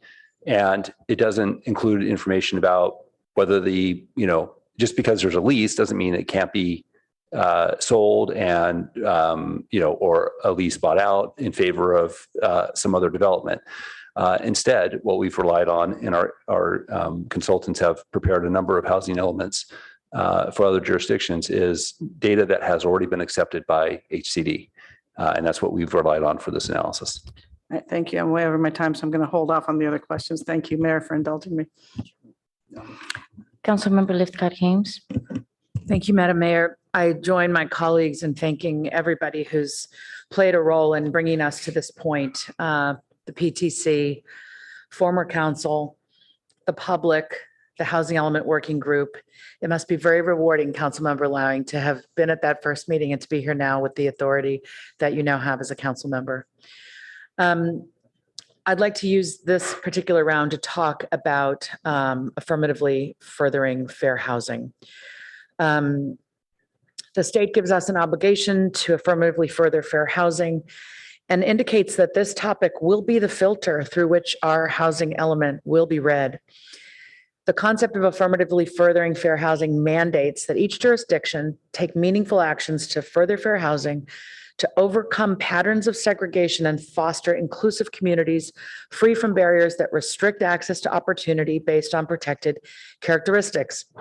I see HCD asking us for a regional and local analysis of the relevant issues, not because the state doesn't know the situation, but because they want to be sure that the city of Palo Alto gets it.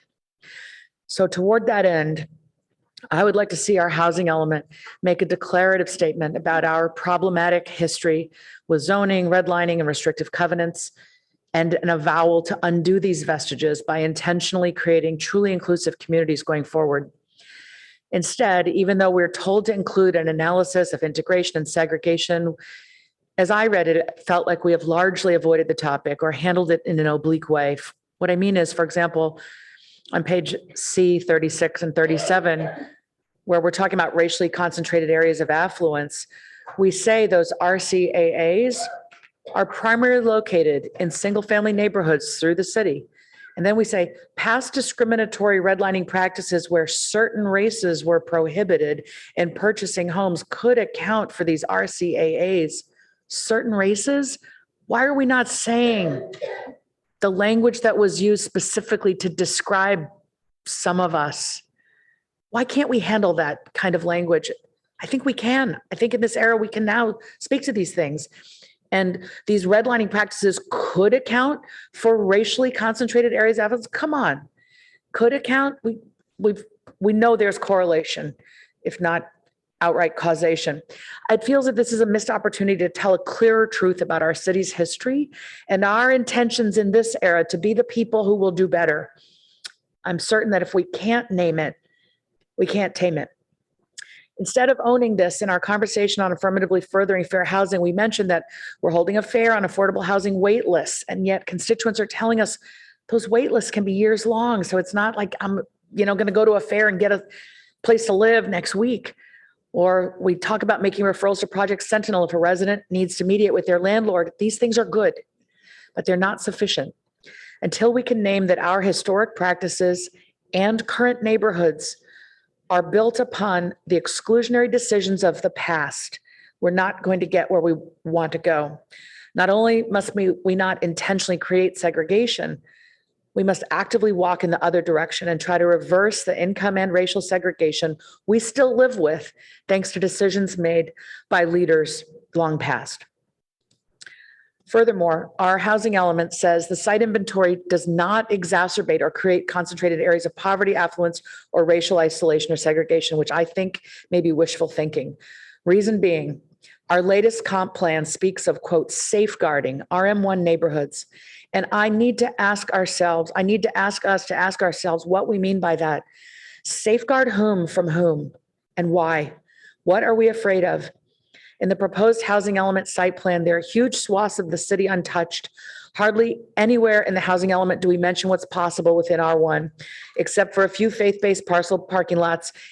And Project 6.3 is exciting. But why are we not including in our housing element a narrative of how we will use it to address one of our biggest and unnamed constraints, which is community opposition to more housing? I would love to see us tell HCD what we're going to do to educate single-family homeowners about SB 9, particularly those within a half mile of a train or other high-quality transit, and encourage them to make use of it by turning their single-family home into as many as 4 units on one parcel. How damaging is it for a few single-family homes on each street to become duplexes or quadplexes to help us make the dream of a Palo Alto education available to people who have less money? We need programs and policies that invite historically underrepresented and marginalized groups into these neighborhoods and give them a chance at being a part of that accretion of wealth that has been systemically denied to them, which I believe Councilmember Burt alluded to when the housing element was last before council in the late fall. Thank you.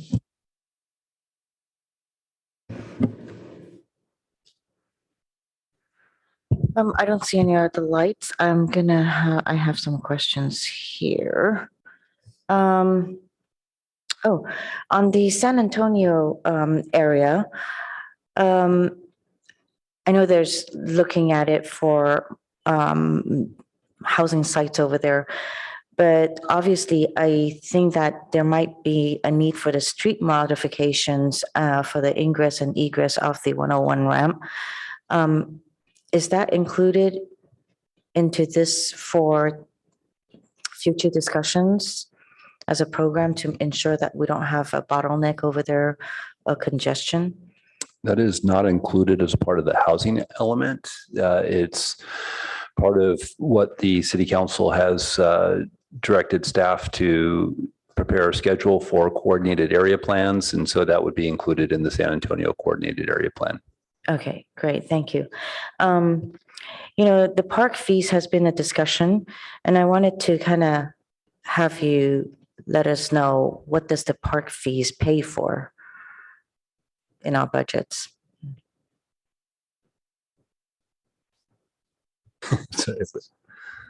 Okay, so acquisition and improvement of the city's parks. Does it pay for any of the recreation fees? I don't Like believe it tennis courts or does. pickleball To the extent courts? that the tennis courts are part of the park improvements, that may be covered, but not the programming. Not programming, but maintenance, and if we needed to acquire, No, not not even maintenance. maintenance? Okay. Not maintenance. So just acquiring and maintaining parks? Not maintenance, apparently. Improving, acquiring and improving parks and recreational spaces. So fire mitigation and all that is included into that as well. Does it also maintain the open space? Those fees are not used for maintenance purposes Just for acquiring and improvement? and Okay. improvements, yes. Does the bathrooms, are those part of the fees that are for the parks? I believe those could be. You're asking some very specific questions and I'm trying to Right, I answer mean, I don't want to factually. make small of our park fees, it is something that helps mitigate and also helps maintain what is treasured by this community. So I just don't want to make light of it. It's not, I think, land value is high, but I think also construction or improvements, the cost is high also. So I just don't want to make light of it, which is why the question. And I guess we're going through budget studies right now. So I guess you don't have an answer too much on it, except acquiring and Mr. Yang, do you improvements. have specifics on what our park fees can cover that might add a little detail to what the city manager offered?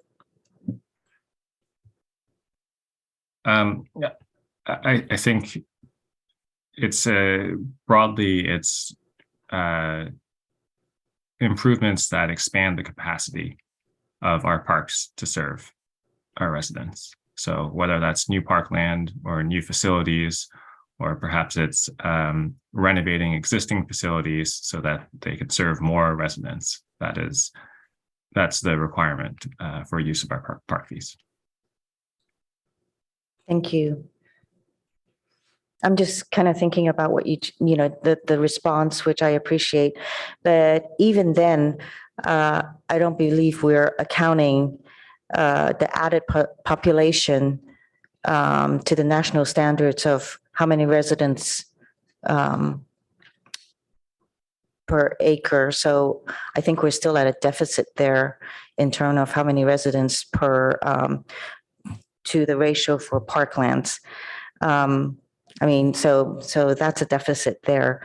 And then when the planning and transportation was having their discussion, it was mentioned that there are grant applications to subsidize building housing.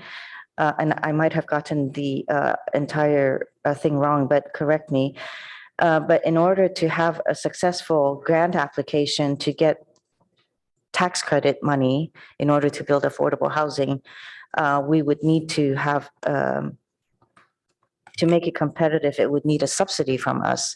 So is that always the case, that we're always going to have to, the city would have to pony up money in order to be successful at getting credits for building affordable housing? Yes, I would say typically so. Every tax credit application I've worked with jurisdictions, this jurisdiction has always contributed some financial assistance to make. That's for the true affordable housing, those that are the below 80% AMIs and so forth. Again, it's about making it more competitive. So the more local funds that we can throw into a project, they're going to, that's a plus to an application. It's not the only decision point that goes into it. There are some, there may be some projects.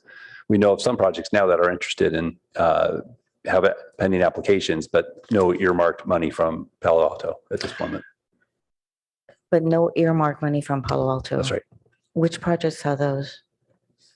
The charities housing is one of them, 3001 El Camino. We don't have any funds identified for that And project. that's a private developer, right? It's charities housing. It's a nonprofit from Nonprofit, Sobrado right. organization. Yeah. Okay.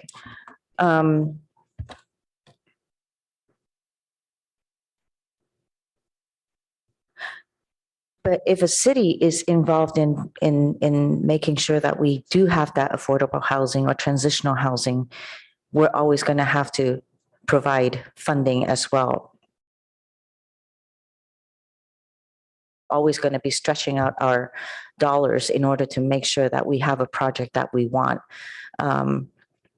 If we wanted to do more for affordable housing. I think it depends on the circumstances. I think having us contribute money is, again, it improves our competitiveness for an application. In some instances, we may have land. Land alone may not be enough. So all those factors are considered in an application. Okay.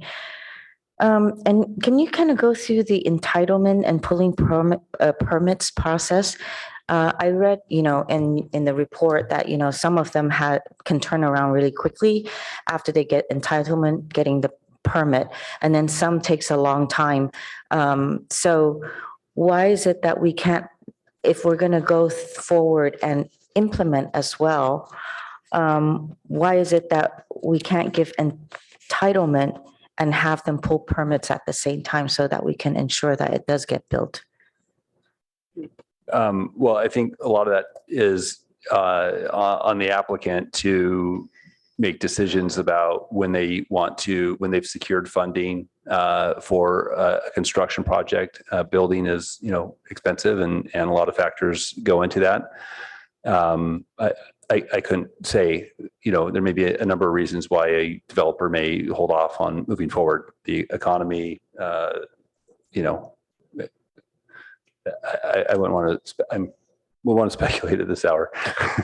Well, I'm not asking, yeah, you don't have to speculate, but, it seems quite unreasonable when we're kind of put in a position that we have to produce all these kind of built units as a city or get penalized for it when it's up to the developer to pull the permits in order to start the building, even though we've given the entitlement. So if that's the case, then the counting should be starting when the permits are pulled, not when we've entitled them. And perhaps to make it even more restrictive is that when they have entitlement, that they also pull permits at the same time with conditions ensuring that their submittance of whatever they want to do, design and so forth, is going to go through ARB. Yeah, I think that in the planning stage, we're not dealing with construction documents, structural engineering documents, soils reports, things like that, because things can change in the design through the review process. And so developers often don't want to spend that kind of money. That example that I provided earlier today with 525 Charleston, they wanted to get the entitlement dialed in before they spent money on CDs, construction drawings. I think what the state is interested in is what developers will always say is that the longer the process is, the more harmful it is to obtaining a permit, the less predictable the process is, the more challenging it is, the greater risks there are in building. So what the state is interested in, which is why they've passed, these requirements based on objective standards, is to streamline the city's process to minimize the amount of risk and shorten the period of time to get from point A to point B. And I think we're doing a lot of that with our housing element programs here. The next phase of getting the building permit, there's some other obligations that we have there too. But as far as the timing of that, I hear what you're saying on that. I don't have much more to offer on that. So thank you for that. And there lies the flaw in what HCD wants us to do. But okay, we'll go to the second round. Councilmember Tanaka. Yeah, I also just want to voice my thanks for everyone that participated, the public, PTC, staff. I know this is a big, heavy lift. It's really important. So thank you guys for all your work here. Wanted to ask staff about, because and I've talked about this, well, let me address something that's maybe something I've heard several people voice tonight, which is kind of distributing the housing throughout the city. With the current housing element as it is, what could we do as council to change the housing element that would help address this concern that's been brought up by several of my colleagues here?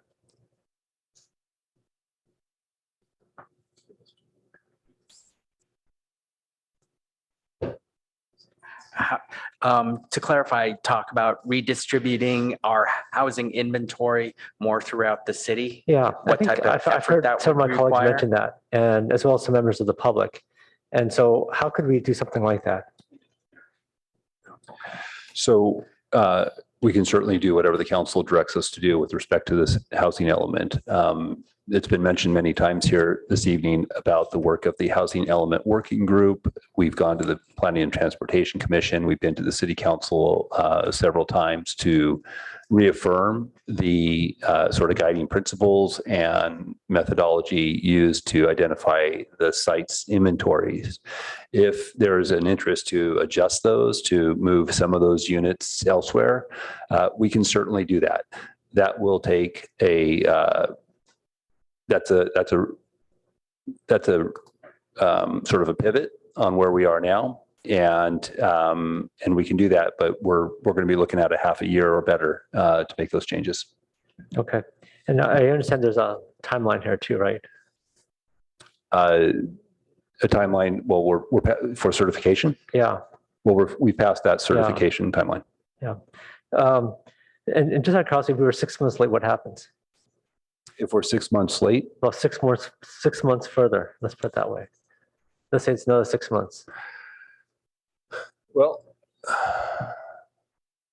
there's, and I may need Brenna from Rincon Consulting to help me out with this as far as all of the penalties that may be at play, but maybe I'll just, I'm sure Brenna's tired too, but I know I'm tired. Brenna, do you want to offer some? Okay, thank you, Albert. Yeah, so we have increased exposure to litigation for not having adopted a compliant housing element. A court could take away some local control over permitting processes. We'd have increased exposure to projects under the builder's remedy during that time. And then if we get to the point, it's January 31st, 2024, and we don't have a certified housing element, we'll need to adopt all of the zoning that's necessary to meet our RENA in order to get that housing element certified. We won't be able to do it without also doing the zoning at the same time. Okay, so I mean, we really need to kind of approve this pronto. Because the kind of like the two things I've been thinking about, one is that distributing the housing throughout the city, but it sounds like that's really hard to do. So is there, it looks like we can't do this in housing element, but I guess we could probably do it as part of our policy, or maybe something something for our staff to look at down the road, or what can we do at this point tonight, where we are right now, other than just approve this? I guess I'm not understanding. With respect to redistribution, what can you do tonight? Yeah, exactly.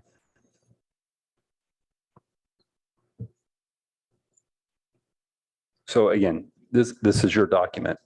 You can do anything that you want to do with it, as long as we can, at the end of the day, find that it's. What if we just add like a paragraph saying, hey, the intent is to actually try to distribute the housing that's being built throughout the city, something like that? Is that? So we have our suitable sites inventory that has been, that shows where we've done our analysis and where we would expect housing to be built. So if that's not consistent with the council's interest, then we would need to update the suitable sites inventory. Okay. Yeah, because, I know everyone kind of really scrubbed this trying to come up with the numbers. But,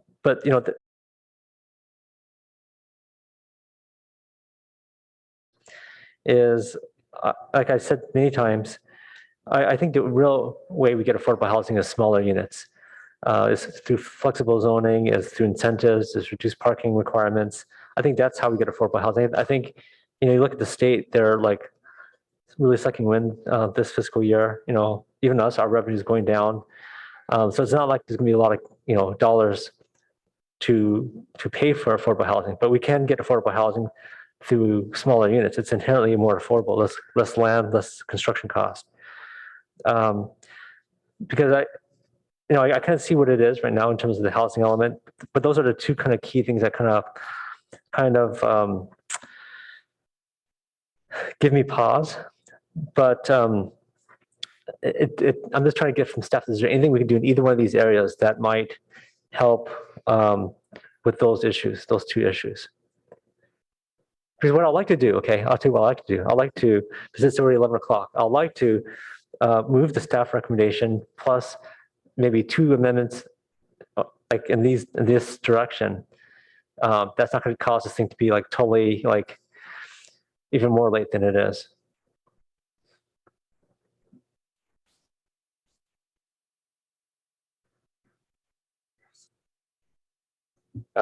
Unfortunately, Councilmember, I don't think our staff is able to give you what you're looking for in terms of ideas at this point.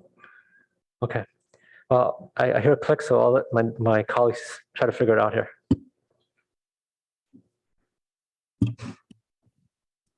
Councilmember Burt. Thank you.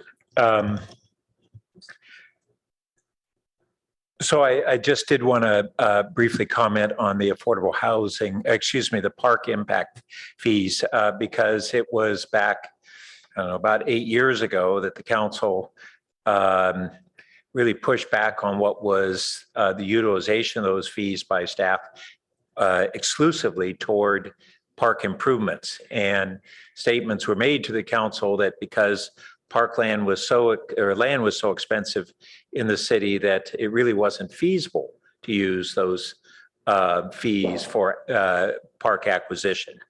And the council appreciated that it was very difficult, but that was not really the intention of the fees. It was for both purposes, but we certainly wanted to be focusing on land acquisition wherever possible. And that was around the time in which we actually came upon the opportunity to acquire the AT&T parcel to expand Boulware Park, which Ventura neighborhood badly needed a larger park there and is still deficient. So I think we need to continue to be innovative in how we look at adding land for parkland. And it's not going to be as simple as just finding an empty 2 acres sitting there. And then I did want to concur that with Councilmember Lithcott Ames on that I think should be clear where there were past real estate covenants that were restrictive. There's no reason that we shouldn't be clear as to what those restrictions were. And I think that's important. I do want to clarify, though, that those were private restrictions. And when the reference is made to decisions by our leaders, that's not really my understanding of the history. That we had in the 20s and beyond, we had the Chamber of Commerce and the local press and the realtors advocated for the city government itself to enact segregation in housing. And the city leadership did not go forward with that. And we had progressive groups in this community that pushed back against the business community at that time and the press who were advocating otherwise. And then in our history, we talk about the impact of Joseph Eichler, and I think we appreciate how groundbreaking that was, not merely for our community, but for our region and the state, that it was a dismantling of these practices in the 1950s and beyond. And I grew up in Sunnyvale, and the Eichler community there had been groundbreaking in those practices, dismantling those practices, and other tract home developers followed in suit.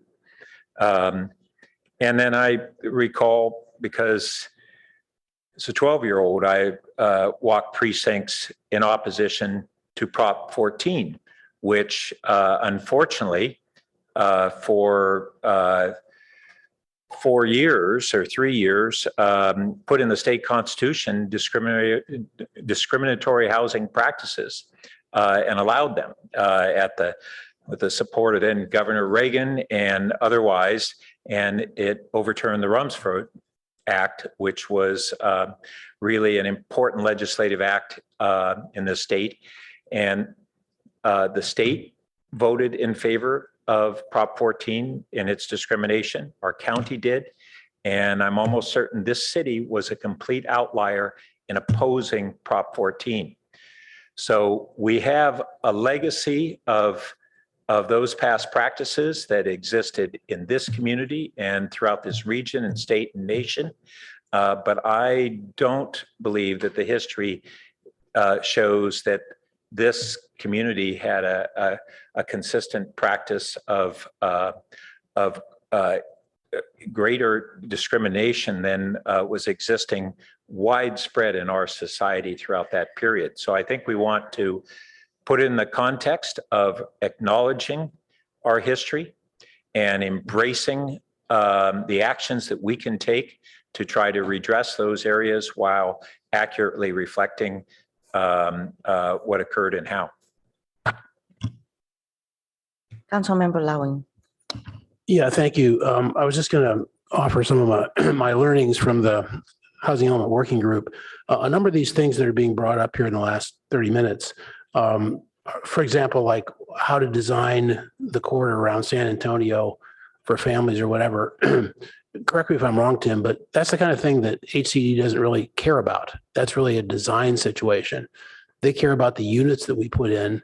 They care about us hitting all of our relative segments of the quotas, but how we design the buildings and where we put somebody, like families, a half mile away or something, is completely up to us. And so we don't have to address that now relative to the housing element. That's kind of frankly out of bounds. We used to get that all the time from the consultants, and it was a hard learning curve because we were thinking of projects and what's going to be there. And even we said, well, we want this to be 100% affordable housing. And she would interrupt and said, HCD doesn't care. They want you to make the affordable housing numbers. It doesn't have to be in this building or whatever. So we look at the whole corridor, San Antonio corridor. It's an example for a lot of things. It's an example of the number of changes that probably need to be made before we can do what we say we're going to do. It needs parks. It needs a transportation corridor study. It needs bike lanes. It needs retail. It needs access to schools, as the public speaker says. It needs all that stuff, and it doesn't have it now.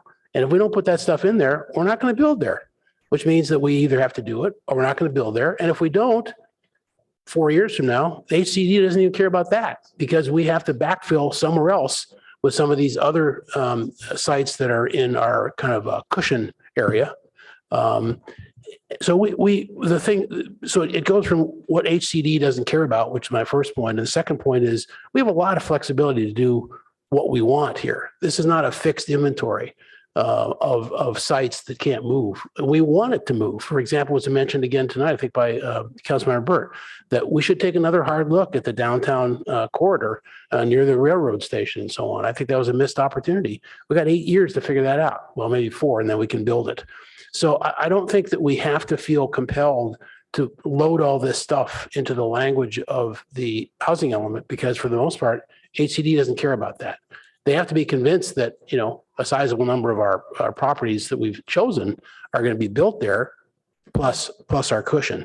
So, I mean, you take a number, I don't even, maybe the consultant knows this, but in the next 8 years, are we going to have 100 changes, 200 changes? I'll bet we do.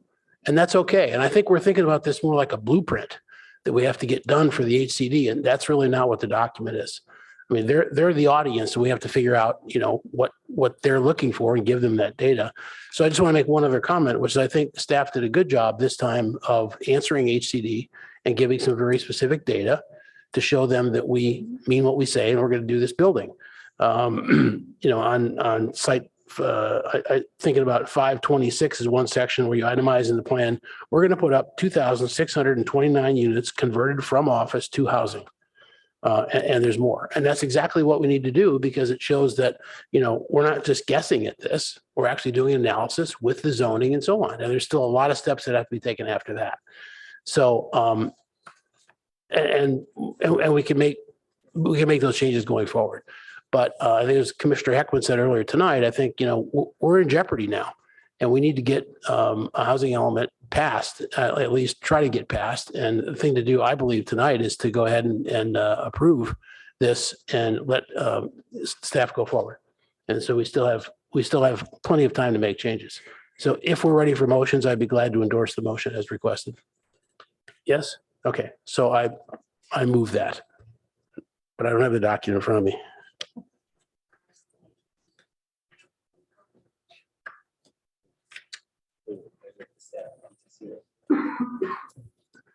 Yeah, it's basically correct. That the staff and the PTC recommendation, here we go. Second. 227. Under City Council to approve the addendum to the comprehensive plan and adopt a resolution making the findings required under CEQA and housing element law, and adopted 2023 to 31 housing element as revised. Basically the verbiage, Madam Clerk, on page 227 of the staff report.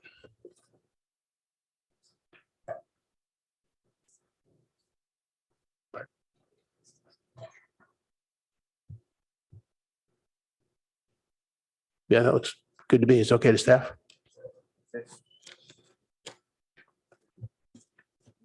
Vice Mayor Stone, second. Councilmember Lowing moved and seconded by Vice Mayor Stone.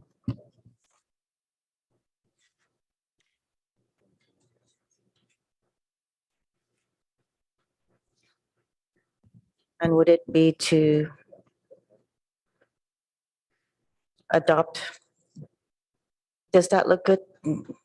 Does it looks good? Yes, and if Mr. Yang's still on, if he has any objection to in the course of your conversation, you've made comments about the environmental analysis, so we believe that you've considered the addendum. And the staff report makes reference to some other changes that we would make administratively, and the adoption of attachment B. Yeah, I think we're good. Okay. Can we speak to the motion now? Would you like to speak to your motion? No, I think I have done so sufficiently. Vice Mayor Stone?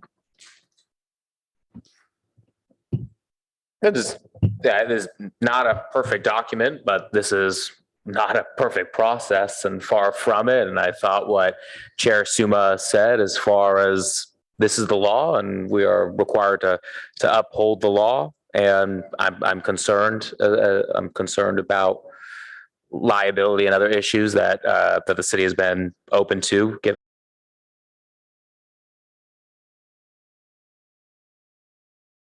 Housing element. So glad we finally made it here tonight. And so I'm supporting the motion. I do have one more question and a few thoughts. I can share that, I guess. Okay, could do that now. So just one more question then of staff.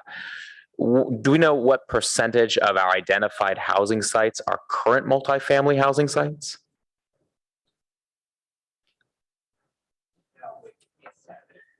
Okay. Yeah, if you could, I'm quick look. Not a problem. Well, you know, why I'm curious. And one of the public commenters mentioned providing further incentives for existing multifamily units to redevelop, but that really ignores the reality that we're not just talking about numbers on a spreadsheet trying to reach that magical number of 6,086 units as identified by Rena.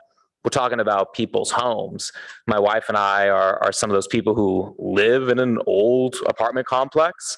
And last year, when a new property owner purchased the property, they began to evict residents who lived there for decades, who called Palo Alto their home, and like me, benefited from really the only natural affordable housing that we have, which is older units.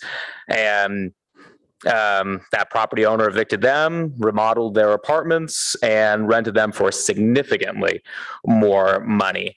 And so if existing multifamily property owners are incentivized to further redevelop, I fear we're going to see mass evictions, displacement of renters who have called Palo Alto home for decades. So, when we're talking about creating housing opportunities, really got to be able to find that balance that we're trying to retain existing residents, prevent displacement, and also pursuing sites that are that we're going to be able to increase our housing supply.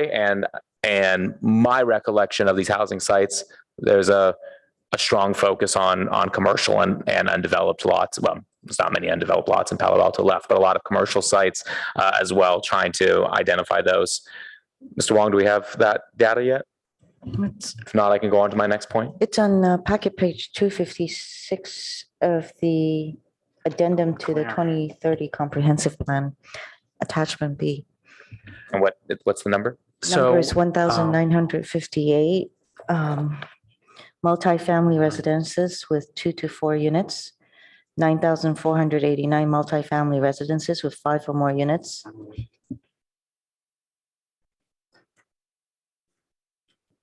That's according to the housing stock of Palo Alto in 2022. Yeah, I think the question was about the housing sites. How many are dedicated? So we can nail this down for you, but we're somewhere between 66 and 88 sites of the total inventory sites are multifamily zoned. Is that right? Yes, strictly multifamily of approximately 300 total sites. Yeah. So okay, great, thanks. So that's my kind of concern to that one comment.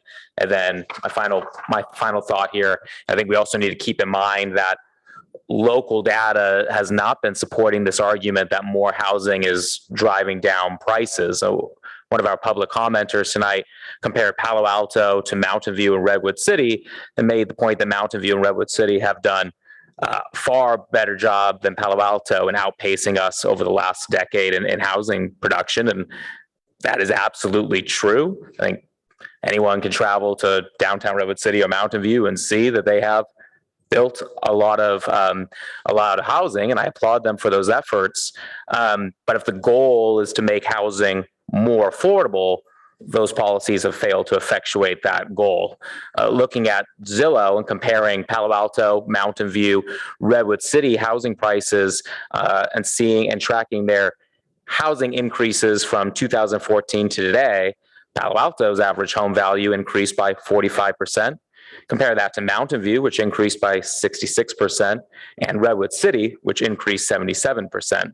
So adding more housing is something that we can and should do, but I do think we need to be honest about the impact it will have on housing affordability. I think increasing the supply is a tool, but it's not the only thing, and is not being very effective in actually creating true affordable housing, which I think is our end goal here. So I'm glad to see that this document identifies a lot of our own, the tool chest that the city has and is trying to expand to be able to increase those affordable housing opportunities. I'm interested in continuing to do all we can in order to pursue greater policies to really be able to promote those deed restricted BMR housing units. And I think one of the things that makes me comfortable with adopting this document tonight, I see it really as a living document, one that we're going to be able to work with, modify, and really be able to work with to suit the needs of the ever evolving needs of the city moving over the course of the next 8 years. So again, thank you to staff for everything that you've done, and glad we're almost at the finish line. Councilmember Lithcott Haynes. Thank you, Madam Mayor. I just have a couple points to speak to in this round. My colleagues are absolutely right that the housing element is not fixed and that this is a projection of where things could happen. And it's on us now over the coming years to encourage and improve the kinds of projects that will fulfill our collective vision for welcoming new neighbors into our amazing city. I appreciate Council Member Burt's point about what this city did and did not do regarding racially exclusionary practices in the past. I never said we were worse than any other city. And yes, we were existing in the context of a larger set of norms that were problematic. And in some ways, people here were brave and better. But we still have work to do to acknowledge and make amends for what did happen here. And I look forward to that happening over the coming months and years. I want to raise 4 points about the housing element. We seem confident that HIP and expedited review are the answer, but we have seen that these opportunities have hardly ever been used to date. I appreciate Director Late saying we need to make some changes. I look forward to seeing how you do that because it's problematic that if someone requests streamline review using objective standards, yet has to comply with problematic based zoning. So we've just got to figure that out. In the constraints I mentioned in the prior round, we've got to do a better job of taking up the task of helping our constituents understand the need for more housing across Palo Alto. That's on all of us to take that up and make the case so that we don't find ourselves doing the hard work of entitlement and permitting and all of the various reviews, and a project is ready to be built because it's been approved and we find ourselves battling a set of residents who've decided they disagree. I'm concerned about our planned emergency shelter in ROLM Rolm E over on Embarcadero and East Bayshore. That is the middle of nowhere. To put an emergency shelter in a place that is a 0.8 mile walk on a pedestrian bridge to a grocery store, bank, and other amenities, it just feels not well thought through. And the market that they can walk to is the market at Edgewood, which sells milk for $8 for one of those big jugs, whereas it's $5 or $6 at Midtown Safeway. It's an expensive grocery store, not a great option for extremely low income individuals. And 2, San Antonio Road. To Commissioner Suma's concerns about second-class status, I too am worried that the GM and ROLM sites and San Antonio Road are kinds of concrete jungles. If we're going to put humans there and call it Palo Alto, they need trees and parks and safe routes to schools, grocery, retail, amenities. That's what Palo Alto promises its residents, and these new neighborhoods must be no exception. I am inclined to support Councilmember Burt's notion of revising our zoning standards on San Antonio to promote healthy, joyful living for the new neighbors who will live there. Thank you very much. Councilmember Finker. Thank you, Mayor Koo. And as has happened before, after I speak after Councilmember Lithcott-Hames, I find myself associating with a lot of her comments. So I will, but let me just say preliminarily, and then I'm going to go through some specifics. I'm truly grateful to everyone who made this happen, as my colleagues have said. And there's an awful lot of work that's represented here. Planning for housing that well serves our rich diversity of residents, old and new, is one of the most consequential things that we do as a city.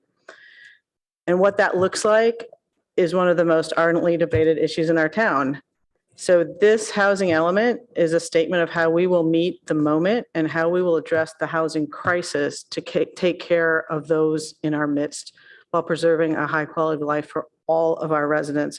And so with that, I'd like to associate with myself with the comments of Councilmember Lithcott-Hames as amplified by Councilmember Burt with respect to the redlining and the AFFH. And in fact, I wanted to invite Councilmember Lithcott-Hames, if there was wording that you would want to suggest in the form of an amendment to the language at the bottom of page C36, I would be happy to second that. So that's just an offer there. And I also wanted to commend the staff on the expedited review process and streamlining. That's program 3.7. because it does look like it's going to be a big step beyond what's currently in place that we aren't seeing as many results from as we had hoped. It talks about this study and really reducing and streamlining and simplifying the application process. And I look forward to seeing that. And I was going to ask that we make it more predictable too, but Director Late had already mentioned that. So thank you. I look forward to seeing the results of that. I think it's really critical, as you alluded to. I have a question, and pardon my not knowing this, but I've been looking around. I know I've looked through the site inventory very specifically. I can't find it in tonight's materials. It's okay. I don't need to see it. I just have a question about it. And it has to do with the affordability thing. So my comments were, I'm happy to see the housing spread throughout town. I'm not looking though tonight to move things around, change things on that list. What I'm wondering is, on that list, does it identify like, which ones are affordable, which ones are not, that kind of thing? Because I would think some of that could be determined as we go. Right. So my comment earlier about wanting to not put all the affordable housing just in one neighborhood was something I was hoping we could do without necessarily changing that list. It may change. Is that right or not?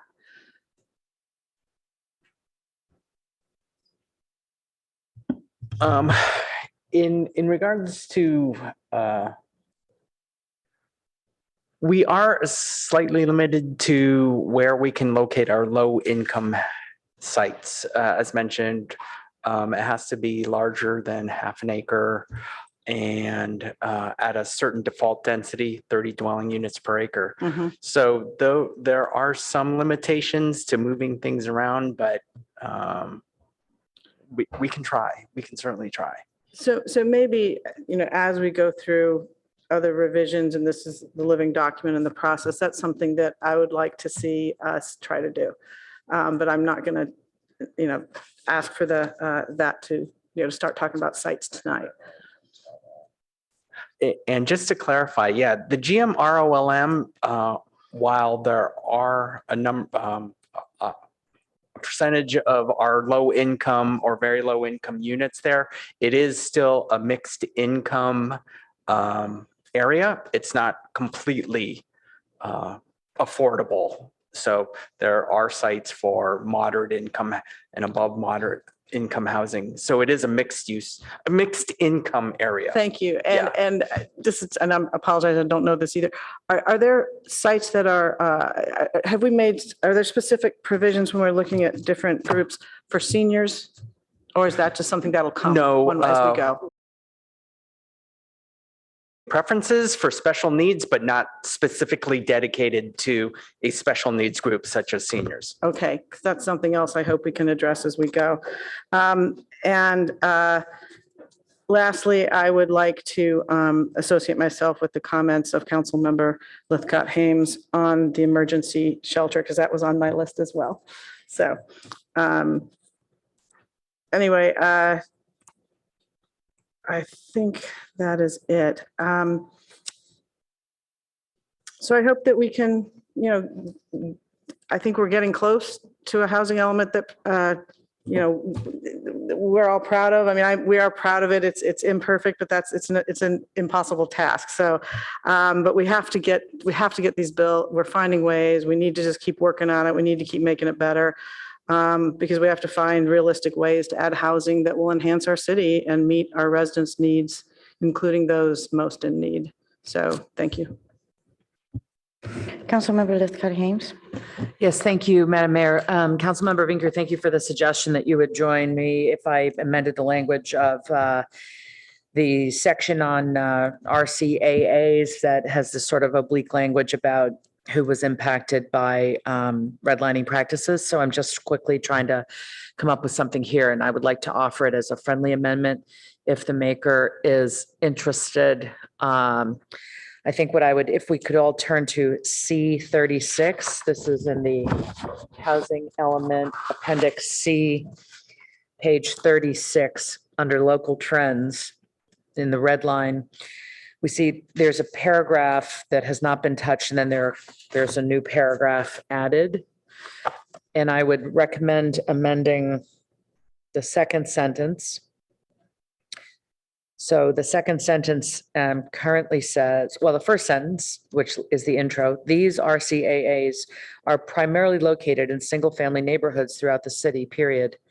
I propose amending the next sentence, which currently reads, past discriminatory redlining practices where certain races were prohibited in purchasing homes could account for these RCAAs. I propose instead, you with me, clerk? Past discriminatory redlining practices prohibiting non-white people from purchasing homes in certain neighborhoods likely accounts for these RCAAs. I've chosen to say non-white rather than to articulate the races. I've only seen covenants restricting, personally, I've only seen covenants restricting and redlining practices restricting Asian and Black people, but it is likely that depending on which bank and which lender, which mortgage offerer,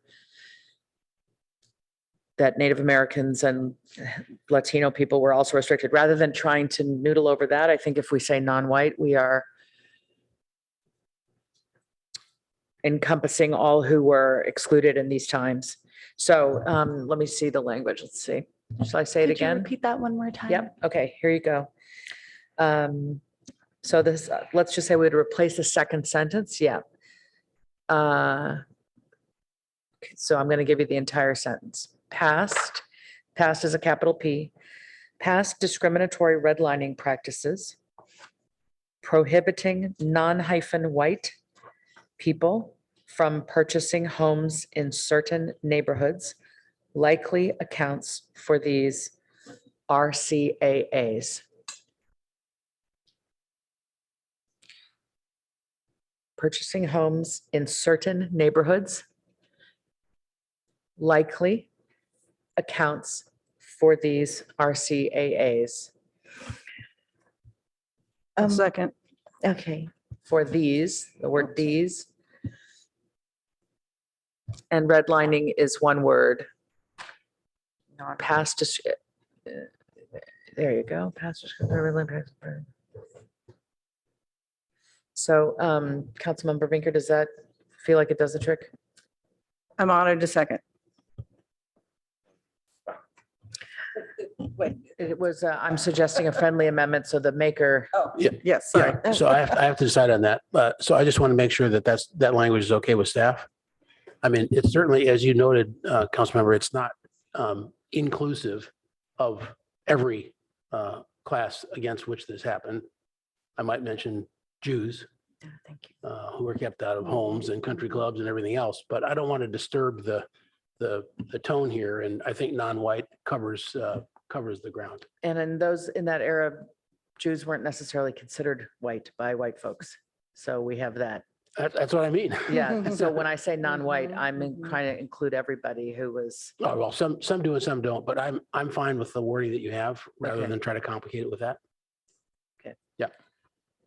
Councilmember Burt? So I support the general thrust of this. I want to make sure that we are not stating beyond what we know to be the case. And I embrace the concept that that those discriminatory redlining practices contributed to the imbalances that we had for many decades.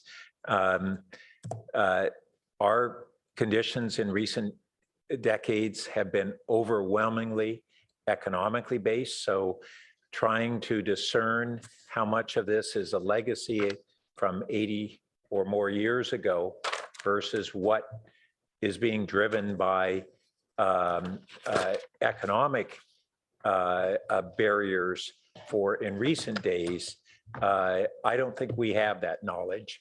And so I'd encourage something that rather likely accounts for these language that would say were likely contributing factors for these RCAAs. Because I don't think we know beyond that. But I am comfortable with that statement, if that's acceptable to the maker. Can you please repeat it for the clerk? It would be in certain neighborhoods are likely contributing factors for these RCAAs. I'll accept that. We do know, as a student of American history, I know, and as a law student, I've studied these things, and the impact of people of color not being allowed to purchase homes, particularly following the World War II boom in housing production, suburb creation, not being able to get loans, not being able to buy in certain neighborhoods, is regarded as probably the single greatest factor contributing to the wealth gap we see in assets owned today by non-white people, particularly Black and Black and brown people vis-a-vis white folks. Well, So and we've left out the very significant factor of the FAA absolutely. discrimination. Yeah, so I was building, the staff had written redlining practices. There are other things that went into it. So maybe we say past discriminatory redlining. And lending. Redlining and lending practices. I'm fine with the statement as is. Okay. Question. Are you in, Vice Mayor? Question, does this, will this cause the delay? No, thank you. Okay, so I don't see any more lights. This is a friendly amendment, so it's added. And I don't see any more comments, but I'd like to say something. So firstly, I forgot to also to thank the previous Housing Ad Hoc committee that was comprised of Council Member, now Vice Mayor Stone, and former Council Members Du Bois and Phil Seth. So I want to thank them as well. But what I'm about to say now, moving forward,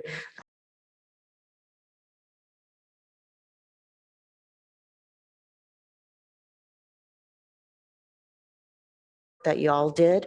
And this is not on you at all. It's on the circumstances of what was brought forward by the state and HCD in addition to ABAG. So I will say that I also associate myself to the comments of Chair Suma as well as Vice Chair Chang and also Vice Mayor Stone. But I will say that there is little evidence that these housing elements, especially this sixth cycle housing element born of the regional housing needs assessment, actually addresses the high cost of living, the housing affordability crisis.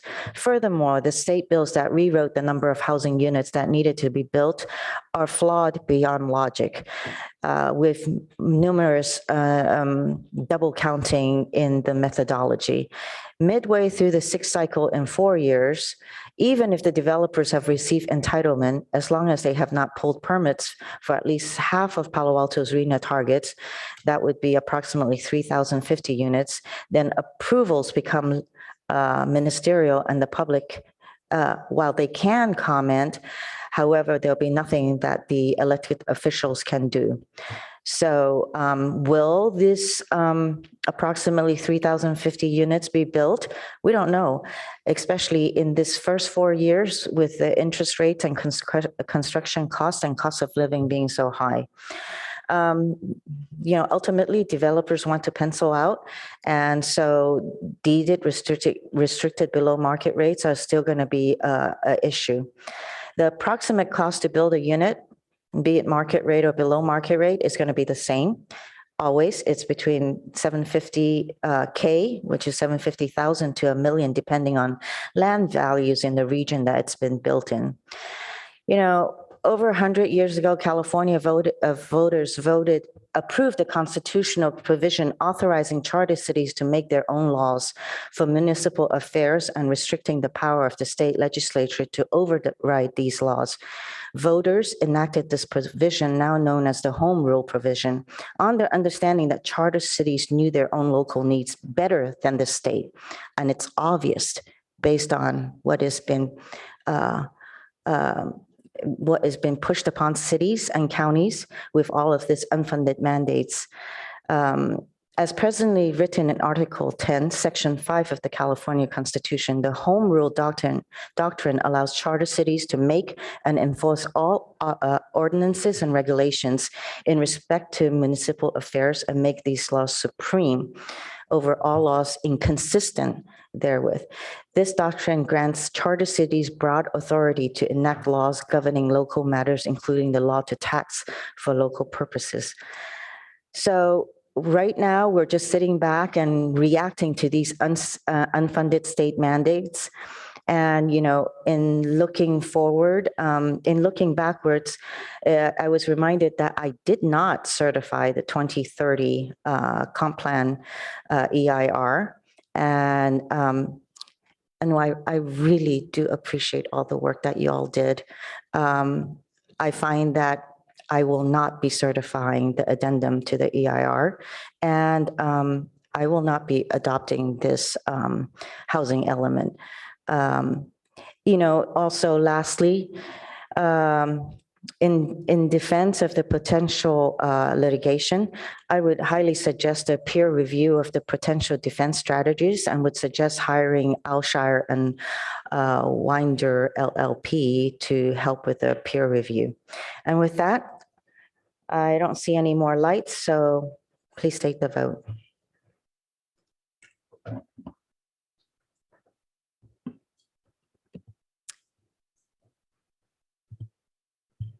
Councilmember Tanaka, Yes. Councilmember Lithcott-Hames, Yes. Vice Mayor Stone, Yes. Councilmember Vinker, Yes. Mayor Ku, No. Councilmember Lowing, Yes. Councilmember Burt, Yes. motion carries 6-1. All right, we are adjourned. Thank you.